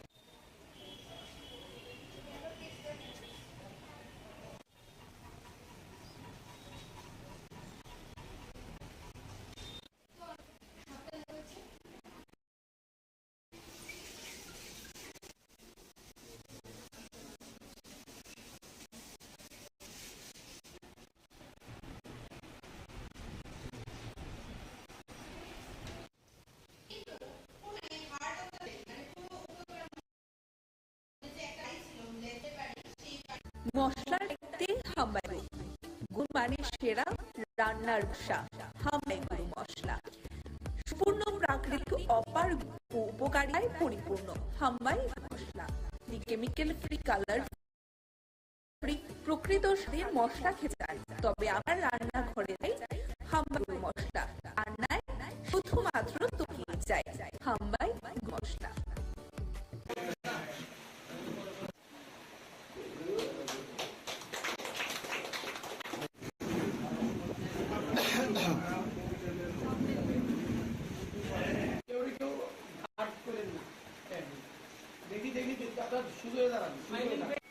সিনিয়র সিটিজেন পেনশনার সংঘ আগামী দিনের তার পথ চলার যে দাবি, যে রসদ, সেটা আরও আপনাদের সহযোগিতা পাবে এবং আপনাদের উষ্ণ অভিনন্দন জানাচ্ছি আমাদের সঙ্গে সহযোগিতা করার জন্য। এবং যারা দূর দূরান্ত থেকে প্রতিনিধিরা এসেছেন বিভিন্ন জেলা থেকে তাদের হার্দিক অভিনন্দন জানাচ্ছি। আমরা আজকে আরেকটা কথা বলছি, আমরা এই জায়গাটা শেষ করে এই বাই ইলেকশনের জন্য সবাই ব্যস্ত, তবু দাবি বাই ইলেকশনের পরে আমাদের ডেপুটেশন আমরা পাবো। আমরা এই অনুষ্ঠানটা পরে আমরা আমাদের এখানে প্যারাডাইস টুমনি আমাদের আয়ুর্বেদিক হসপিটাল, সেখানে আমরা মিষ্টি বিতরণ করবো, ফল মিষ্টি টিফিনের মধ্যে। আর আজকে যে দুটো ট্রফি আপনারা এখানে দেখছেন, এটা প্রতি বছর আমরা সর্দিয়া মালতী প্রভা নানার নামে আমরা এই দুটো ট্রফি উৎসর্গ করছি। যেই জেলা বেস্ট পারফরমেন্স করবে তাদের কাজের নিরিখে তাদেরকে আমরা পুরস্কৃত দিই। গতবার আমরা একজনকে, এইবার যুগ্মভাবে এই তালিকায় দুটা নাম চলে এসছে, দুটা জেলা, একটা হচ্ছে গোমতী ডিস্ট্রিক্ট আর একটা হচ্ছে উত্তর ত্রিপুরা জেলা। ওদের প্রতিনিধিরা এখানে এসছে, তাদের হাতে আমরা মোমেন্ট ট্রফি তুলে দেবো। এখানে সত্যজিৎ নাহা পরিবারের একজন সদস্য রয়েছেন, সায়ন নাহা আইনজীবী, উনি সহ আমরা মিলে ট্রফিটা দেব। আর আপনাদের সহযোগিতা আমরা, আমার উপস্থিত সাংবাদিক বন্ধুরা এবং আমার বরিষ্ঠ নাগরিক পরিসংঘের সমস্ত নেতৃবৃন্দ, যারা বিভিন্ন ডিস্ট্রিক্ট থেকে প্রতিনিধি হিসেবে এসেছেন, সবাইকে হার্দিক অভিনন্দন জানাচ্ছি। আপনারা ভালো করে জানেন ত্রিপুরা সিনিয়র সিটিজেন পেনশনার সংঘ আজকে তার 7ম প্রতিষ্ঠা দিবস পালন করছে। ঠিক এই দিনে 2017 সালে আমরা মুক্তধারা দলে আমাদের এই সংগঠনের প্রথম আত্মপ্রকাশ ঘটেছিল। আপনারা এটাও জানেন এই সংগঠন ভারতীয় বুদ্ধিস্ট সংঘ বিএমএস অন্তর্ভুক্ত সংগঠন, এবং আমরা এই 7 বছর 6 বছর ধরে 7ম বছর আমরা পা রাখলাম। আমরা নিরলসভাবে শ্রমিক, শিক্ষক, কর্মচারী তথা বরিষ্ঠ নাগরিকদের স্বার্থে আমরা নিরলসভাবে কাজ করে আসছি। অনেক প্রতিকূলতা আমরা পেয়ে এসেছি, প্রতিকূলতার মধ্যে আমরা রয়েছিও, তবু আমরা এমনি আমরা কাজ করছি। আপনাদের স্মরণে আছে যারা বরিষ্ঠ নাগরিকদের মধ্যে হোমগার্ড, যারা রিটায়ারমেন্টে যারা গেছেন, তারা 750 টাকা মাত্র মাসিক পেনশন দিতেন, যেটা শুধু ভারতবর্ষের নয়, রাজ্যের নয়, সারা পৃথিবীর মধ্যে একটা কলঙ্কের মতো অবস্থা। আমরা অনেকবার দাবি দেওয়া করেছি, অনেক আন্দোলন করেছি। ইভেন প্রত্যেকটা মহকুমা জেলা শাসকের পক্ষ থেকে প্রত্যেক জেলা শাসকের মাধ্যমে আমরা মুখ্যমন্ত্রীর কাছে দাবি করেছি, জমায়েতের মাধ্যমে। আমরা খুব আনন্দিত যে বরফ গলেছে, 750 টাকাতে সেটা 2500 টাকা করা হয়েছে আপাতত। যদিও আমরা খুশি নই, আমরা চাইছি মিনিমাম 10,000 টাকা এতে পেনশন করা হবে। আমাদের দাবির মধ্যে যে 12 দফা দাবি আমরা পেশ করেছি মুখ্যমন্ত্রীর কাছে আমরা নতুন মুখ্যমন্ত্রীর কাছে আবার আমার দাবি সনদ দিয়ে আমরা ডেপুটেশন চেয়ে রেখেছি। আশা করছি এই উপনির্বাচনে পরেই আমরা সাক্ষাৎকার পাবো। আমরা সেখানে আমাদের জোরালোভাবে আমরা 12 দফা দাবির জন্য আমরা কথা বলবো, প্রয়োজনে আমরা আন্দোলনে যাব। আমরা দৃঢ় বিশ্বাস সরকার রাষ্ট্রবাদী সরকার আমাদের মতামতকে মর্যাদা দিয়ে আমাদের দাবিগুলি মেনে নেবে। যদি না মানে আমাদের রাস্তায় নামতে হবে, কোনো অল্টারনেট নেই। এটা আমাদের পেটের ব্যাপার, রুজি রোজগারের ব্যাপার, বাঁচার সংগ্রাম। এই সংগ্রাম কেউ থামাতে পারে না, আমাদের বাধ্য করে। তো যেভাবে রাষ্ট্রপতি সরকার আমাদের সঙ্গে বিভিন্ন কাজে সহযোগিতা করেছেন, আমরা আশা করি এই দাবিগুলি পূরণে ওরা যথার্থ সদর্থক ভূমিকা নেবেন, এই আমার বিশ্বাস। আরেকটা ব্যাপার, আমরা আমাদের নিজস্ব অফিস ঘরের জন্য আমরা মিউনিসিপ্যাল কর্পোরেশনের মেয়রের কাছে জানতে চেয়েছিলাম।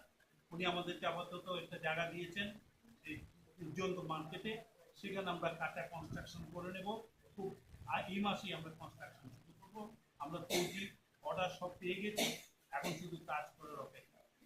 মশলার দায়িত্বে হাম্বাই গ্রুপ, গুণমানে সেরা, রান্নার ভরসা। হাম্বাই গুরু মশলা সম্পূর্ণ প্রাকৃতিক, অপার ও উপকারিতায় পরিপূর্ণ। হাম্বাই গুরু মশলা কেমিক্যাল ফ্রি, কালার ফ্রি, প্রকৃত স্বাদের মশলা খেতে চান, তবে আপনি রান্নাঘরে চাই হাম্বাই মশলা তোমাকে চাই। হাম্বাই গুরু মশলা। অন্যের নামে সম্প্রদায়ের নামে দেশে রাজনীতি করা যায় না, চলে না।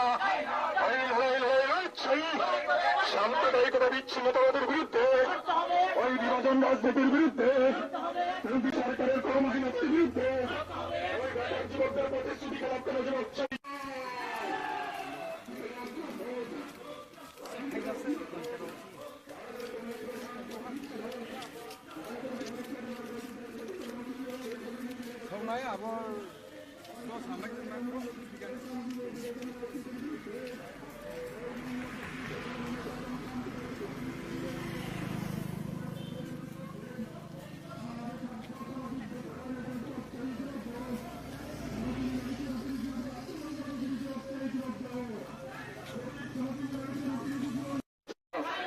ধর্মের নামে, বর্ণের নামে, সম্প্রদায়ের নামে দেশে রাজনীতি করা যায় না, চলে না।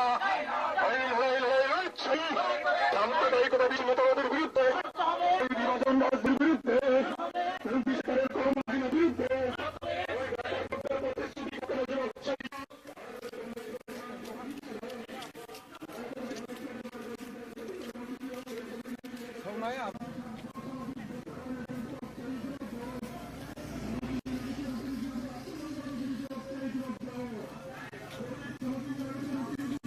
মশলার দায়িত্বে হাম্বাই গ্রুপ, গুণমানে সেরা, রান্নার ভরসা। হাম্বাই গুরু মশলা সম্পূর্ণ প্রাকৃতিক, অপার গুণ ও উপকারিতায় পরিপূর্ণ। হাম্বাই গুরু মশলা যদি কেমিক্যাল ফ্রি, কালার ফ্রি, প্রকৃত স্বাদের মশলা খেতে চান, তবে আপনার রান্নাঘরে চাই হাম্বাই গুরু মশলা। রান্নায় শুধুমাত্র তোমাকেই চাই। হাম্বাই গুরু মশলা।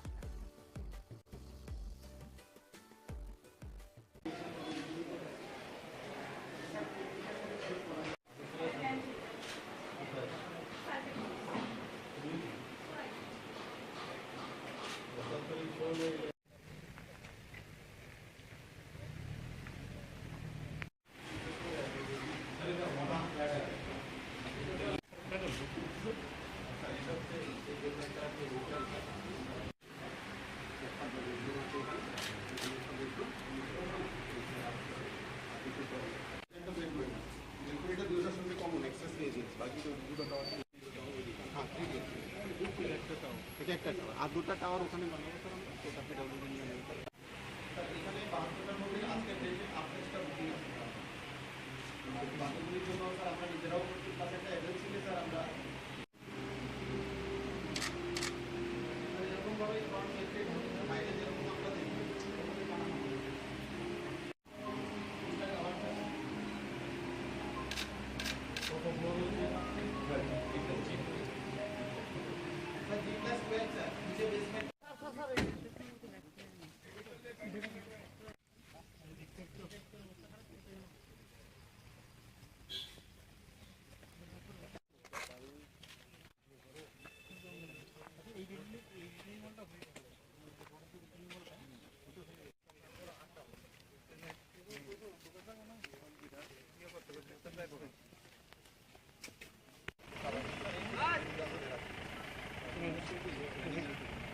বলে সবাই একটা এলাকার অবস্থা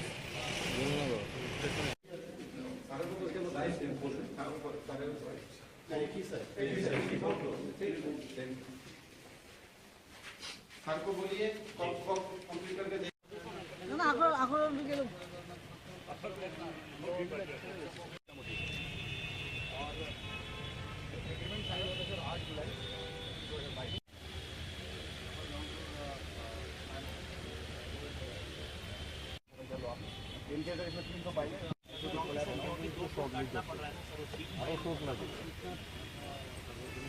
सर वो लाइन ये और बिल्डिंग और इनके ये छोटा सा एक रेलिंग बनाएंगे इतना उसके बीच में इनके जो भी है और गाड़ी आकर के यहाँ पे अंदर घुस जाएगी parking they will have to take around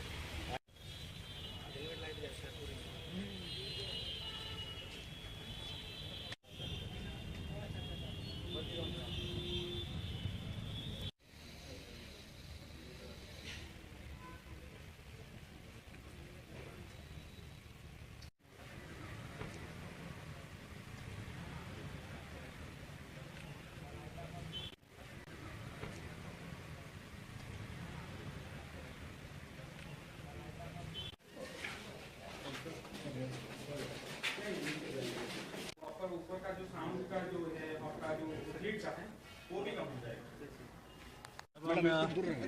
আমাদের যে স্টুডার ত্রিপুরা গভর্নমেন্টের যে আরবান ডেভেলপমেন্টের যে ইনস্টিটিউট আছে তার মাধ্যমে দুটো সেন্টার এখানে কাজ হচ্ছিল। তো দুটো জায়গায় আমি গেছি এবং ওখানের কাজের স্ট্যাটাস কীভাবে কাজ হচ্ছে সেটা দেখার জন্য গিয়েছি। একটা হচ্ছে কুঞ্জবন টাউনশিপের ওখানে একটা এবং আরেকটা হচ্ছে কামানচমনি বিবেকানন্দ যে মার্কেট আছে সেই জায়গায়। তারপরে গেলাম দুটো জায়গায় গেছি এবং সেখানকার কীভাবে কাজ হচ্ছে, কী টেকনোলজি ইউজ হচ্ছে, কারণ আমরা জানি এটা ত্রিপুরা সিসমিক জোনের 5th সিসমিক জোনে পড়ে, এর জন্য এগুলো ভেরি ইম্পর্টেন্ট দেখা। তো দেখলাম যে খুব ভালো কাজ হচ্ছে, খুব ভালো। এবং সেখানে যে ফ্ল্যাটগুলো প্রায় কামানচৌনির নিকট যে ফ্ল্যাটগুলো হচ্ছে টুডা সেগুলো প্রায় বুকিং হয়ে গেছে সম্পূর্ণ। আর সেখানেও প্রায় 60% কুঞ্জবন যেটা হয়েছে সেখানেও প্রায় 60% বুকিং হয়ে গেছে। এখন আবাসন নিয়ে একটা বিরাট সমস্যা ত্রিপুরাতে এবং আগরতলা শহরে। তো টুডার যে ওদের যে চিন্তাধারা, এই ধরনের যদি আবাসন তৈরি করা যায় তাতে করে বহু লোকের ত্রিপুরার মানুষের সুবিধা হবে এবং কি কি ফেসিলিটিস দেওয়া যায় দেখলাম যে খুব ভালো। তো যেগুলো আগে বাইরে আমরা যেতাম, অন্যান্য কলকাতা বলুন, বোম্বে বলুন বা অন্যান্য দিল্লি বলুন, সব জায়গার মধ্যে যেসব এই ধরনের ইনফ্রাস্ট্রাকচার ডেভেলপ করে যে ফেসিলিটিসগুলো দেয় সেইভাবেই করছে। কন্ট্রাক্টরও সব আমি যা দেখলাম যারা বিট করে এসছে তাদের এক্সপিরিয়েন্সও খুব ভালো এবং বিভিন্ন জায়গায় বিভিন্ন প্রদেশে ওনারা করেন। তো আমি এইগুলো দুটো জায়গায় দেখার পর আমি গেলাম আমাদের যে কতগুলো বিল্ডিং আছে। প্রথমে আমি যখন আমি বাড়ির থেকে বেরোই, প্রথমে আমার বাড়ির পাশেই এখানে একটা অডিটোরিয়াম আমরা সবাই জানি, প্রীতিলতা। তো সেই প্রীতিলতার নামে যে উমেন্স কলেজের মধ্যে আছে সেটার কাজকর্ম দেখছিলাম।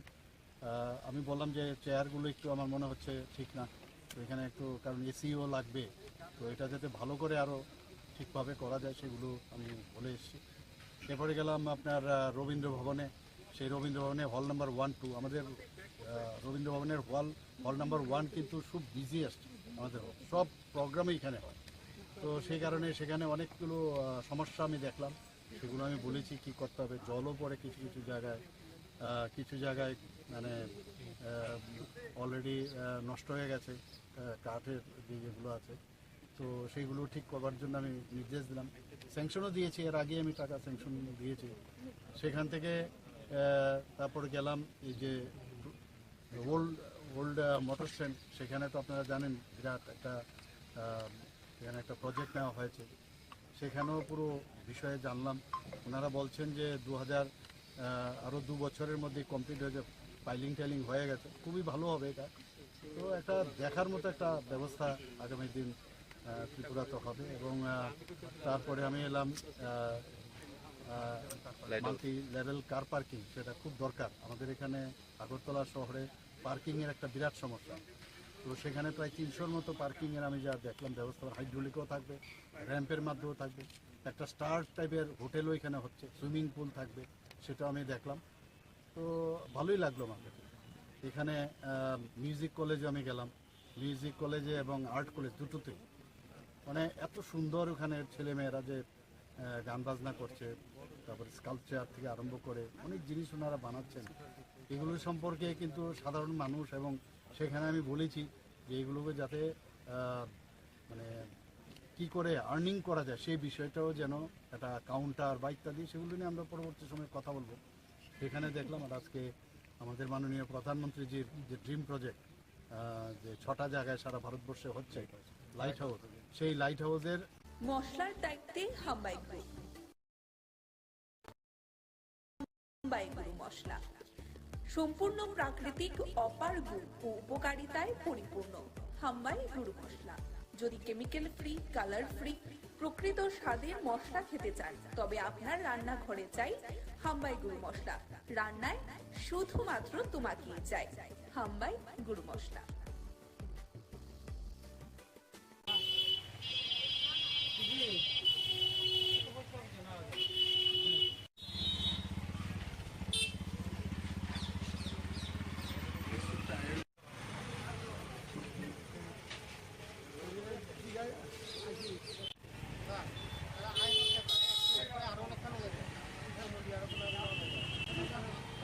এটা জন্য আমরা বাসন দিতেছে না না না এই আমি নিজেই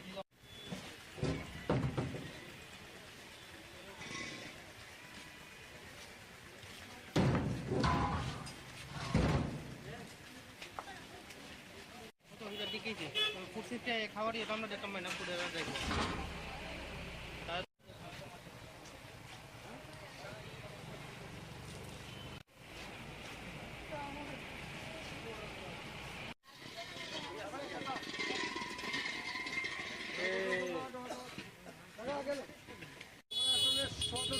প্রশাসনের এনফোর্সমেন্ট টিম আমরা প্রতিনিয়তই মার্কেট আমরা ভিজিট করি, রেড করি এবং কোনো অনিয়ম থাকছে সেটা আমরা ধরপাকড় করি।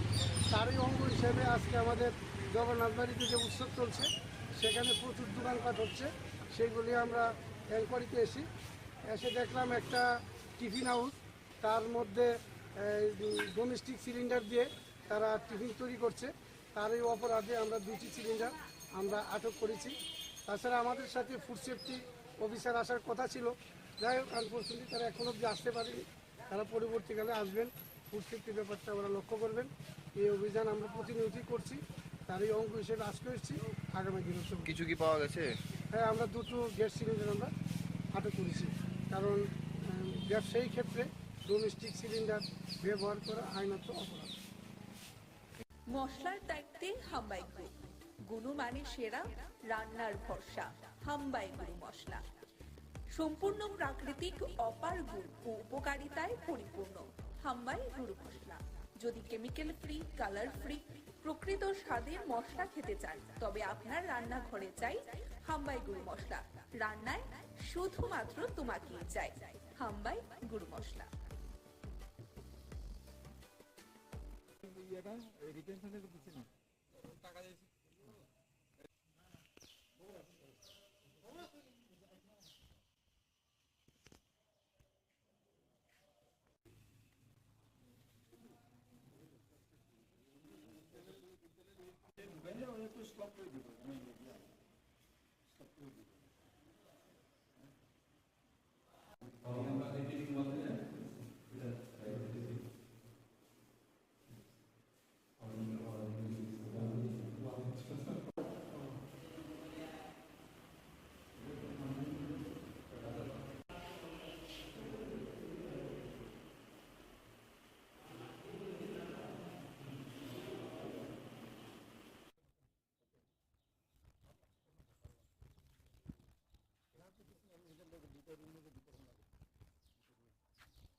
জায়গাটা কি নাম এখন কি হচ্ছে? হ্যাঁ, স্বাস্থ্য দপ্তরে কি হচ্ছে এখানে, জায়গাটা কি নাম, কি পরিকল্পনা রয়েছে স্বাস্থ্য দপ্তরে? আচ্ছা, এখানে আমরা একটা পিএসসি আমরা করতে যাচ্ছি। এটা হচ্ছে রাজারবাগ ইউপিএসসি। এটা অনেক দিনের ডিমান্ড ছিল আর মানে উদয়পুরে, যে এখানে একটা মানে আরবান পিএসসি করার জন্য। তো তার জন্যই এখানে একটা এই বিল্ডিং যেটা দেখছেন আপনারা, এই বাড়িটা, তার জন্য আমরা 15 ফিনান্স কমিশন থেকে 94 লক্ষ টাকা এখানে মানে ইয়ে করা হয়েছে, দেওয়া হয়েছে মানে স্বাস্থ্য দপ্তরকে। স্বাস্থ্য দপ্তর থেকে। আর এর সঙ্গে আমরা আরও কিছু পানীয় জল এবং আরও আনুষঙ্গিক কিছু বাউন্ডারি বা রিটেনিং ওয়ালের জন্য আরও 8,71,000 টাকা এখানে অ্যাপ্রুভ করা হয়েছে। স্যার, ভিত্তিপ্রস্তরটা কবে হয়েছে বলতে হবে? ভিত্তিপ্রস্তরটা স্থাপন হয়েছে 2022 সালের 16 অক্টোবর। কার হাত ধরে এটা ভিত্তিপ্রস্তর হয়েছে? আমাদের এখানে মাননীয় মন্ত্রী প্রণজিৎ সিংহ রায় মহোদয় হাত ধরে এটা ভিত্তিপ্রস্তর স্থাপন। আচ্ছা স্যার, পরিকল্পনাটা কি রয়েছে, আগামী পরিকল্পনাটা কি? এটা শুনেন, এটা হচ্ছে under NUHM, national urban health মিশনের আন্ডারে। এটা হচ্ছে আগরতলাতে এরকম 4-5টা আছে। তো আরেকটা আছে ধর্মনগরে, ধর্মনগর শহরে এরকম একটা পিচ আছে। যদিও এটা পিসি বিল্ডিং হয় নাই ধর্মনগরে, কিন্তু উদয়পুরেই প্রথম আগরতলার বাইরে একটা পিসি হচ্ছে এখন আরবান মিশনের আন্ডারে। ফান্ডটা অবশ্য 15 ফাইন্যান্সের আন্ডারে দেওয়া হয়েছে, কিন্তু এটা ন্যাশনাল আরবান হেলথ মিশনের গাইডলাইনেই চলবে আর কি। তো এখানে মেনলি ডক্টর, নার্স, তারপরে ফার্মাসিস্ট এরাই থাকবে। ডে কেয়ার টাইপ থাকবে এখানে। এখানে কোনো নাইট অ্যাডমিশন থাকবে না, কিন্তু ইমার্জেন্সি যদি 1-2 ঘন্টা এরকম অবজারভেশন রাখতে হবে তো ওইটার বেড থাকবে। তো এটা হচ্ছে ওপিডি বেস। তো এটা মেনলি বিশেষ করে যেহেতু আরবান একটু কী বলে ব্যাকওয়ার্ড জায়গা, ওইরকম দেখেই আমাদের আরবানের যে গাইডলাইনে আছে আরবান পিসিটা শহরের একটু ব্যাকওয়ার্ড জায়গাতে পরিকল্পনা। অ্যাকর্ডিংলি এটা রাজারবাগ এরিয়ার একদম সাইডে, একটু আরবান এরিয়া, আরবান সাইডে। তো এখানে খুবই দরকার এখানে। তো এটার আন্ডারে অন্তত 20 থেকে 30,000 পপুলেশন হবে, বিশেষ করে খিমপাড়া, তারপরে গোকুলপুর, তারপরে এই যে রাজারবাগ তো আছে, সব মিলে অ্যারাউন্ড 25 to 30,000 পপুলেশন কাভার করবে।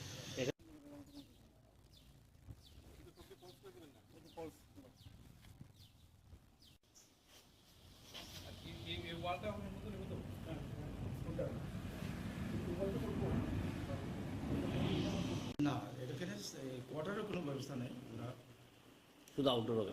আউটডোর হবে। তো কোয়ার্টার থাকলে হয়তো আমাদের সাব ডিভিশনের যে কোয়ার্টার থাকে ওখান থেকে আসতে পারবে যদি ভবিষ্যতে ডক্টর দেওয়া হয়। মানে সেপারেট এটার অ্যাটাচ কোয়ার্টার থাকবে। কয়টা শিফটে স্যার এই ওপিডি থাকবে এখানে? এটা ফুল 9 to 4, 9 to মানে 24/7? না, 24/7 শুধু ওপিডি। ওপিডি কয়টা শিফট? আমাদের এখন যে 9টা থেকে 4:30 এটাই থাকবে।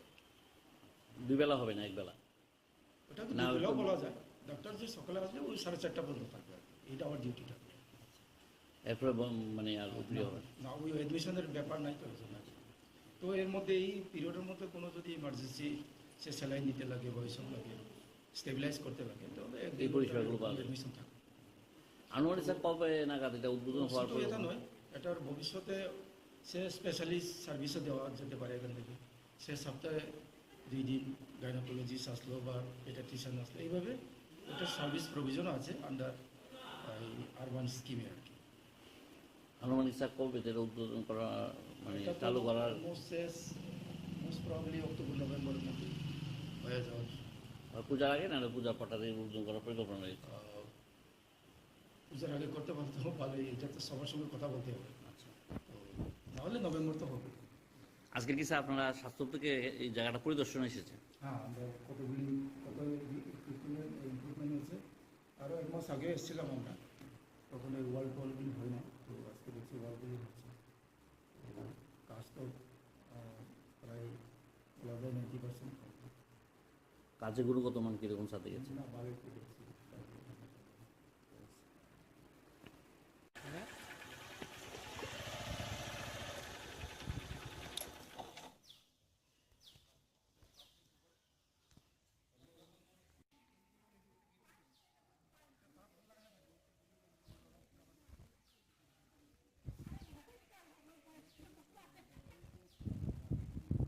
মশলার দায়িত্বে হাম্বাই গ্রুপ, গুণমানে সেরা, রান্নার ভরসা, হাম্বাই গুরু মশলা। সম্পূর্ণ প্রাকৃতিক, অপার গুণ ও উপকারিতায় পরিপূর্ণ হাম্বাই গুরু মশলা। যদি কেমিক্যাল ফ্রি, কালার ফ্রি, প্রকৃত স্বাদের মশলা খেতে চান, তবে আপনার রান্নাঘরে চাই হাম্বাই গুরু মশলা। রান্নায় শুধুমাত্র তোমাকেই চাই হাম্বাই গুরু মশলা।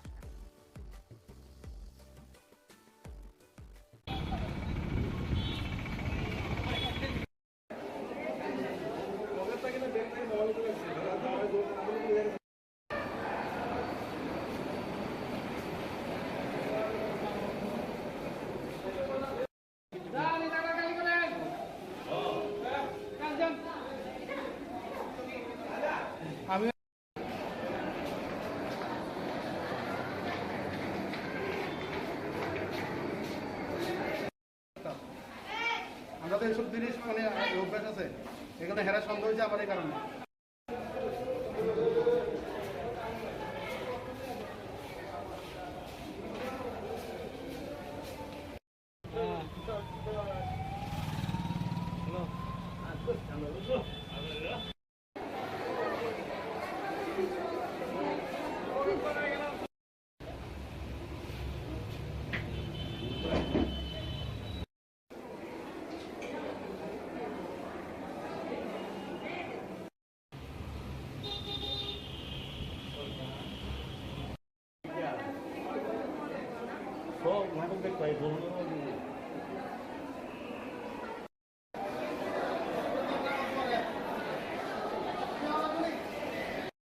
কিভাবে আমি লাইনে আসলো, লাইনে যে আসলো কোন সময় নিয়েছি আমি কিন্তু বলতে পারতাম না। হট করে হ্যাঁ যাওয়ানোর সময় আমার খেয়াল হয়েছে, আমি কার মোবাইল দেখে গেলো ঠিক আছে, হ্যাঁ মোবাইল ঠিক নাই, এরপরে হেরে ডাক দিছি আর কি। এরপরে তো হেরে চেক করছি আর কি, চেক করানোর পরে পকেটে পাইছি। প্রথম তো অস্বীকার করছে, পরে আমি চেক করে এসে পকেটে পাইছি। মোবাইলটা পাইছেন? হ্যাঁ পকেটে পাইছি, নাম করতে বাইর করছি মোবাইলটা। আপনার নাম কি? আমার নাম সঞ্জয় সূত্রধর। বাড়ি কোনখানে আপনার? বাড়ি ধলেশ্বর। চিকিৎসা নিতে আসলেন হসপিটালে? আমি তো চোখে প্রবলেম হচ্ছে। কি মনে করতেছেন এই দিন দুপুরবেলা এই আউটডোরের মধ্যে একটা হসপিটাল, রেফারেল অত বড় হসপিটাল, এরকম অবস্থা কিভাবে? এমন তো হওয়ার তো এরকম হলে তো এরকম তো ঠিক না, এরকম হওয়া তো ঠিক না, মানে আর একটু কড়াকড়ি বা থাকলে ঠিক আছে। মশলার দায়িত্বে হাম্বাই গ্রুপ, গুণমানে সেরা, রান্নার ভরসা, হাম্বাই গুরু মশলা। সম্পূর্ণ প্রাকৃতিক, অপার গুণ ও উপকারিতায় পরিপূর্ণ হাম্বাই গুরু মশলা। যদি কেমিক্যাল ফ্রি, কালার ফ্রি, প্রকৃত স্বাদের মশলা খেতে চান, তবে আপনার রান্নাঘরে চাই হাম্বাই গুরু মশলা। রান্নায় শুধুমাত্র তোমাকেই চাই হাম্বাই গুরু মশলা।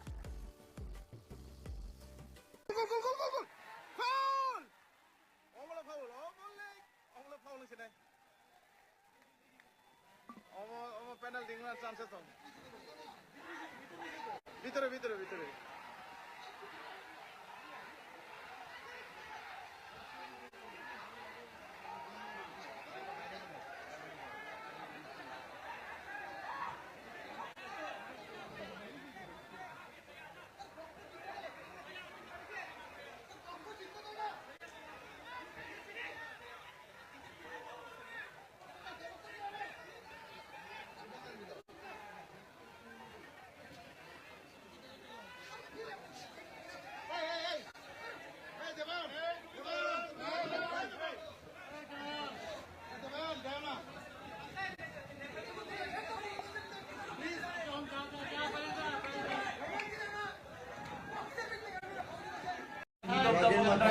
ওরা সারাদিন পরিশ্রম করে, ওরা এই একটা খেলা শেষ হতে হতে না হতে আরেকটার জন্য রেডি হয়ে যায়।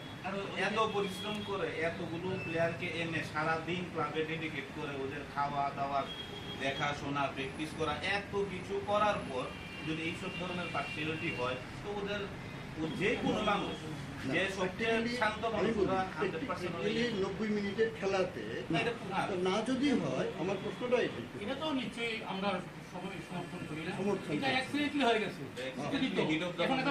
এখন কি আছে বলে চরি এখন না 2 ঘন্টা পরে চরি উত্তেজিত অবস্থায় কিছু করার নেই। আপনারা দেখেন ফোলারটা কদিন আগে আমরা ফোলারটা হেরেছি, আমি তো খেলা হারার পরে আমি মাঠে গেল রোজগার করলাম, আবার দেখা হবে তোমার সাথে। হ্যাঁ, আনন্দ, হার খেলা হার যাতে, কিন্তু কালকে হারটাকে আমরা মেনে নিতে পারছি। ঠিক আছে, মিটিং এর পরে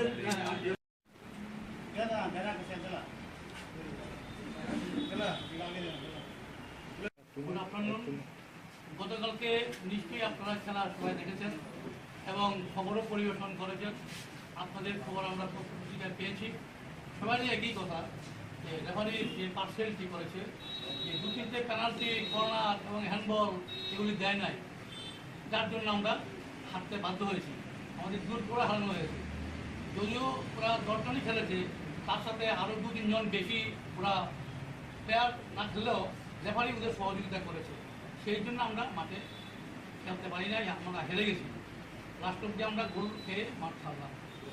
খেলার যে এই যে অবাঞ্ছিত যে ঘটনাগুলি খেলার পরে ঘটেছে, খেলা চলাকালীন ঘটনায় ঘটেছে, আমাদের যারা প্রচুর সমর্থক আপনারা সবাই জানেন, এই দিকে পূব দিকে মানে শহরের পূব দিকে ফুটবল খেলা মাত্র একটা ক্লাবই খেলে, লাল রঙের আলাদা। আমাদের পাড়ার ছাড়া বন্ধু বান্ধব সবাই মাঠে গেছে এবং আমাদের সবাইকে ওরা চিৎকার চেঁচামেচি করেছে যাতে আমরা জয়লাভ করি। তারপরে এই রেফারির এই পার্সিয়ালিটি দেখে সবাই উত্তেজিত হয়ে গেছে, ইয়াং যারা। আমিও এক সময় উপরে ছিলাম, নিচে এসে আমি হিসেবে বলেছি তার নাম কার্তিককে বলেছি, আরেকটা বাইক তুমি কি চোখে দেখতেছো নাকি? কার্তিক যেখানে ভালো হয়েছে পেনাল্টি, বর্ষার পেছনে বয়লা ফাউল, পেনাল্টি দিল না। এইভাবে চললো। আজকে অবশ্য টিএফের মিটিং আছে 7টার সময়, যার জন্য আমরা প্রেস মিটটা আগে করলাম। এটার পরে আমরা এখন এখান থেকে চলে যাবো টিএফের মিটিংয়ে গিয়ে কী বলে এই ঘটনা। প্রেস মিটটা করছেন কেন? এই যে রেফারি যে এই ফল করলো, এইভাবে হলে খেলা তো আমরা লাস্ট অব্দি আমাদের কাল থেকে সিদ্ধান্ত নিয়ে মাঠ ছাড়ার উপায় নেই।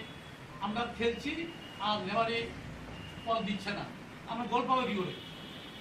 এই যদি হয় কিন্তু খেলা হয়তো আমরা মাঠে থাকতে পারবো না, হয়তো আমরা সিদ্ধান্ত নিয়ে মাঠ পরিত্যাগ করবো। ফালতু সরাসরি ঝামেলায় জড়িয়ে এসব আপনারা সবাই জানেন, সবই ঘটনা জানেন, কাজে লাভ নেই। তো খেলা করে লাভ কি? শুধু নাম কামাই, মানে আরও ক্ষতি হয় আমাদের। উত্তেজিত মুহূর্তে আমিও উল্টাপাল্টা কথা বলে ফেলি, তো কী লাভ খেলে বলেন না?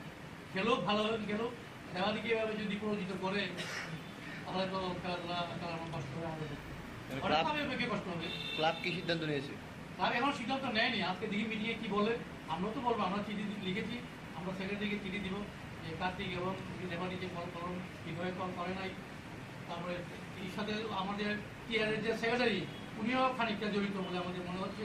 আমরা চিঠি ওনার নামও লিখেছি, কারণ কার্তিককে কিন্তু আগে কার্তিক কিন্তু পোস্টিং ছিল না। কার্তিকের লেট মুহূর্তে কার্তিকের ঢুকানো হয়েছে লাইসেন্স হিসেবে, আমাদের কাছে কনফার্ম খবর আছে। না না লাইসেন্স এখন আপনাদের মূল অভিযোগটা কি? অভিযোগ হলো পার্সিয়ালিটি। এবার এই যে পার্সিয়ালিটি করে, যদি আপনারা তো দেখেছেন পত্রিকায় উঠেছে, সত্যি ঘটনা, আমরা মাঠে ছিলাম। এভাবে যদি রেফারি যদি মাঠ পরিচালনা করে, কোনো একটা ক্লাবের পক্ষে যদি পদ করে, একটা ক্লাবের বিরুদ্ধে করে, 1-2টা ভুল হইতে পারে, কিন্তু অজস্র ভুল, পেনাল্টি মিস, তো এইভাবে করে তো আমাদের পক্ষে খেলা সম্ভব নয়। এই আমাদের লক্ষ্য। কবে করেছেন? আজকে কটার সময় করেছেন? কটার সময় অভিযোগটা করেছেন? অভিযোগের মধ্যে মূলত কি লিখেছেন, মানে কি চাইতেছেন আপনারা? Against referee and linesman. হ্যাঁ,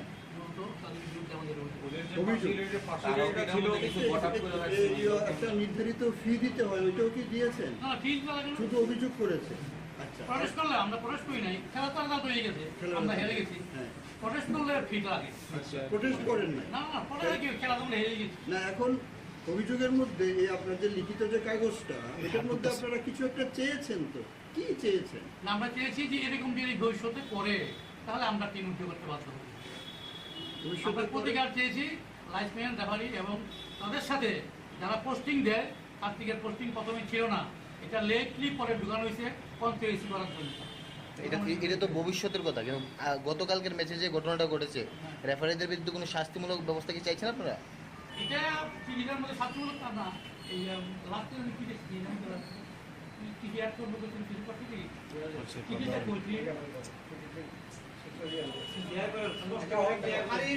ঘটনাকে আপনি কিভাবে দেখছেন এবং মশলার দায়িত্বে হাম্বাই গ্রুপ, গুণমানে সেরা, রান্নার ভরসা, হাম্বাই গুরু মশলা।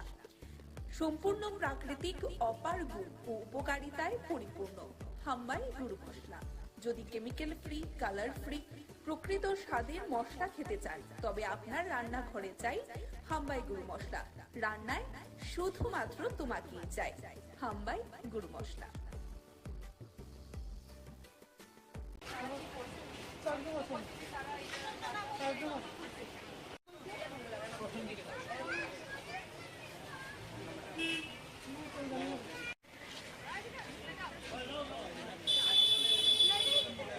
Actually, after coming here, we saw that some of the food items are covered, but some are not covered. So, in the case, the foods which are not covered, we told them that all foods should be covered because, like, it's a hygienic matter. As yesterday also, it was there was a very, what to say, it didn't make us happy to see that. That's why we are here today to maintain their hygienicity. Because as this is a public matter, so we are looking for the good benefit of the public. আসার পরে কি দেখলেন, কি situation দেখলেন? Situation দেখছে যে most of the foods are covered, but some are not. But still we are waiting here for them because some are saying that they went to buy the covering item. So yeah, we are hoping that they will do something good. বিষয়টা হচ্ছে কালকে এই ঘটনাটা এখানে হয়েছে, আপনারা টিভির পর্দায় দেখে জানতে পেরেছেন। তাহলে রাজ্যের মুখ্যমন্ত্রী বলেছিলেন যে সময়ের কাজ সময়ে শেষ করতে হবে। তাহলে ঘটনা হয়েছে কালকে, আজ বিকাল গড়িয়ে সন্ধে হলো, আপনারা আসলেন দেখতে, এতটা দেরি কেন? Actually, the shops are open in the evening time. That's why we have to come in the at that time. আপনারা কি স্যাম্পল নিয়েছেন ওই দোকানগুলোতে? Yeah, it will be, the sample will be taken. We will be sending it to the lab after collecting the sample. অভিযান কি আজকে সীমিত থাকবে না পরে আপনারা করার কোনো? As the mela will be lasting for some of the days, so we are collecting tomorrow because by evening the lab will be closed. That's why we will be collecting tomorrow. What is your good name? My name is Hachanti Devarma. Designation? Food safety officer.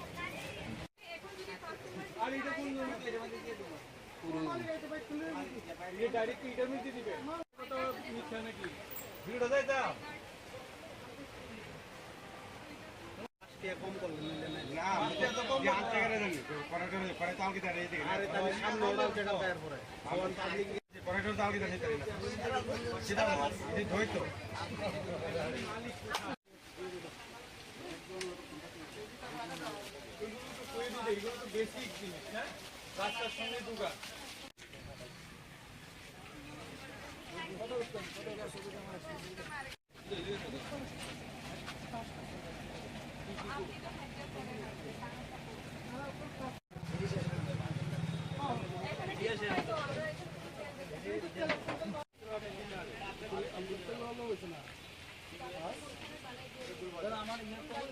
দেখলাম কোনো জলের অভাব নেই, জল মন্দির খুললি রেখে কত জল নিল।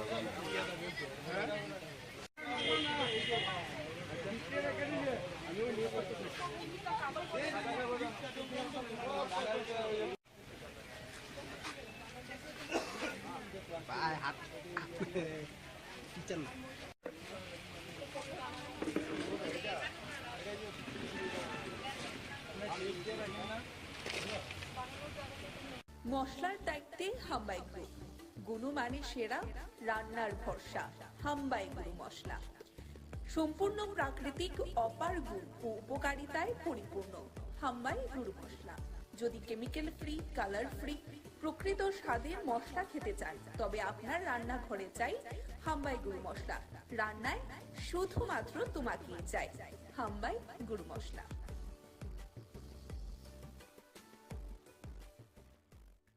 নিত্য প্রয়োজনীয় সামগ্রী সারা দেশে একই মূল্যে একযোগে সরবরাহ করার দাবিতে সিপিআইএম লড়ছে, লড়বে। ইনকলাব জিন্দাবাদ, ইনকলাব জিন্দাবাদ। নিত্য প্রয়োজনীয় সামগ্রীর মূল্য বৃদ্ধি রোধের প্রতিশ্রুতি কোথায় গেল বিজেপি সরকার? জবাব চাই, জবাব দাও। দেশের যুব সমাজের কর্মসংস্থান নিয়ে স্বেচ্ছাচারিতা কেন বিজেপি সরকার? জবাব চাই, জবাব দাও। 1 থেকে 7 সেপ্টেম্বর কেন্দ্রীয় পার্টির কেন্দ্রীয় কমিটির সিদ্ধান্ত অনুসারে কাজ, খাদ্য এবং রাজ্যের জ্বলন্ত সমস্যাগুলি নিয়ে লড়াই চলছেই চলবে।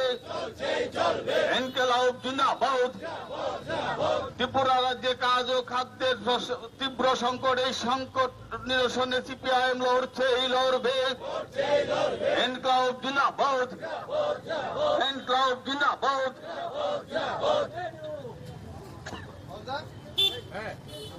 কমরেড, দ্রব্যমূল্য বৃদ্ধি, পানীয় জল সরবরাহ, বিদ্যুৎ প্রয়োগ প্রণালী, রেশনিং ব্যবস্থা সহ জনগণের মৌলিক পরিষেবা নিয়ে বিজেপি সরকারের যে তালবাহানা, এরই প্রতিবাদে আজকের এই পথসভা।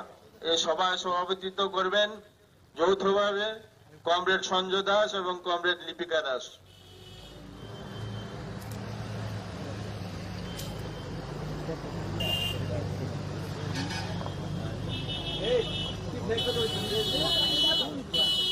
সুধী সজ্জন মন্ডলী, এই এলাকার ব্যবসায়ীবৃন্দ, পথ চলতি জনগণ সহ ক্রেতা বিক্রেতা যারা এখানে আমাদের কথাগুলো শুনছেন এবং যারা আমাদের মাইকের আওয়াজ যতটুকু যাচ্ছে, যারা আমাদের আওয়াজ শুনছেন, সবাইকে ভারতের কমিউনিস্ট পার্টি, মার্ক্সবাদী পূর্ব আগরতলা অঞ্চল কমিটি এবং মধ্য বনমালীপুর অঞ্চল কমিটির পক্ষ থেকে অভিনন্দন, লাল সালাম। আমাদের মধ্যে উপস্থিত আছেন সিপিআইএম ত্রিপুরা রাজ্য কমিটির অন্যতম সদস্য শ্রদ্ধেয় কমরেড অমল চক্রবর্তী মহোদয়। উপস্থিত আছেন পার্টির মহকুমা সম্পাদক মন্ডলীর অন্যতম সদস্য কমরেড অরুণ সিনহা। ইতিমধ্যে আপনারা শুনেছেন 1 থেকে 7 তারিখ আমাদের পার্টি, সিপিআইএম পার্টির সারা দেশে দ্রব্যমূল্য বৃদ্ধি এবং কর্মসংস্থান প্রশ্নে গোটা দেশে আন্দোলন কর্মসূচি নিয়েছে। এই আন্দোলন কর্মসূচির রূপ হিসাবে আজকে আমরা এখানে মিলিত হয়েছি। আপনারা সবাই জানেন সিপিআইএম সর্বদা মানুষের সমস্যার সমাধানে মানুষের পাশে থাকে, সর্বদাই মানুষের পাশে থাকার চেষ্টা করে। এই কারণেই শুধুমাত্র এটা আমাদের মুখের কথা না, আমাদের রাজ্যের বিজেপির এবং আমাদের বিজেপির নেতা এবং আমাদের রাজ্যের মন্ত্রী মহোদয় পর্যন্ত অকপটে স্বীকার করেছেন। সোশ্যাল মিডিয়াতে আমরা দেখেছি, আমরা দেখতে পেয়েছি উনি ধনপুরের উপনির্বাচনে গিয়ে বলছেন, অকপটে স্বীকার করে নিয়েছেন যে সিপিএম মানুষের জন্য করে।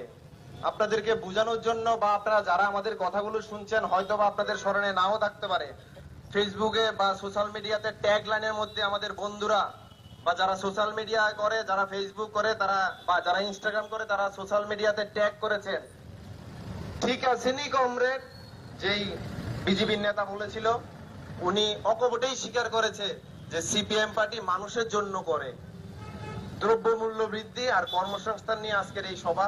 অমলদা আছে, অমলদা পথসভায় বলবেন। বিস্তৃত আকারে আমি কিছু বলবো না, আমি শুধু জাস্ট আপনাদের কাছে স্মরণ করিয়ে দিতে চাই, এই সময়ে আমাদের সারা রাজ্যে গোটা কয়েকদিন ধরে চলছে যেটা, যে মোদী সরকার 200 টাকা কমাইয়া দিছে, আলোড়ন সৃষ্টি করে লাইতে ঐতিহাসিক সিদ্ধান্ত নিয়ে নিছে, গোয়া সারা রাজ্যে উত্তাল করার চেষ্টা করতেছে। আসলে আপনারা সবাই যারা ব্যবসা করেন, আপনারা সবাই ওয়াকিবহল আছেন, বা আমরা যারা আমাদের কথাগুলো যারা শুনছেন, আপনারা সবাই অ্যাটলিস্ট এটা উপলব্ধি করতে পারছেন যে চৈত্র মাসে যখন সেল হয়, ডিসকাউন্ট সেল হয়। ডিসকাউন্ট সেল কিভাবে ডিসকাউন্ট সেল হয় এটা আপনারা সবাই জানেন, যারা ব্যবসা করেন। ব্যবসায়ীদের আমি আঘাত করার জন্য বলছি না, ডিসকাউন্ট সেল হয়। নরেন্দ্র মোদী 700 টাকা গ্যাসের দাম বাড়িয়ে 200 টাকা কমিয়েছে।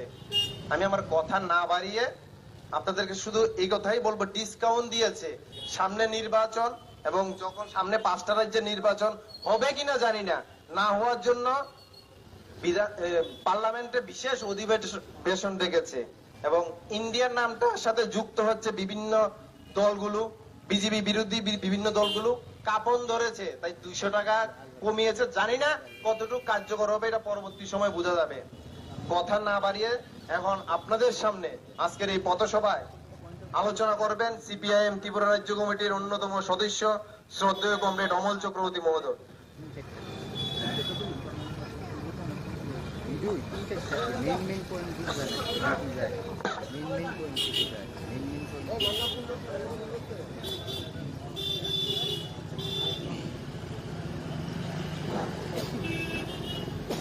প্রিয় সভাপতি মণ্ডলীর সদস্যদ্বয়, আমাদের এই বাজার সভায় উপস্থিত আছেন আমাদের পার্টির অন্যতম নেতৃত্ব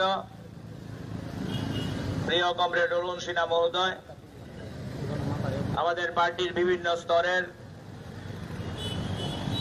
নেতৃত্ব এবং কর্মী বন্ধুরা, যাদের উদ্দেশ্যে আজকে আমাদের এই বাজার সভা, এই মৎস্যমুনি বাজার এলাকার শ্রদ্ধাভাজন ব্যবসায়ী বৃন্দ, পথ চলতি মানুষ, ক্রেতা বিক্রেতা, সবাইকে আমাদের পার্টি সিপিআইএম এর তরফ থেকে অভিনন্দন জানাচ্ছি, নমস্কার জানাচ্ছি। এই সকালবেলা মানুষের ব্যস্ততম সময়, প্রতিদিনকার দৈনন্দিন রুটিনের গুরুত্বপূর্ণ সময় ব্যয় করে আমরা সিপিআইএম এর পূর্ব আগরতলা অঞ্চল এবং মধ্য বনমালীপুর অঞ্চলের বন্ধুরা এই মৎস্যমুনি বাজারে সামিল হয়েছি নির্দিষ্ট একটা লক্ষ্যকে সামনে রেখে। আপনারা শুনছিলেন আমাদের পূর্ববর্তী আজকের অন্যতম সভাপতি আপনাদের কাছে বলছিলেন আমাদের সিপিআইএম আমরা বরাবর শুধু নির্বাচনে না, নির্বাচন বাদ দিয়েও 365 দিন মানুষের ইস্যু নিয়ে কথা বলার চেষ্টা করি। এই কথা বলতে গিয়ে আমাদের উপর আক্রমণ, আমাদের উপর প্রেসার, নানা রকম বাধার সম্মুখীন হওয়ার পরেও আমরা মানুষের ইস্যু নিয়ে কথা বলার চেষ্টা করি। আজকে আমাদের এখানকার যে সভা, তার মূল প্রেক্ষাপট হচ্ছে আমাদের ভারতের কমিউনিস্ট পার্টি মার্ক্সবাদী কেন্দ্রীয় কমিটি সিদ্ধান্ত করেছে গোটা দেশে অস্বাভাবিক যে দ্রব্যমূল্য বৃদ্ধি এবং কর্মসংস্থানের ক্ষেত্রে যে ভয়ানক পরিবেশ তৈরি হয়েছে গোটা দেশে, তার বিরুদ্ধে কাশ্মীর থেকে কন্যাকুমারী এবং গুজরাট থেকে কচ্ছ পর্যন্ত সেখানে আমাদের পার্টির উদ্যোগে 1 থেকে 7 সেপ্টেম্বর প্রতিবাদ কর্মসূচি সংগঠিত হবে। আমাদের দেশের নরেন্দ্র মোদীর সরকারের টনক নড়ানোর জন্য সিপিআইএম এর তরফ থেকে গোটা দেশে এই কর্মসূচি উদ্যোগ গ্রহণ করা হয়েছে। আপনারা যারা আমাদের কথা শুনছেন, আপনাদের জীবন অভিজ্ঞতা সবচেয়ে বেশি। আমরা বক্তৃতা করে বোঝানোর জন্য এখানে উপস্থিত হইনি, তারপরেও যেহেতু আমাদের কর্মসূচি, আপনাদের উদ্দেশ্যে আমরা কয়েকটা কথা এখানে বলতে চাই। আজকের যে আমাদের ডিমান্ড, যে অবিলম্বে যে বর্ধিত দ্রব্যমূল্য, এই দ্রব্যমূল্য সেখানে প্রত্যাহার করতে হবে, জিনিসপত্রের দাম কমাতে হবে এবং দেশের বেকার যুবকদের জন্য কর্মসংস্থানের প্রশ্নে সুনির্দিষ্ট কর্মসূচি গ্রহণ করতে হবে। আপনারা লক্ষ্য করেছেন আমাদের দেশে 2014 সালে নরেন্দ্র মোদীর নেতৃত্বে বিজেপি সরকার যখন প্রতিষ্ঠা হয়, তার আগে গোটা দেশ ঘুরে বেরিয়েছেন হেলিকপ্টার করে নরেন্দ্র মোদী সাহেব, এবং হেলিকপ্টারে ঘুরে ভারতবর্ষের বিভিন্ন জায়গায় যেই কথাটা সবচেয়ে বেশি জোর দিয়ে বলার চেষ্টা করেছেন, কংগ্রেস জমানাকে আক্রমণ করে যে আমরা যদি ক্ষমতায় আসতে পারি বছরে 2 কোটি বেকারের চাকরি আমরা দেব, আমরা যদি ক্ষমতায় আসতে পারি জিনিসপত্রের দাম কমিয়ে দেব, সিলিন্ডারের দাম কমিয়ে দেব, আমরা যদি ক্ষমতায় আসতে পারি বেকার যুবকদের আর চোখের জল ফেলতে হবে না। এটা আমার বক্তব্য না। আপনারা সেই সময়ের যদি সোশ্যাল মিডিয়া ঘাটেন, সেই সময়ের নিউজ চ্যানেলের সংবাদগুলো যদি লক্ষ্য করেন, সেই সময় খবরের কাগজগুলো যদি লক্ষ্য করেন, তারপরে দেখতে পাবেন নরেন্দ্র মোদীজি গোটা দেশ জুড়ে বাজার গরম করেছেন। আমরা যদি সরকারে আসি বছরে 2 কোটি বেকারের চাকরি, সিলিন্ডারের দাম কমিয়ে দেব। সংসদের মধ্যে ইউপিএ সরকার জামানায় প্রায় প্রতিদিন ওই বিজেপি দলের নেতারা, বিরোধী দল নেতা থেকে শুরু করে তাদের বিভিন্ন স্তরের নেতৃত্ব ওই গ্যাসের সিলিন্ডারের দাম বৃদ্ধি নিয়ে সিলিন্ডার কাঁধে করে রাস্তা অবরোধ থেকে শুরু করে গোটা ভারতবর্ষের মানুষকে চমক দেওয়ার চেষ্টা করেছেন। আমরা যদি সরকারে আসি জিনিসপত্রের দাম কমিয়ে দেব। আমি আপনাদের জিজ্ঞেস করি, বিজেপির মধ্যেও ভালো মানুষ আছেন যারা আমাদের কথা শুনছেন। এখানে আমরা রাজনীতি করার জন্য আসিনি, বিজেপির বন্ধুদের সাথে আমাদের কোনো শত্রুতা নেই। তাদেরকে আমরা জিজ্ঞেস করি, ওই 14 সালে নরেন্দ্র মোদীর সরকার যখন ক্ষমতায় বসেছিল, তখন ভারতবর্ষে একটা গ্যাসের সিলিন্ডারের দাম ছিল 400 থেকে 450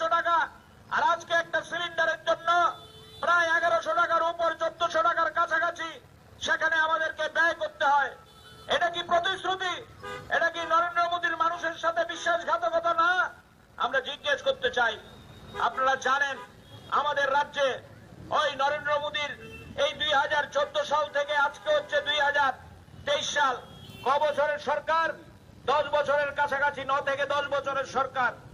আমাদের 2014 সালে যেদিন প্রথম বিজেপি সরকার দেশের মধ্যে শাসন ক্ষমতায় আসে, আমাদের মনে আছে তখন 1 কিলো মুসুরির ডাল কত টাকায় কিনতাম আমরা? 60 থেকে 65 টাকায়। আর আজকে 1 কিলো মুসুরির ডাল আমাদের কিনতে হচ্ছে 120 টাকায়। এটা হচ্ছে সবকা সাথ সবকা বিকাশ সবকা বিশ্বাসের বিজেপি দলের স্লোগানের নমুনা। 1 লিটার সরষের তেলের দাম ছিল নরেন্দ্র মোদীর জমানায় যখন 2014 সালে প্রতিষ্ঠিত হয়েছিল, 1 লিটার সরষের তেলের দাম সেদিন আমাদের কিনতে হতো ওই 70 টাকা থেকে 75 টাকা। আর আজকে 1 লিটার সরষের তেলের দাম আপনাকে প্রায় 200 টাকার উপরে সেখানে ব্যয় করতে হয়। এটার নাম হচ্ছে আজকে দিন। বিজেপি দল বাজার গরম করছে, তাদের আমলে নাকি আজকে দিন হয়েছে, তাদের আমলে নাকি সবকা সাথ সবকা বিকাশ সবকা বিশ্বাস তারা অর্জন করতে পেরেছে। এটা কি সবকা বিকাশের নমুনা? এটা কি আজকে দিনের নমুনা? 1 লিটার সরষের তেল আজকে ওই সেখানে 200 টাকার উপরে ক্রয় করতে হয়। আমি আপনাদের কাছে বিনয়ের সহিত বলবো, আপনারা সবাই শহর এলাকার মানুষ, খবরের কাগজ পড়েন, টিভি দেখেন, রেডিও শুনেন। আমি দীর্ঘ বক্তৃতা আপনাদের কাছে করব না।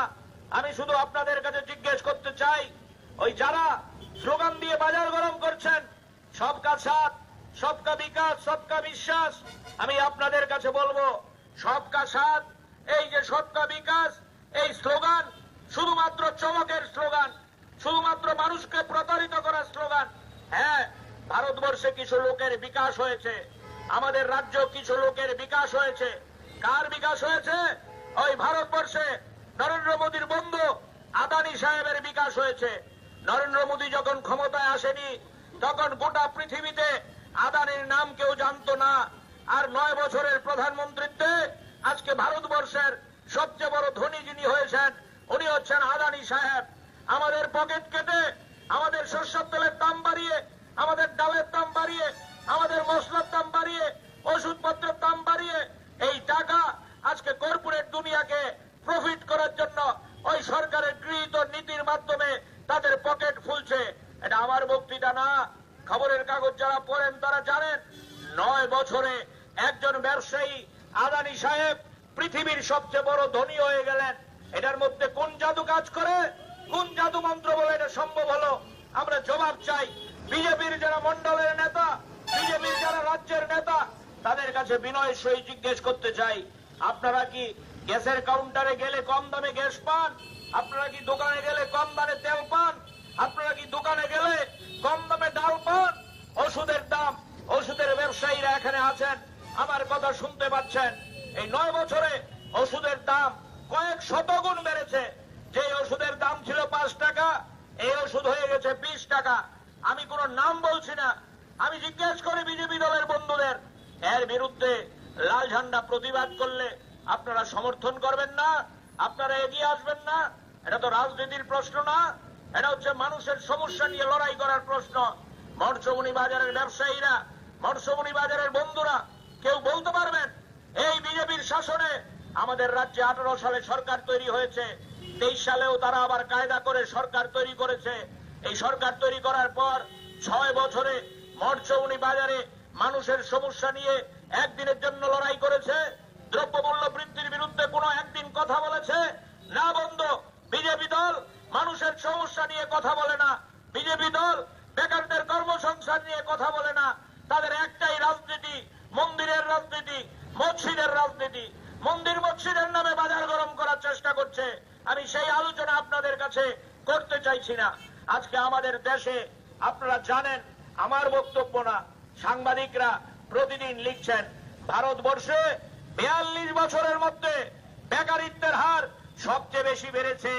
আর বিজেপির বন্ধুরা চমক দিচ্ছে স্মার্ট ইন্ডিয়া, ওই স্বচ্ছ ভারত, নানান কথা বলে ফ্ল্যাক্স লাগিয়ে বাজার গরম করে মানুষের দৃষ্টি অন্যদিকে ঘুরিয়ে দিতে চাইছে।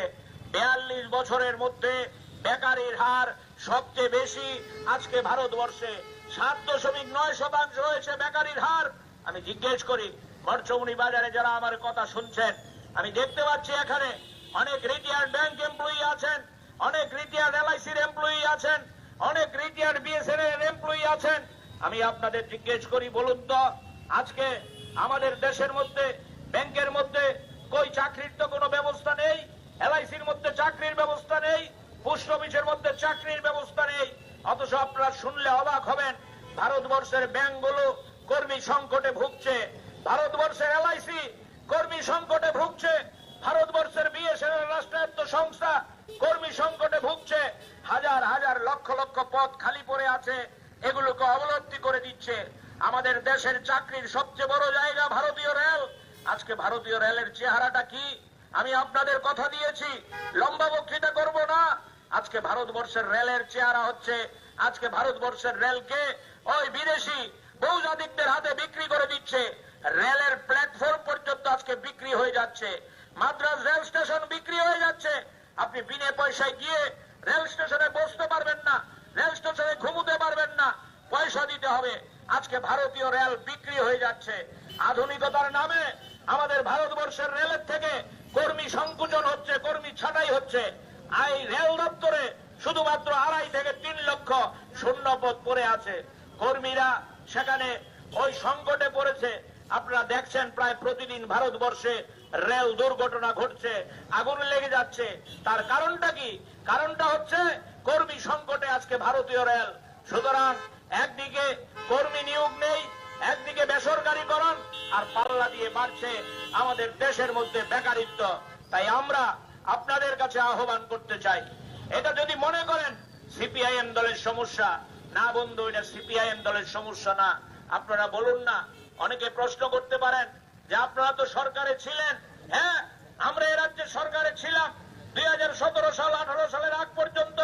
আমি আপনাদের কাছে বিনয়ের সহিত বলি, আমাদের রাজ্যে যখন বামফ্রন্ট সরকার ছিল, আমাদের রাজ্যের তৎকালীন মুখ্যমন্ত্রী মানিক সরকার, আমাদের তৎকালীন অর্থমন্ত্রী বাদল চৌধুরী বিধানসভায় দাঁড়িয়ে ওই সর্বোচ্চ মানুষের কাছে ঘোষণা করত, রাজ্যে যদি বামফ্রন্ট সরকার থাকে সরকারি চাকরি দেওয়া বন্ধ হবে না, অল্প হলেও আমরা চাকরি দেব।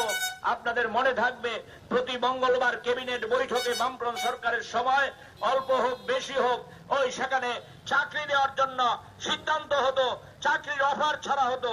আর আজকে বিপ্লব বাবুর নেতৃত্বে 18 সালের সরকার, এই বিপ্লব বাবু এসে বাজার গরম করলেন। 2047 সাল পর্যন্ত আমি মুখ্যমন্ত্রী থাকবো।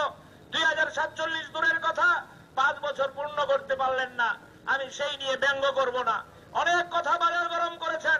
এই মরচৌনি বাজারে এসে কীর্তনের আসরে খিচুড়ি বিলি করেছেন, এটা ওনার ব্যাপার, আমি এই নিয়ে মন্তব্য করতে চাইছি না। কিন্তু আমি জিজ্ঞেস করি, বিপ্লব দেবের আমল বলুন, আর নতুন মুখ্যমন্ত্রী হয়েছেন আমাদের রাজ্যের মানিক সাহা, বলুন তো তাদের মুখ্যমন্ত্রীত্বের আমলে কোন দপ্তরে কোন ইন্টারভিউ হয়েছে, নতুন চাকরি হয়েছে? না, নতুন চাকরি হয়নি। যাদের চাকরি আছে তাদের চাকরি চলে যাচ্ছে, তাদেরকে ওই সেখানে ভলান্টারি রিটায়ারমেন্ট নিতে বাধ্য করা হচ্ছে। কোন দপ্তরে কোনো চাকরি নেই। আপনারা জানেন 2018 সালের আগে ভিশন ডকুমেন্টে তারা বলেছিল, আমরা যদি সরকারে আসি আমরা ওই প্রথম বছরে 50,000 চাকরি দেব, আমরা যদি সরকারে আসি মিস করে চাকরি দেব। মানুষ ভুলে গেছে? না, মানুষ ভুলে যায়নি। মানুষ যদি ভুলে যেত তাহলে গত বিধানসভা নির্বাচনে তাদের ভোট 50%, 52% থেকে 40% নেমে আসতো না। ওই তাদের আসন কমেছে, ভোট কমেছে, মানুষ ঠিকই বিজেপির বিরুদ্ধে ভূমিকা গ্রহণ করেছিল। আমি সেই আলোচনায় আপনাদের কাছে যাব না। আর আজকে আমাদের রাজ্যে এই বিজেপি দলের সরকার, ওই দিল্লিতে যেমন তারা সিদ্ধান্ত করে চাকরি দেওয়া বন্ধ করে দিয়েছে, আমাদের রাজ্যেও চাকরি দেওয়া বন্ধ করে দিয়েছে। চাকরির রাস্তা বন্ধ। 10,323 আপনারা জানেন আজকে চোখের জল ফেলছে। 150-র উপর 10,323 পরিবারের শিক্ষক কেউ আত্মহত্যা করেছেন, কেউ অসুখে ওই সেখানে মৃত্যুবরণ করেছেন, বাচ্চাদের পড়াতে পারছেন না। আমাদের রাজ্যে এই 10,323 নিয়ে অনেক রাজনীতি করেছে বিজেপি দল। বলেছিল আমরা যদি সরকারে আসি তাদেরকে চাকরির গ্যারান্টি করে দেব।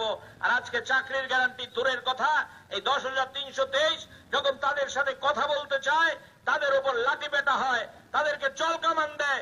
এ হচ্ছে আমাদের বিজেপি দলের সরকার। তাই আমি আপনারা এখানে যারা উপস্থিত হয়েছেন আপনাদের কাছে আবেদন করতে চাই, বন্ধু, অস্বাভাবিক দ্রব্যমূল্য বৃদ্ধি কিংবা বেকারের এই যে যন্ত্রণা, বেকারদের কর্মসংস্থানের জন্য লড়াই, আজকে একটা পদবার মধ্য দিয়ে কেউ যদি মনে করেন আমার এই সমস্যার সমাধান হয়ে যাবে তাহলে ভুল হয়।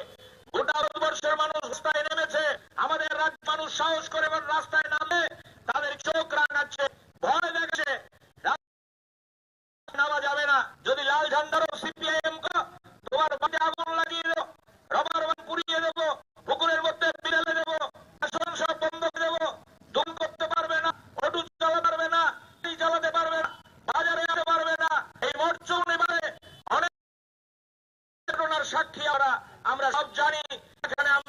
বলতে চাই না, আপনি আপনার কথা বলতে পারবেন না, আপনি আপনার তৈরি করতে পারবেন না। অদ্ভুত রাজ্যের মতো তৈরি হয়েছে। তাই আমি আপনাদের কাছে বলবো, আজকে আমরা যেই তো বিষয় নিয়ে এখানে লড়াই এনেছি, লড়াই কিন্তু আমরা আজকে শেষ না, এই লড়াই শুরু হলো। গোটা ভারতবর্ষের মানুষ শুনছিলেন, আজকের আমাদের অন্য সভাপতি বলতো গোটা ভারতবর্ষের 28টার মতো দল একসাথে হয়েছে। এটা নিয়ে বিয়োগ করছে বিজেপি দলের বন্ধুরা, বলছে 28টা দলের তো কৌশল আলাদা, স্লোগান আলাদা, নেতৃত্ব আলাদা, কি একত্রিত হবে। আমি আপনার উদ্দেশ্য বলবো, এই 28 দলের নেতারা দিল্লি ব্যাখ্যা দিয়েছেন, হ্যাঁ আমাদের ভারতবর্ষ তো ভিন্নতা আছে, এক ধরনের মানুষ এক রকম খায়, এক ধরনের মানুষ এক ধরনের ড্রেস পরে, আরেক ধরনের মানুষ এক ভাষা কথা বলে। ভারতবর্ষের মানুষ মধ্যে ভিন্নতা আছে, কিন্তু মনে রাখবেন আমরা ভারতবর্ষের মানুষ এক জায়গায় এক, সেটা হচ্ছে আমরা ভারতীয়। আমরা একটা জায়গায় এক, সেটা হচ্ছে আমাদের পতাকা তেরঙ্গা পতাকা। এক জায়গায় আমরা এক, আমাদের জনসঙ্গীত জনগণ অধিনায়ক। আমরা যে এক জায়গায় এক, এটা হচ্ছে আমার ভারতবর্ষের এক বই আছে, এই বইটার নাম হচ্ছে সংবিধান।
চার